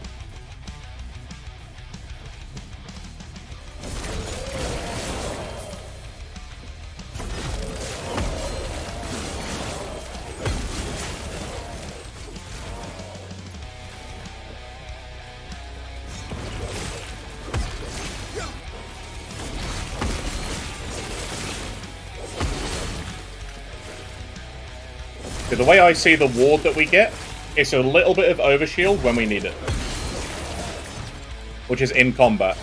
It means we take less damage to our life, and that, right there, is a chest piece with Rive on it. Which is absolutely wonderful. And that's level 35. We're going to take a quick breather up here. So in here, we're not going to be taking Rewarding Craft. I would like to go down here to Heavy Strike, because then it increases the Forge Strike damage. But I'm probably going to grab more weapons and more flat next before coming down into here. You can also grab Engines of War. I'm going to put 1 point in Forge Master, so occasionally we'll just see a Great Axe. The Great Axe just does a bigger area of damage. So here we take Void Cleave. Void Cleave is a ridiculously good skill for us in particular. It's an amazing skill in general, but for us, we're coming up here into Ignite Chance. It converts half of the base damage into fire instead of into void. We get Fire Pen with Ignite per 10% increased void damage. So any increased void damage we get applies Fire Pen to Ignites by Void Cleave. We're sort of going to be ignoring that a little bit. We're going to be going over here to Hellish Chasm, which is the next damage on a fire attack or spell is increased by, well, is 30% more. So that's nice. Physical damage increases fire damage. So that's an amazing little node right there. So any fizz damage we get applies as fire damage. And then we have Molten Infusion, which means whenever we use Void Cleave, our minions, so the swords and the armor, are going to be getting a 15 flat fire damage per stack of infusion. And per point we spend in here is how many stacks they get on hit with Void Cleave. So if I do 3, that's 45 flat fire damage and 90% ignite chance they get. So we're doing 3 here. And I'm going to be taking all 5 in here. Now the other thing to note, the next thing here is Molten Infusion only works when we then hit a minion. But it's a 150% effect, meaning it doubles and then it takes half of what it would be. So with this, 15 times 5, so 75, then you double it for 150, and then you add another 75 on, effectively. So it's a lot. It's a lot of damage you can give these things. And then in here, we're now going to get 2 more forged weapons and make them do increased melee physical damage. If I do that, you can see they've got a little bit of a buff. And also Void Cleave looks sick as a fire skill.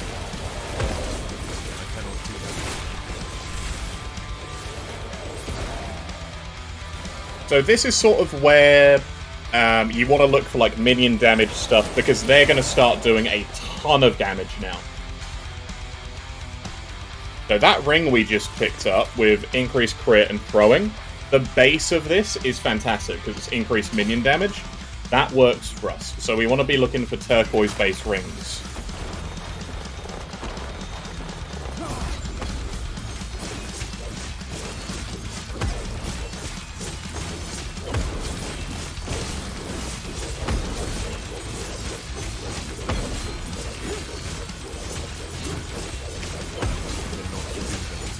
Now the thing is, because we're also like melee damage ourselves, I am actually going to be picking up this node next for Scorching Path, just because when they're on a single target and we Void Cleave, that's when they're going to get the biggest thing, because we're going to basically hit all of them, because Void Cleave is a massive hit.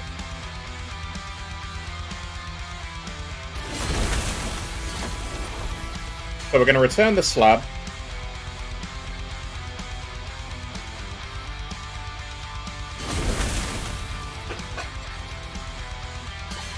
Get a free passive point.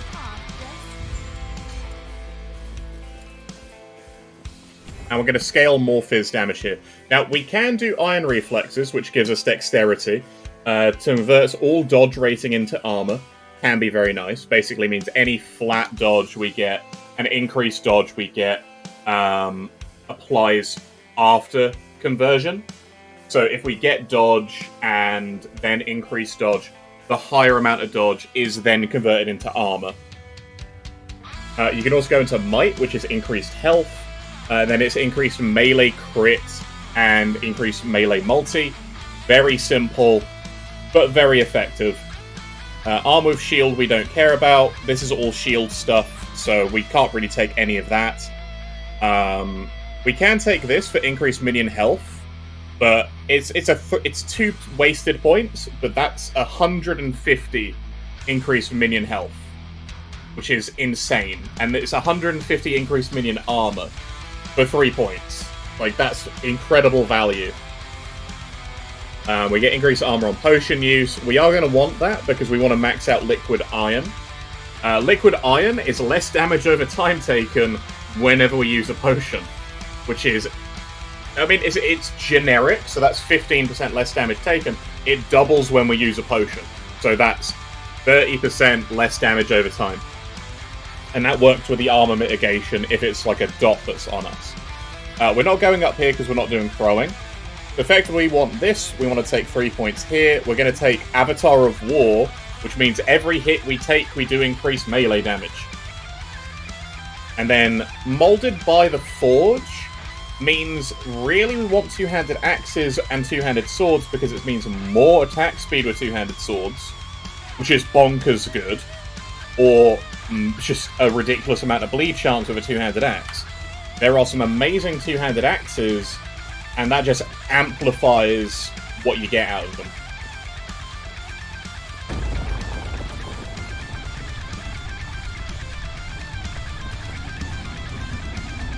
Like, the Forgeguard tree has a lot of very, very good nodes in it. The main problem is Forgeguard's a little bit underwhelming compared to, like, the Paladin with loads of free resists, tons of spell damage, and especially if you don't like minions, or playing a minion hybrid style.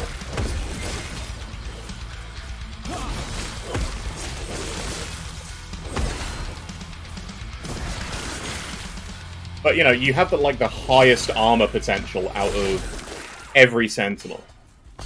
And I mean, we've got 36% reduction in damage taken and 25 for non-physical hits. And now we just take less damage because of Anvil stance as well, while dishing out a ton, and the minions dish out a ton. Bruised Jade Amulet, 4 Potion Find. But I'm going to max out Infusion, because you want the flat more than anything first.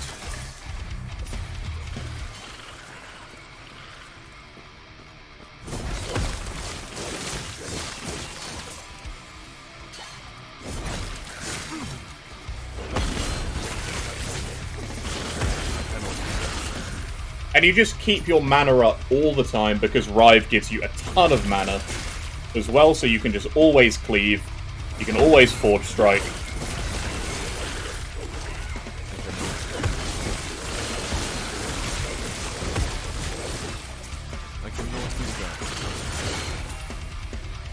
You have nothing to worry about, basically.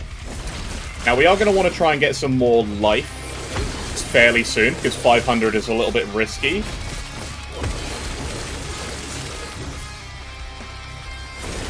But I mean, we're not in a huge amount of danger anyway, just because of how much health we regain on hit, the fact we have Leech, the fact we have a lot of armor and less damage taken, and we have minions that can body block blows for us.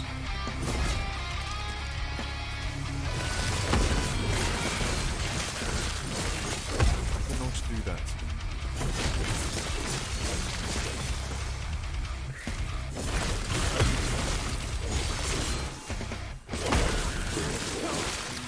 So what you want to do, you want to dash, Forge Strike, and then Void Cleave. I said Void Strike again. Sorry, Forge Strike, and then Void Cleave. I cannot do that. And once you have all this, it really starts comboing together. I'm now going to take Scorching Path, which means every time I swing and I hit one of my minions, they're going to do a ridiculous amount of extra flat damage. And the armor is just there for a little bit of extra damage as we level. I'm probably going to drop the armor out of the final build and take something else like Sigils. Build is fun. Thank you, Ario. Yeah, the build is very fun. Because effectively you have big hits that come out very often. And you get to see the full effect of what you're putting out.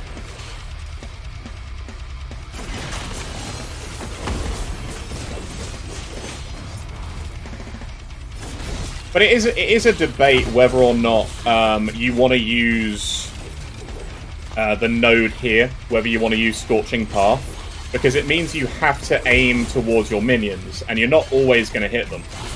But the thing is, against trash mobs, you don't need the buff. It's only against rares, and against rares, they're all going to be gathered up on the rares.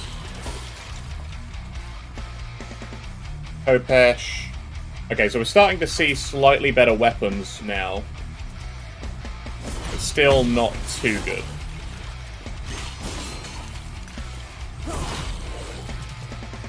I think what I want to know is, does the buff stack if I get 2 charges? I believe it does.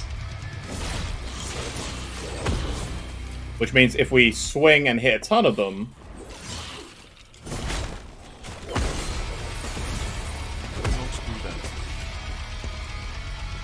There we go, we now get 5 infusions, so it should do 100 and... just a ton of damage. Too much damage.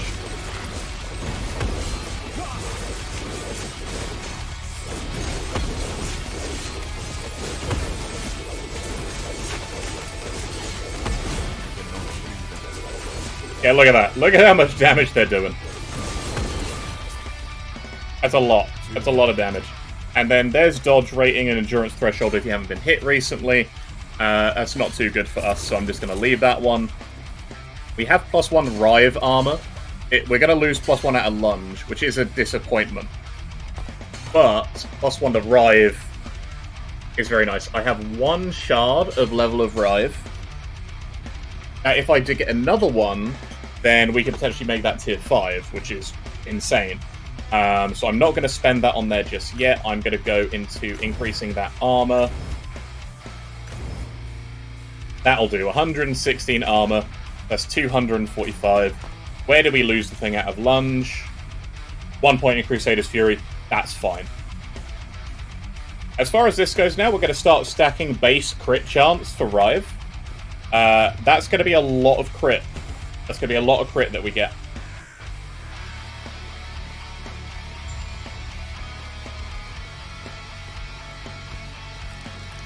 Spymaster Xeric, I'm just going to run past into the Majelka Way Station. He's just an awful fight in general because he blocks every hit. If you're not a dot-based build, he's a pain. And then even for a dot-based build, he's a pain. So you can just ignore him.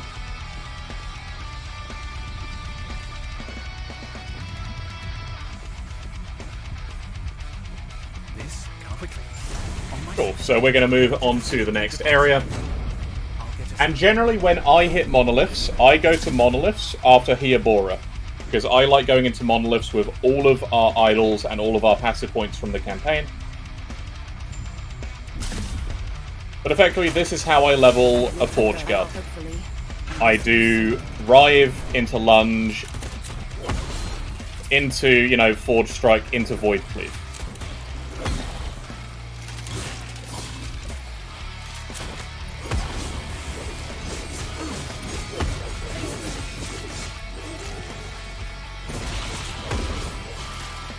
I cannot do that.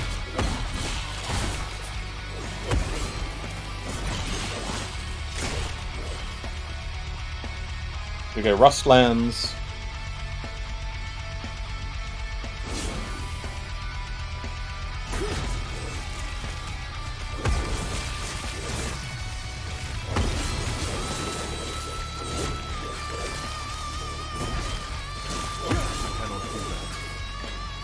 So there are a few things which we want to do with Void Cleave now, that we have everything that we want over here.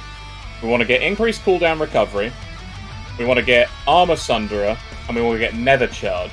Nether Charge is going to make it cost more mana, but have a second charge we can use. So that's 1, that's 4, that's 5, so 5 points from now will be level 14.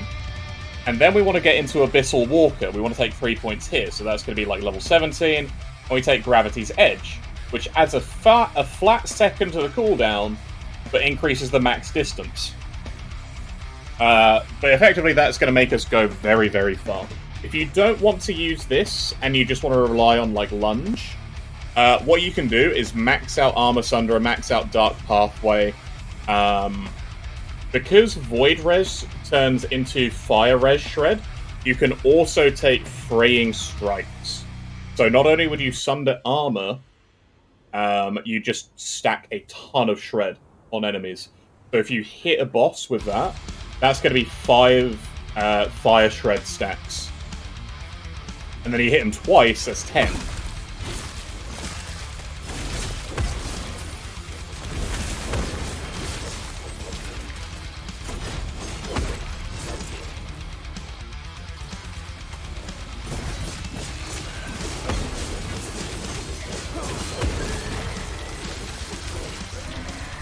Yeah, and you start seeing the DPS really come out once you start getting good weapons. And when you start hitting all of your minions who are on your targets that you're swinging at.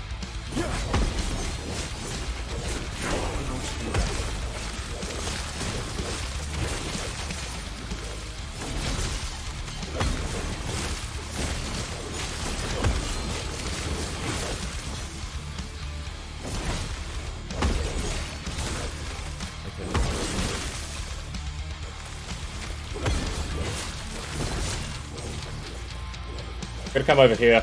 I'm gonna go into the Fire Res Shred rather than the Traversal, just because I think Lunge is enough. If you want to drop Lunge for something else, I don't recommend it, but you can do that if you're using Void Cleave as a Traversal skill. Or, you know, you just want to go very far when you swing it. But I'm going to come up here, get the Recovery, get the Armor Shred, and go into the extra charge. Because that means I should be able to stack 10 lots of the buff. So that'll be 300 flat fire damage. And then more because of that 150 increase.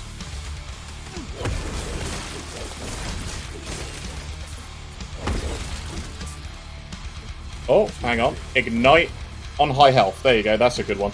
But it's shield throw and ignite. Alright, maybe we don't need that. I'm going to get rid of that little bit of flat, and I'm going to slot that in, just because the ignite chance on it is nice.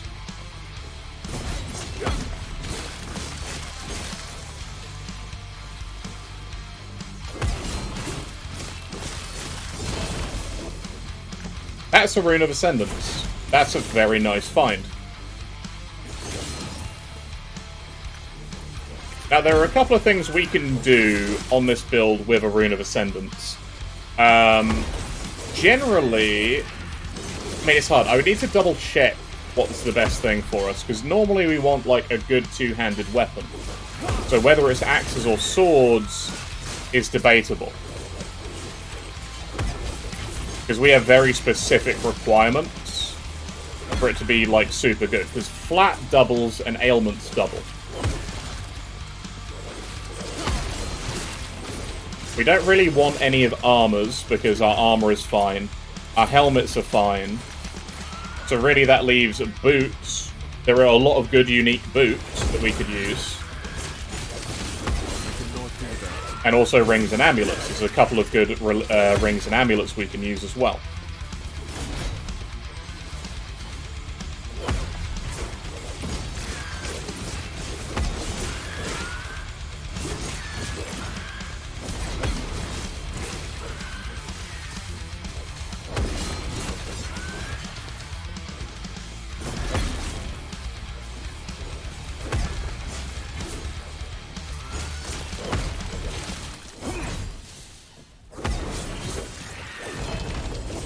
A second Rune of Ascendance. Okay. Well, I mean, we get to use probably one on an amulet and then one on a pair of boots. And we're likely also to get a bad pair of boots, because there's a couple of ones which I'm not too fussed about getting. I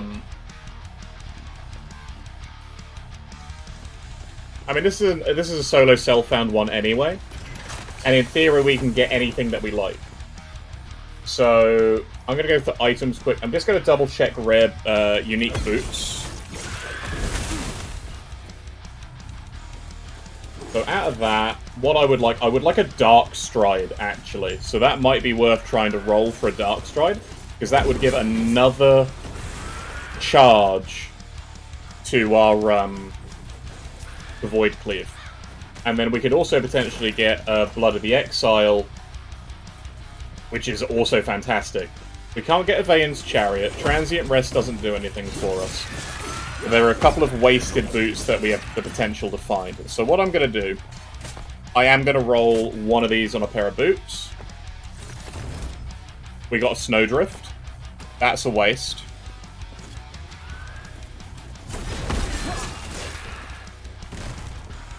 And that's a shame. Snowdrifts aren't that great. Forgeguard, the most not-so-best class in the game. I like Forgeguard, Conlan. I think Forgeguard is... I think it's underrated. Like, no class in the game, I think, is bad. It's just how you want to try and play it. Like, Forgeguard has an amazing hybridization that you can do, which we're doing at the minute. Where we're landing big hits, big ignites, we're eating ignites off of enemies, we're regaining mana all the time, we're lunging all the time, and we have minions that supplement us rather than being the focus of the build. And they do just a boatload of damage.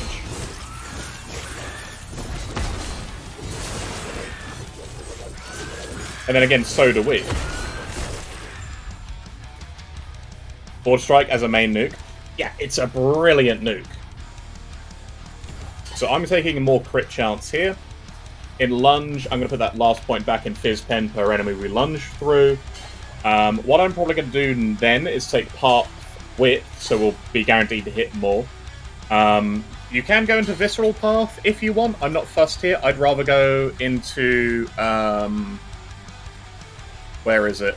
I'd rather come through here and start taking the minimum kill threshold. Yeah, Spear Forge is definitely more for single target, unfortunately. Here I was. What we're doing, we're getting ward on forged weapons. I'll probably be re-speccing out of this later. But we're actually maxing out forged weapons here. And then I'm tempted with detonating ground. I haven't tried this before. I think that could be interesting because it's more ignites we can eat. And yeah, more forged weapon melee damage is huge.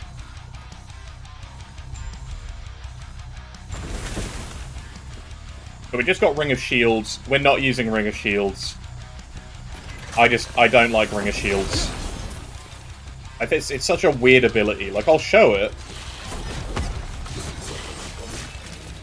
But like, it's got a 15-second cooldown. Morning, AC. How you doing?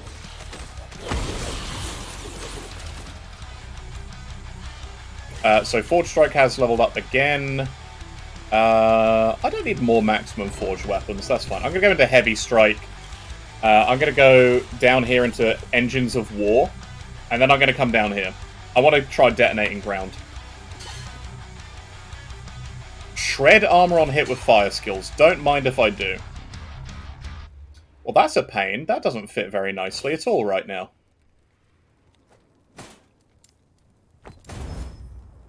Two levels of lunge shards. Nice. So what is this? Two-handed staff? Curse of Perseverance. I'm not even going to grab it.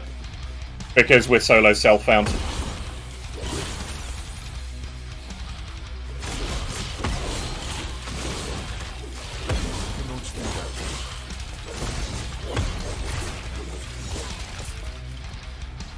Lucky Sash of the Ox is more health, minion damage. I prefer the armor we have on our current ones.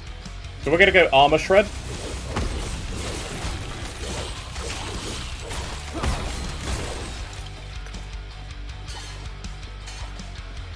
Okay, come just over here. I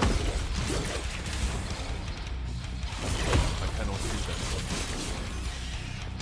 Yeah, so Rive creates forged weapons, Forge Strike creates forged weapons. It's not redundant. Yeah, so this is what Ring of Shields does. It basically creates shields that float around you and can block ranged hits. The problem is, it's just not very good. That's the Torch of the Pontifex. See, the problem is with the Torch of the Pontifex is we can't use Forge Strike with it. Not Forge Strike. We can't use Void Cleave. Health restored on lunge. Throwing attacks. It's all throwing attacks. God damn it.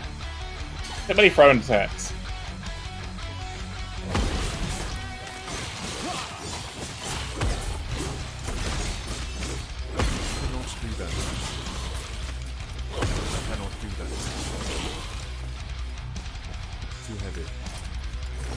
Right, I'm gonna get rid of this and that.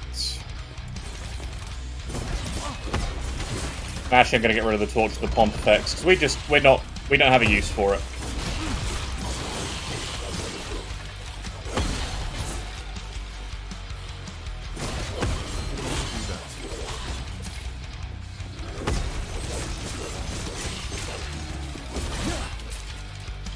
I cannot do that. Multi-amulet. And we're just going to go to Yulia's Haven and continue through. We won't have a problem. But yeah, I like Forge Strike. It feels like it's a skill that goes all over the place. And I like going into the forged weapon side of things as a Forgeguard just because there's so much flat damage you can give these things. Like, normally, you can do this with, like, Warpath as well, if you want, because Warpath has forged weapon creation. And you can get a lot of, like, damage reduction while Warpathing. It's probably the tankiest one if you want to go like all in on the summoner. But I prefer Riving. Rive is just the best damage skill, I think, Sentinel in general has.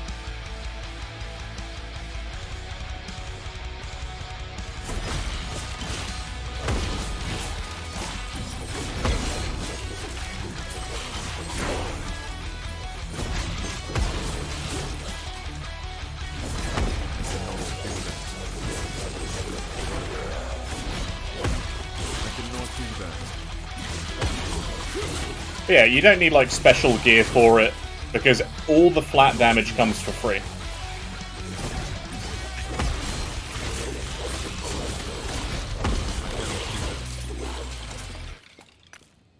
Whereas Kopesh is static, that's a lot of increased fizz damage.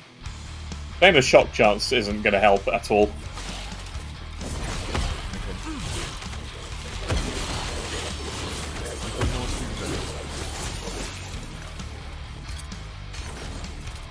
Okay, so we are going to again put more points in Armor Sunderer because it also increases Armor Shred effect, which is very nice.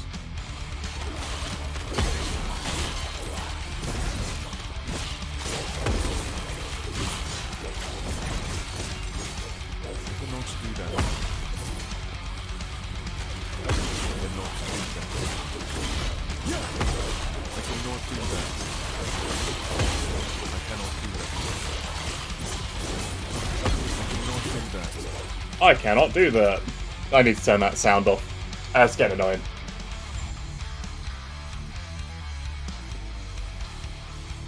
Oh yeah, I'm going to go back to the Manifest Armor, just because Ring of Shields has no real place in this build, and in many builds.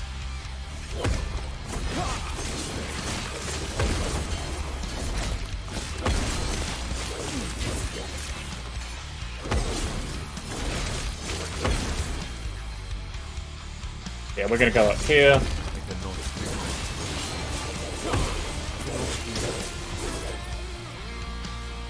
Through a Warblade of Wounds. Bleed on hit.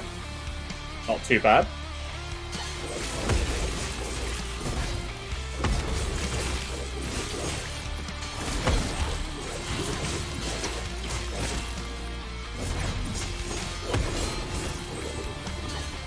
Oh, that's a shrine.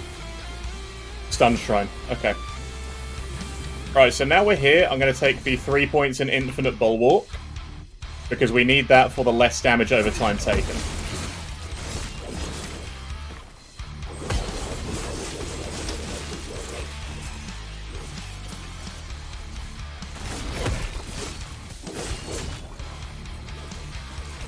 Yeah, so long as you can get them out, they do a lot of damage.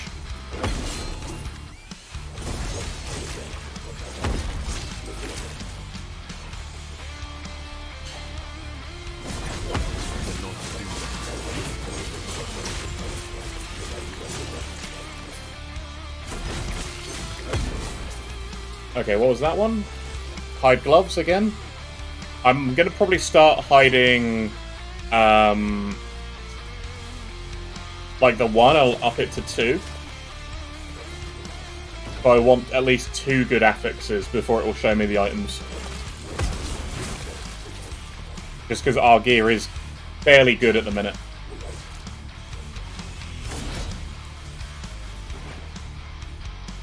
But yeah, with Lunge, we start with at least 10% Fizz Pen. We get some Ignites off of Forge and Void Cleave. Then we start Riving for even more Ignites. We eat all of those Ignites for more damage. That should be when Lunge no longer applies its 10%. So we always have 10.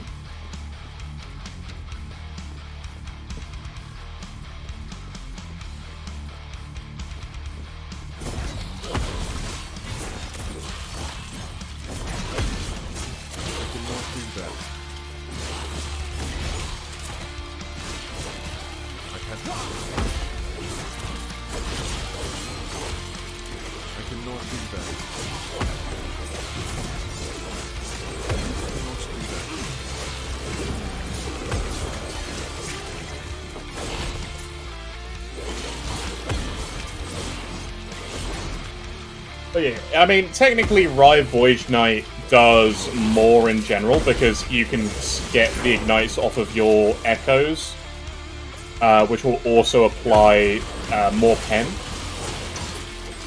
And there's nothing stopping it from doing the exact same thing that we're doing here.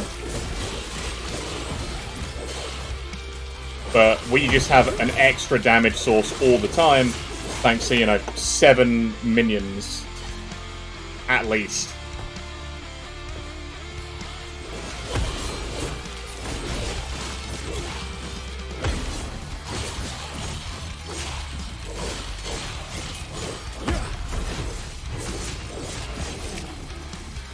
Cool, so another point in Infinite Bulwark. Once we go 3 here, I'm going to put 1 point in Flawless Defender, and then I'm going to put another point in Folded Steel. We want to max out Folded Steel, and we want to max out Smelter's Might.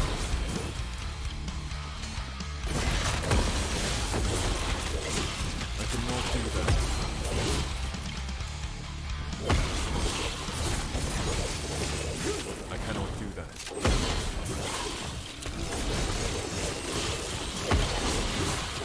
Me in what army? Me in my army.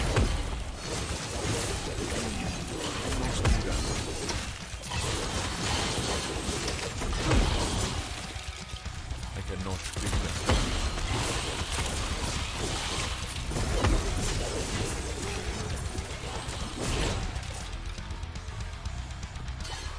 And because you are a Forgeguard, you get armor, you get damage.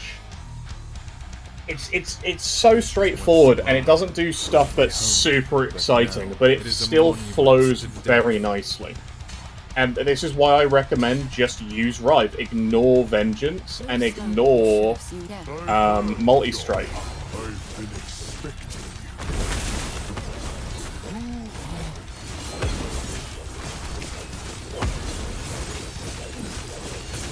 I cannot do that. My loyalty is eternal. Now die. I cannot do that. I cannot do that. I cannot do that.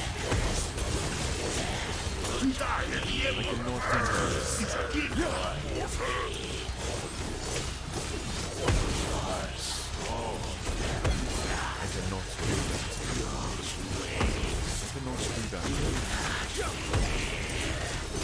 But yeah, you can just constantly spam, swing. Easy. And that brings us to Heobora. So, now we're in Heobora, we're going to do the missions up to Grail, which basically is the end of Heobora. And then you're in Monoliths. So it's about 4 hours from start to finish to sort of go from nothing to Monoliths. You can do it faster if you find keys, you can do it faster if you know, skip the side content we've gone and done for the passives. I'm back. But I quite like being at this point. So we have 36% armor against Fizz still. Let Raya lead another massacre. I cannot do that. And we should be fairly safe in this section because it's mostly fire damage and mostly fire physical. Ignite on hit and health, that is what we want to see. That is melee attack speed, poison, and melee minion damage. That's an interesting little weapon there. So that's ignite chance and health. I'm going to switch that over from the fire damage, because we want to do lots of ignites. Ignites equals more damage for us. And that is like more as in multiplicative, not just more as in, yeah, hey, you get more damage, right?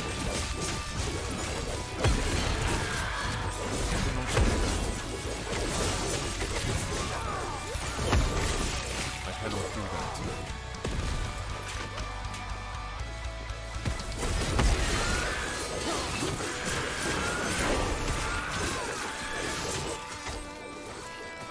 Okay, there we go. Right, so here we are.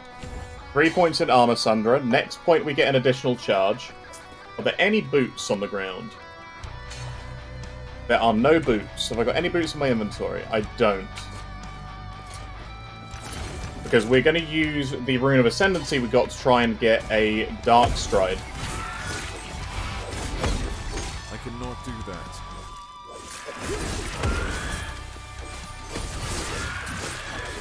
I cannot do that.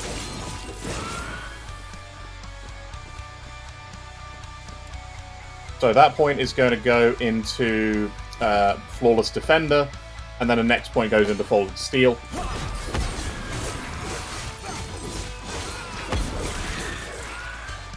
I mean, we could put it into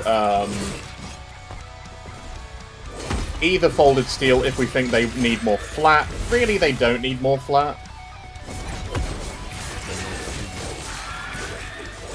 I cannot do that.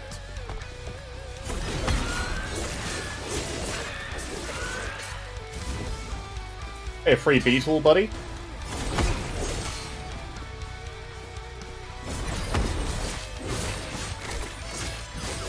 cannot do that.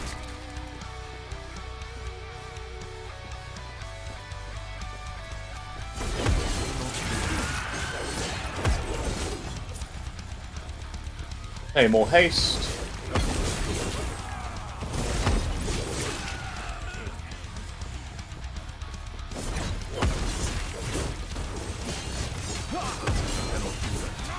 They actually did a very big facelift to this when they released Runes of Power as well. This is a much nicer looking area than it used to be. That is a very nice amulet. So that is a minion-based amulet with mana regen, crit multi, shred armor on hit, and fire res. Our current one has ignite on hit, and I would rather probably have the shred armor on hit.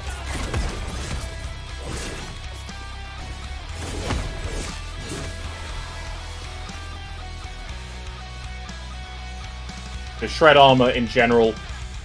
Armor, because it's a global thing against hits, if you shred loads of armor off of enemies, you just do a lot of damage to them. With that, I'm going to see if I can re-roll the mana. Elemental damage is okay, because we do part fire damage. Crit multi is fine as well. Shred armor on hit, we get fire res. We're in a fire act anyway, so I'm fine with that. That's just a nice upgrade.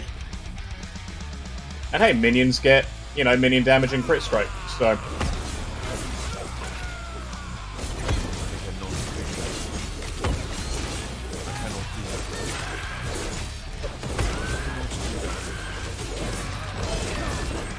Another two-handed mace, another Torch of the Pontifex. I think it's following us, guys.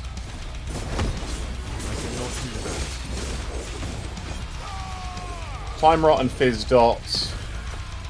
Take the Fizz Dot. Hey, +1 to Forge Strike. The problem is, we have several items that want bonus levels, and they're all on our chest piece.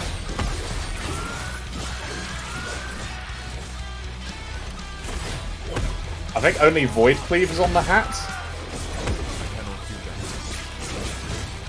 What did this end with? Just +2 to Smite.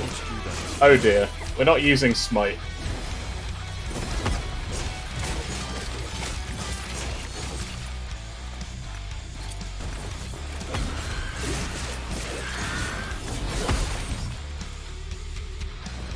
Oh dear, oh dear.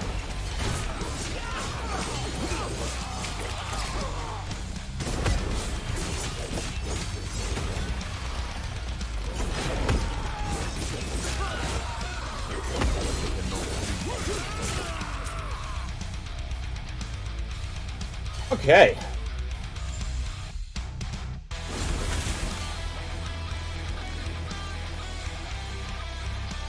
Alright, so we've reached Hiabora.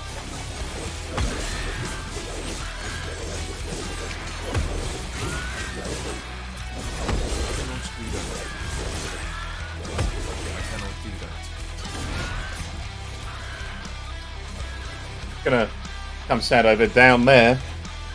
We're gonna watch this lovely little cutscene, which we can't skip. Be gone from this land. My flames will scour this place. Oh, there goes our swords. There goes the other swords.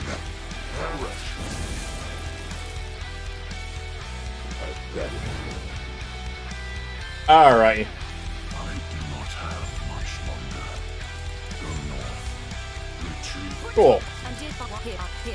Come. Cool, so lead the way. To discuss. We can go straight left, pick up the portals on the way, and go straight into Wendigo territory.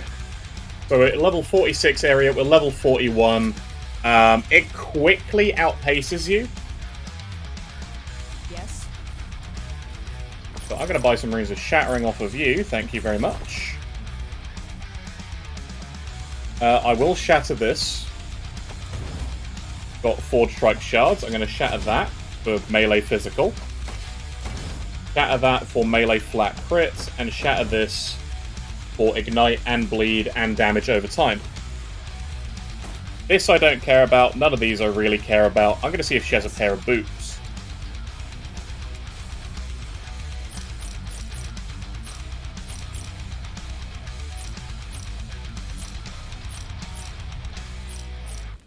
Sell all of this. Have no use for it. Oh, 1 LP, that's not bad. Okay, so there's another minion. There's a minion damage ring in here. That would be good, but again, you don't really want to buy them from the shops because they got very low forging potential, especially if they're grey. What I'm looking for is any pair of boots, and she just has no boots. And I don't have a pair of boots in my stash. Because again, SSF. We don't have much time. Cool, so we're going to go this way. We're going to pick up the quest for the animal pieces.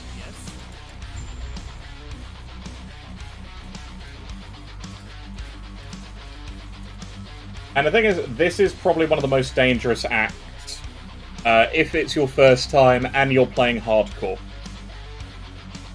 Because the Wengari hit very fast and very hard.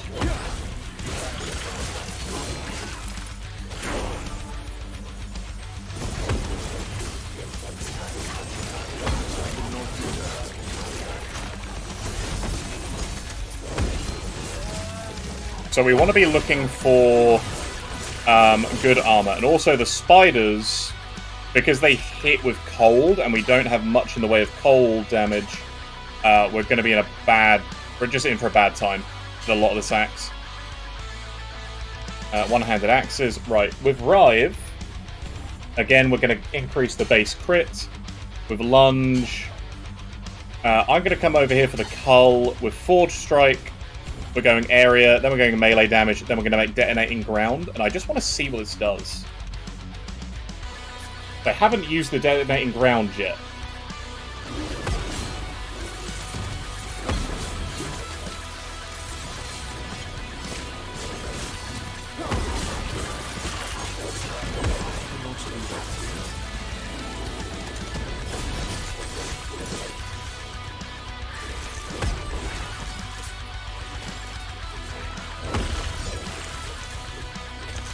Oh god, I'm missing everything.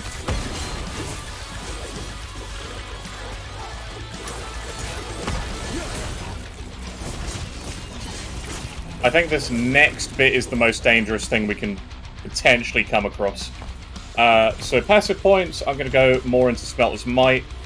So we now have a 100% bleed and ignite. I'm going to ignore all these spiders. If I don't get body blocked.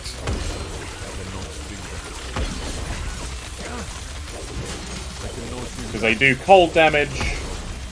We don't have that much cold res. And cold is actually being converted into physical damage for us. So they would probably have killed us if we didn't have that modifier as well. Because things just hit hard. They hit very hard. Fizz damage we don't care about. Elemental we do care about.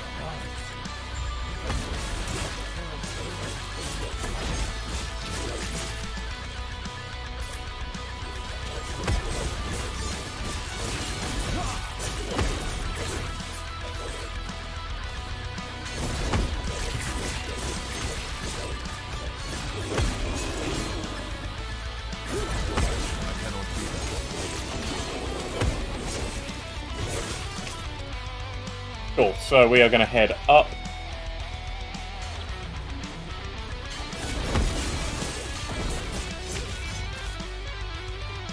The likelihood is our third swing is going to crit. And if we get any increased crit like we can get very shortly...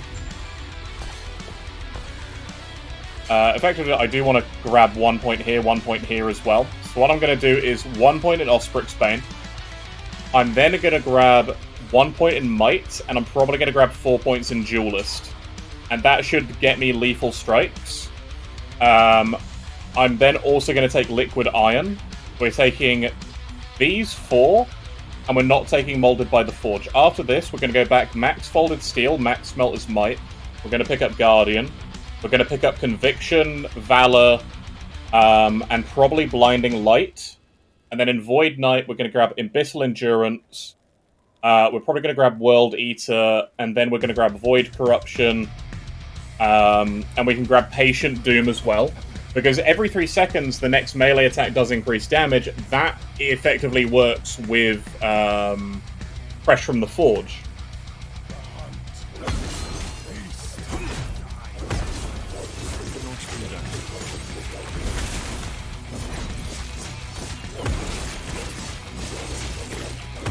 The problem is we definitely need to start finding a better weapon, because our weapon is a low base.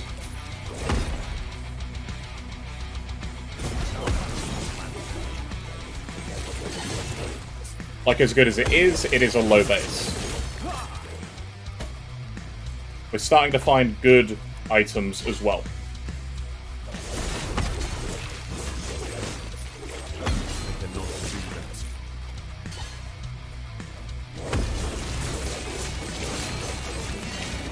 The nice news is, this is why having these minions is very good. Okay, alright, we're gonna come here, and we're gonna go up the top there.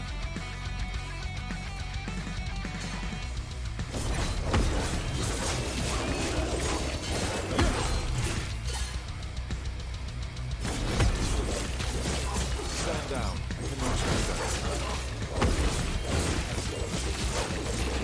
cannot do that. So this should be the feeding pens, just up here to the right. And then we're going to run back down into grabbing the bile.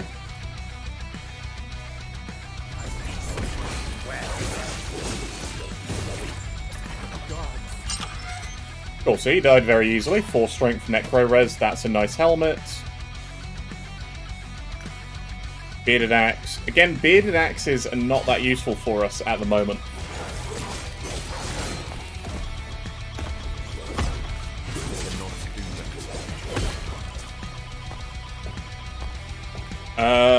Yeah, so with this, actually, that's a nice roll. What can we throw on here, actually? I'm thinking health. I'm definitely thinking health. And then maybe vitality? Yeah, probably vitality. I'll take that. It's increased movement speed, higher armor. What more could you really want?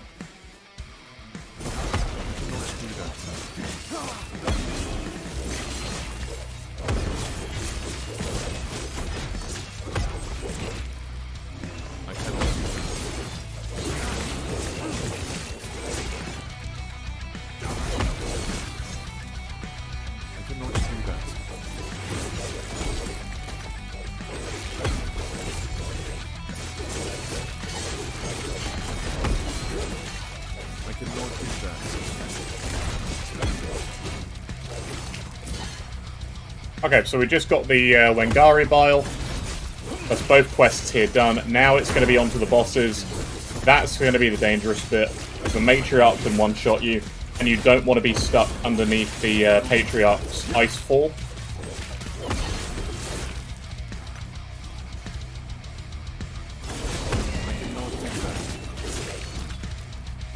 So Void Cleave, we're going to get the second charge. Which means it has the same cooldown as the standard. So effectively we just have 2 cooldowns. But that gives double the damage, which means if we rip 2 of them on a huge group, they're gonna have a field day with whatever's in front of them.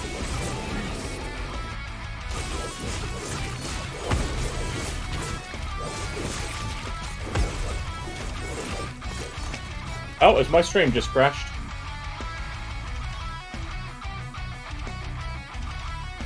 Got a set of folks still here. We should be still here. I think it might be my player which broke.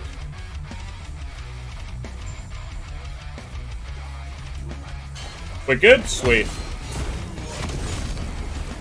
Well, we're not good because we're going to be getting our ass handed to us here. If we die, we die. And it's because I'm an idiot.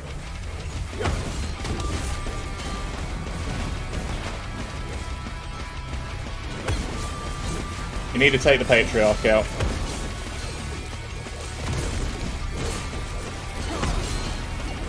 Right, there you go.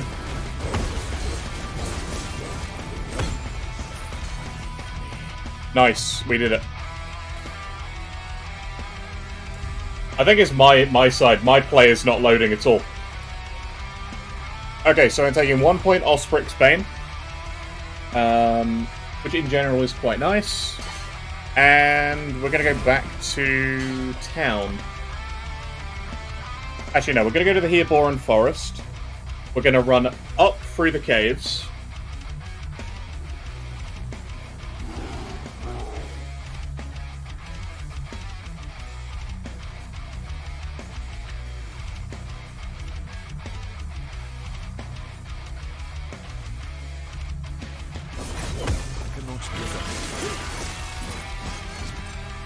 Yes, we're going to run up through the caves.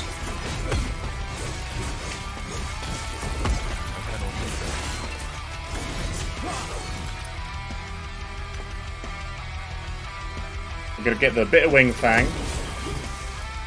This is also a dangerous area for us, just because we have 2% cold... We're 2% cold res?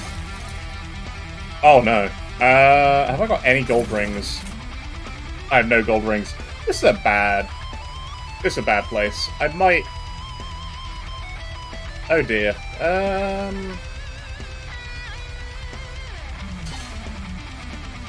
Got any cold res on anything that I can put on quick? No.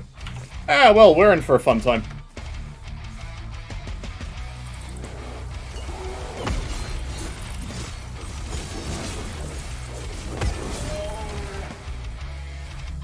Right, Idol of Fire, minion fire damage, additional sword multi-strike. Not much I can do there.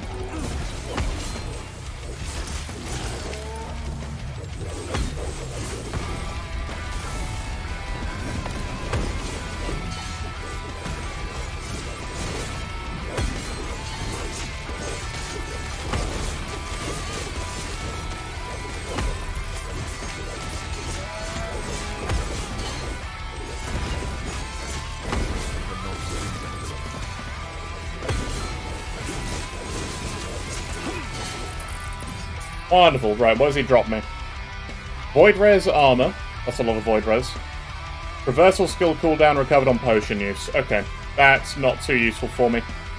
That's a spear. That is an Ellie ring. I'm going to use that. Get anything that we can to increase the Ellie resistance right now. Specifically cold.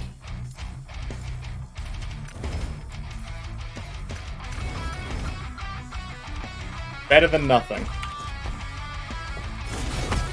Going from 6 to 25 is worthwhile. I cannot do that.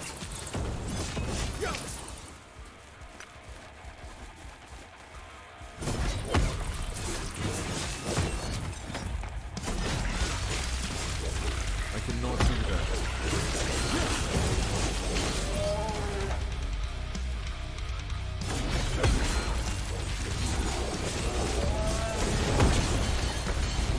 Cool. Ice Beetles.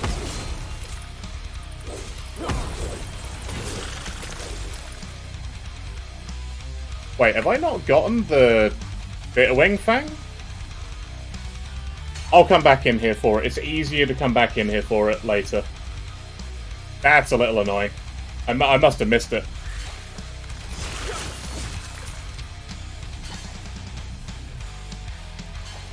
But yeah, after we finish this act, that's going to be it for today's stream. Just because it was a stream on a whim, shall we say.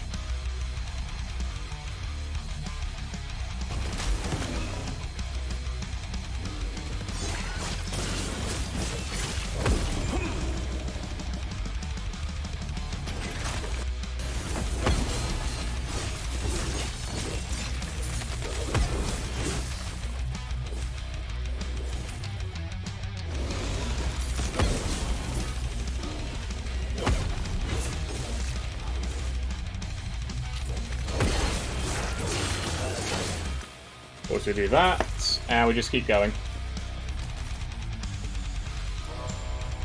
Never say no to a whim stream. Tell me about it. I figured, like, you know, it's my day off. What am I going to do? I kind of want to play some Last Epoch. I'll stream it. I wanted to see if, like, Forgeguard was going to be really good to get into monoliths with early. It's about the same as the rest of my builds. Like, 4 hours is just the standard time it takes me now. Like, generally. What I'm probably going to do, I am probably going to take tomorrow off, actually off stream, because I need to record a video. I need to write the rest of the script for that video tonight, so that's what I'm going to do tonight. Record that tomorrow, hopefully upload it tomorrow, because I have the editing skills. Actually, I have worse editing skills than a chimpanzee on a typewriter.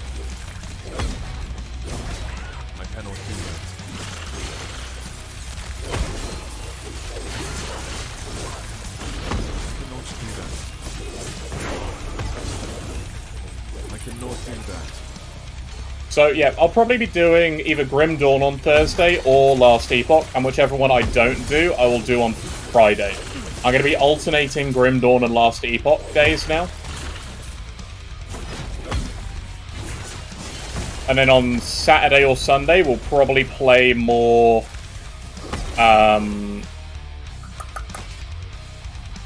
Generation Zero, because that was a fun game, and I would like to play some more of that as well. 46, but it's got Ignite on hit.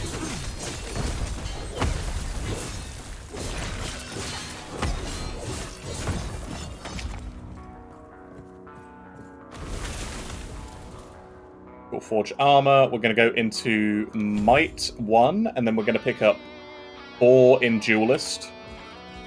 Or, well, really 3 in Duelist, because as soon as we can pick up Liquid Iron, we're picking up Liquid Iron. Ow!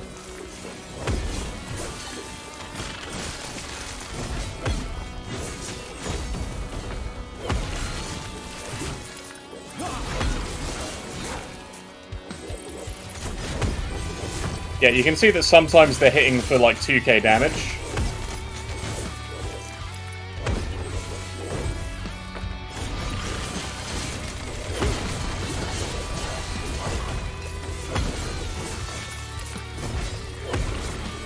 And it'll be another new character running to monoliths on like Thursday or Friday, depending on what we choose to do.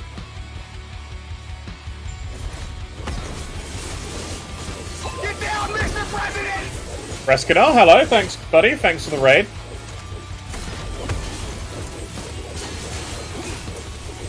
Oh, that is nowhere safe to stand in that. Okay, have you dropped me anything good? No. How's it going, man? Hope your day's going well. It's just no good weapons. Yeah, man, hope your day's going well. Oh, you raided into an ad. Crud.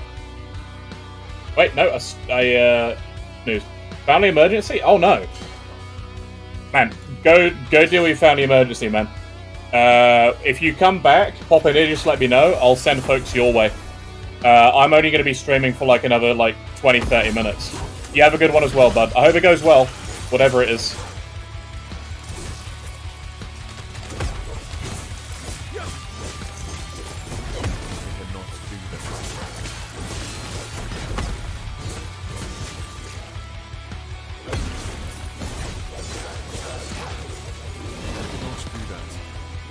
Anyway, welcome folks from Reskanar. I'm Mythical Mary. We play ARPG games, and occasionally games related to RPGs. I cannot do that. But yeah, we're just leveling some characters, seeing how the best way to get there is going to be. Oh god, don't die to the wolves. The problem is that we're having right now is we have no cold resistance and fairly low health. I cannot do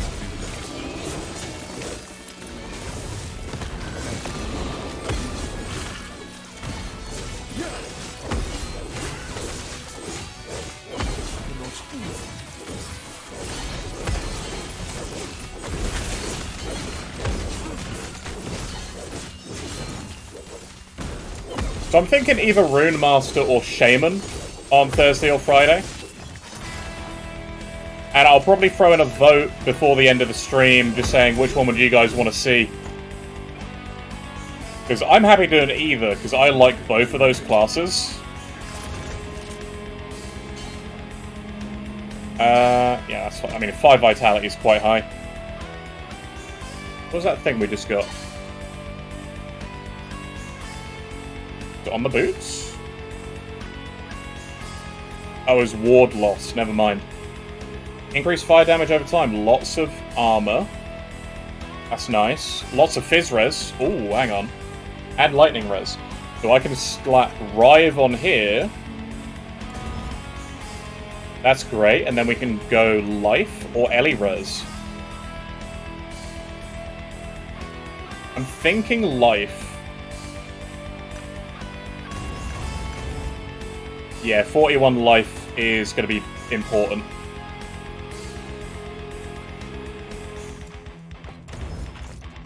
And then that overcaps us on Fizz for now. So Rive lost a point from our crit, that's fine, we'll just put that back in.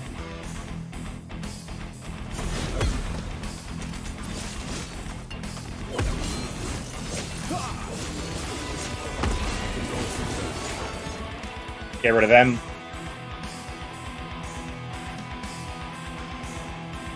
And yeah, so this is probably a more offensive version of what I would probably run.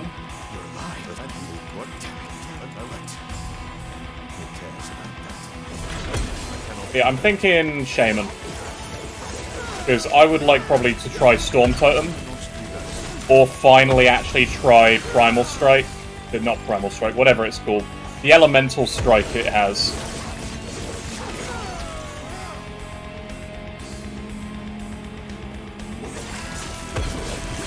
So Void Cleaver's leveled up again, so now we have this. I'm going to go all in on the Void Res.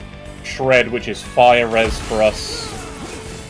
Which means we can actually shred 2 stacks of Fire Shred.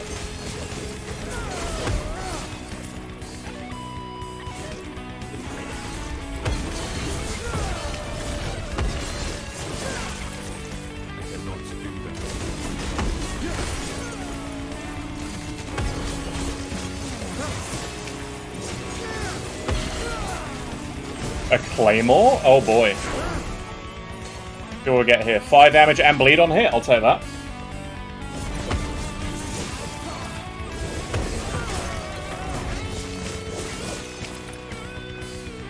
Bad Helm of the Ox. No good, we just upgraded our helmet.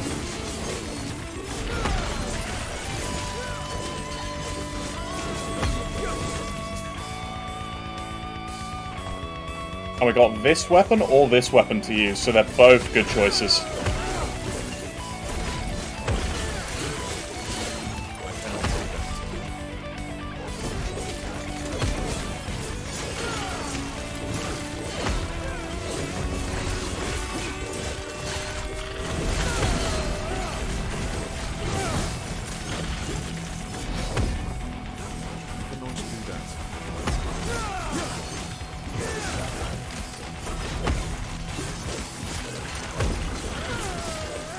Yeah, you can play this quite fast.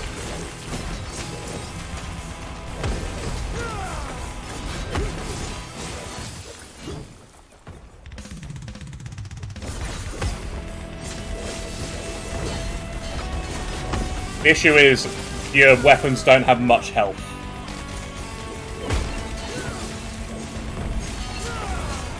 I feel like the 150 health that you can give them at the end of the Forgeguard tree is a necessity rather than an option if you're doing any sort of minion build with Forgeguard.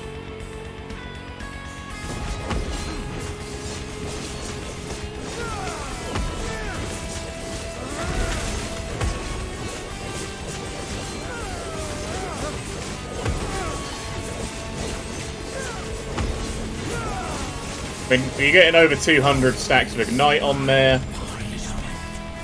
Loads of Armor Shred. Beautiful.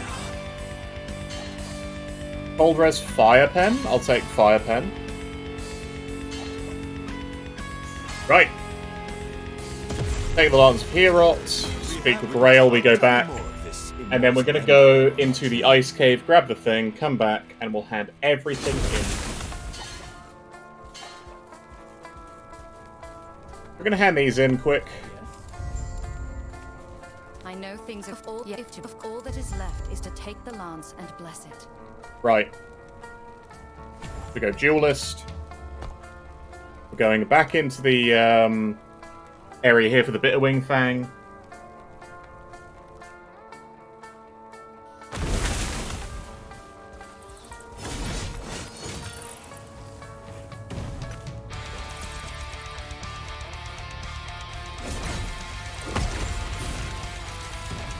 And there we go. We're gonna skedaddle back out of there, hand the quest in, and then I'm gonna call that time. I'm gonna call that time. Because what that is, effectively, is all of the passive points and all of the idle slots. So we have the full idle slots. We have all 15 passive point rewards. And you can just exit here. You don't need to go do any other quests. I mean, you can return to Herot for a free 500 XP if you really want. But you can just come here and go into Fall of the Outcasts and start doing monoliths.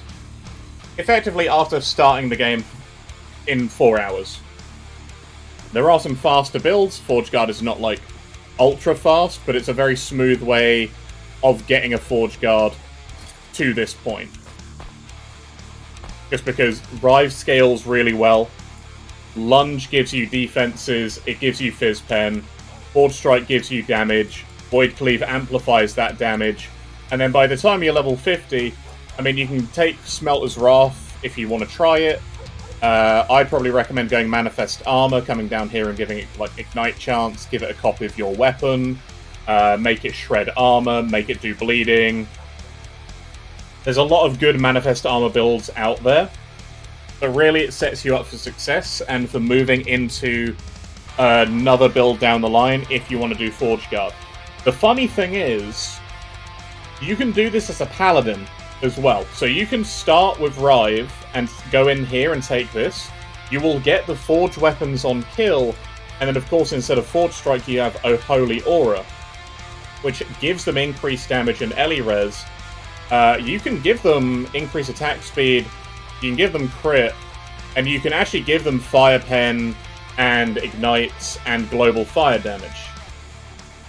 And then melee hits of other allies apply a stack of Flame Burst as well. So in theory this does work as a Paladin leveling if you go into the Flame Burst option. But that's basically going to be it from me. Has anybody got an opinion on whether Shaman or what was the other one I said? We just did Forgeguard.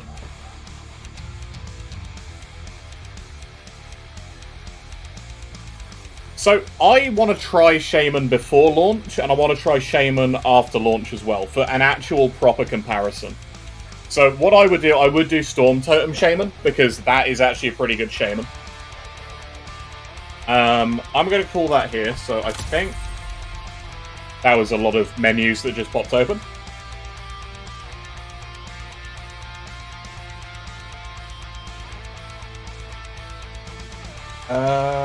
Give me just 1 second. I'm just grabbing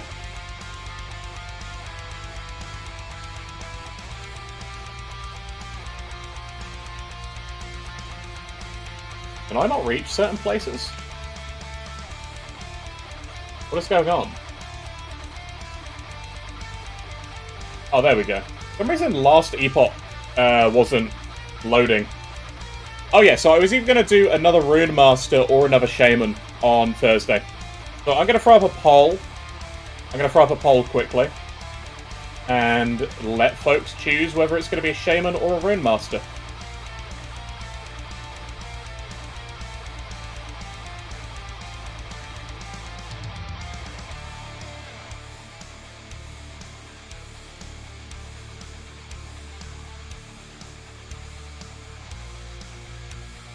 So it's going to be a 3-minute poll. I'm just going to go over and have the skills that we've been taking on here up. So Rive, we went into Sever, we went into Bound Weapon, we went into Foe Cleaver, we went into Twisting Fangs, and we picked up Flame Drinkers. We picked up a little bit of Savagery. And then we've gone down into Crit. To finish this tree off, I would take the last bits in Crit. I'd take Leech, I'd take Damage, I'd take more Crit. I'd probably take Adrenaline. Maybe. I'd probably take 1 point in Adrenaline because it stacks. I'd finish off the Ignites, and then maybe go into Armor Shred and finish off Attack Speed if you have extra points. With Lunge, we started with Dawn Charge, we went Block, we went Invulnerability, we go Melee Damage along the path, we go Path Width, and we go Fizz Pen. Then we go Maximum Frailty, Damage, and Kill Threshold. With Forge Strike, we went Forge Damage, Weapon Chance to summon when you use Forge Strikes. I picked up Great Axe later. You can take well-forged weapons, so they last longer and you get more. And I went into Light Forge and 2 points into Arcane Welding. You do not need Arcane Welding. You can drop this. I take this because it's hardcore, and anytime we get a forged weapon, it's effectively overheal. It can be life or death sometimes, but it's not like ultra worth it. Everything else from this point, you can go Heavy Strike. That's more damage for you and the weapons. I would probably take Goliath Strike because it then does more damage against res and bosses. You want to be tossing it against them because it has a higher chance of summoning anyway. I went Area. I was going to go Melee Damage. And I was going to try the Detonating Ground Nodes. I haven't tried these before. And I just figured it would be an interesting thing to try. And then in Void Cleave, as soon as we hit 35, we go 1 in Rift Flame, Hellish Chasm, Blazing Steel, Molten Infusion, and Scorching Path is an optional node. Do you want to try this? If you don't like it, drop it. I take it because I don't mind missing like some of my minions not having the DPS, with some of them having over double their DPS. Without that, then we go like Never Charge, and then we go Void Res stacks, because that will give us more cleaves. And you can then multi-cleave on the minions, which stacks the damage. The last thing we do is probably Manifest Armor until you have 15 points in the Paladin tree. And then what you do on the Paladin tree is you go Sigils, you come up here for fire damage per Sigil, you come to Ignites, get Sigil on kill, you get mana efficiency, increase the maximum Sigils, and you get global melee damage if you want it. And overall, that's where I would go. I'd go Sigils, I'd have the weapons, because you have Rive, and Rive fixes your damage.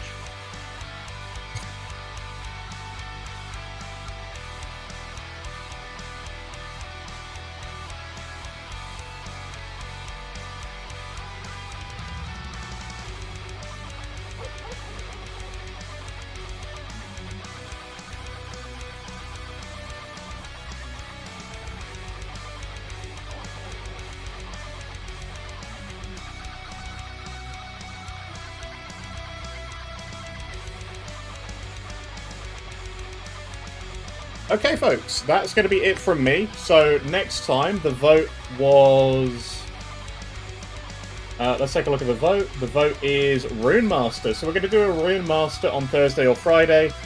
My internet is starting to have a couple of issues, so this is probably a good idea to end the stream here. Thanks for watching, folks. Hydra. I can't do Hydra. Hydra's fun. I was actually thinking of doing a Flame Dash. Flame Dash Rune Master is very fun. But yeah, has anybody got a recommendation for who we should raid? Is anybody playing Grim Dawn or Last Epoch? Walkin is playing Grim Dawn. Anybody on Last Epoch right now? Also, Dread is on. Dread is a really good Last Epoch content creator. I'll drop you guys off with him. He's leveling a Blitz Wolf. So yeah, I'll drop you guys off with Dread. Dread is a really good content creator. He's been doing content creation on Last Epoch for ages at the minute. He's got a lot of build guides. Yeah, we're going to go raid him. Have a good one, folks. And hopefully my internet will be fine on Thursday, Friday.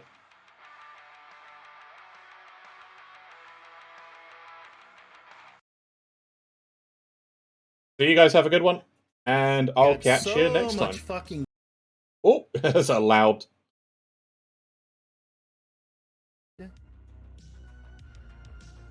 God.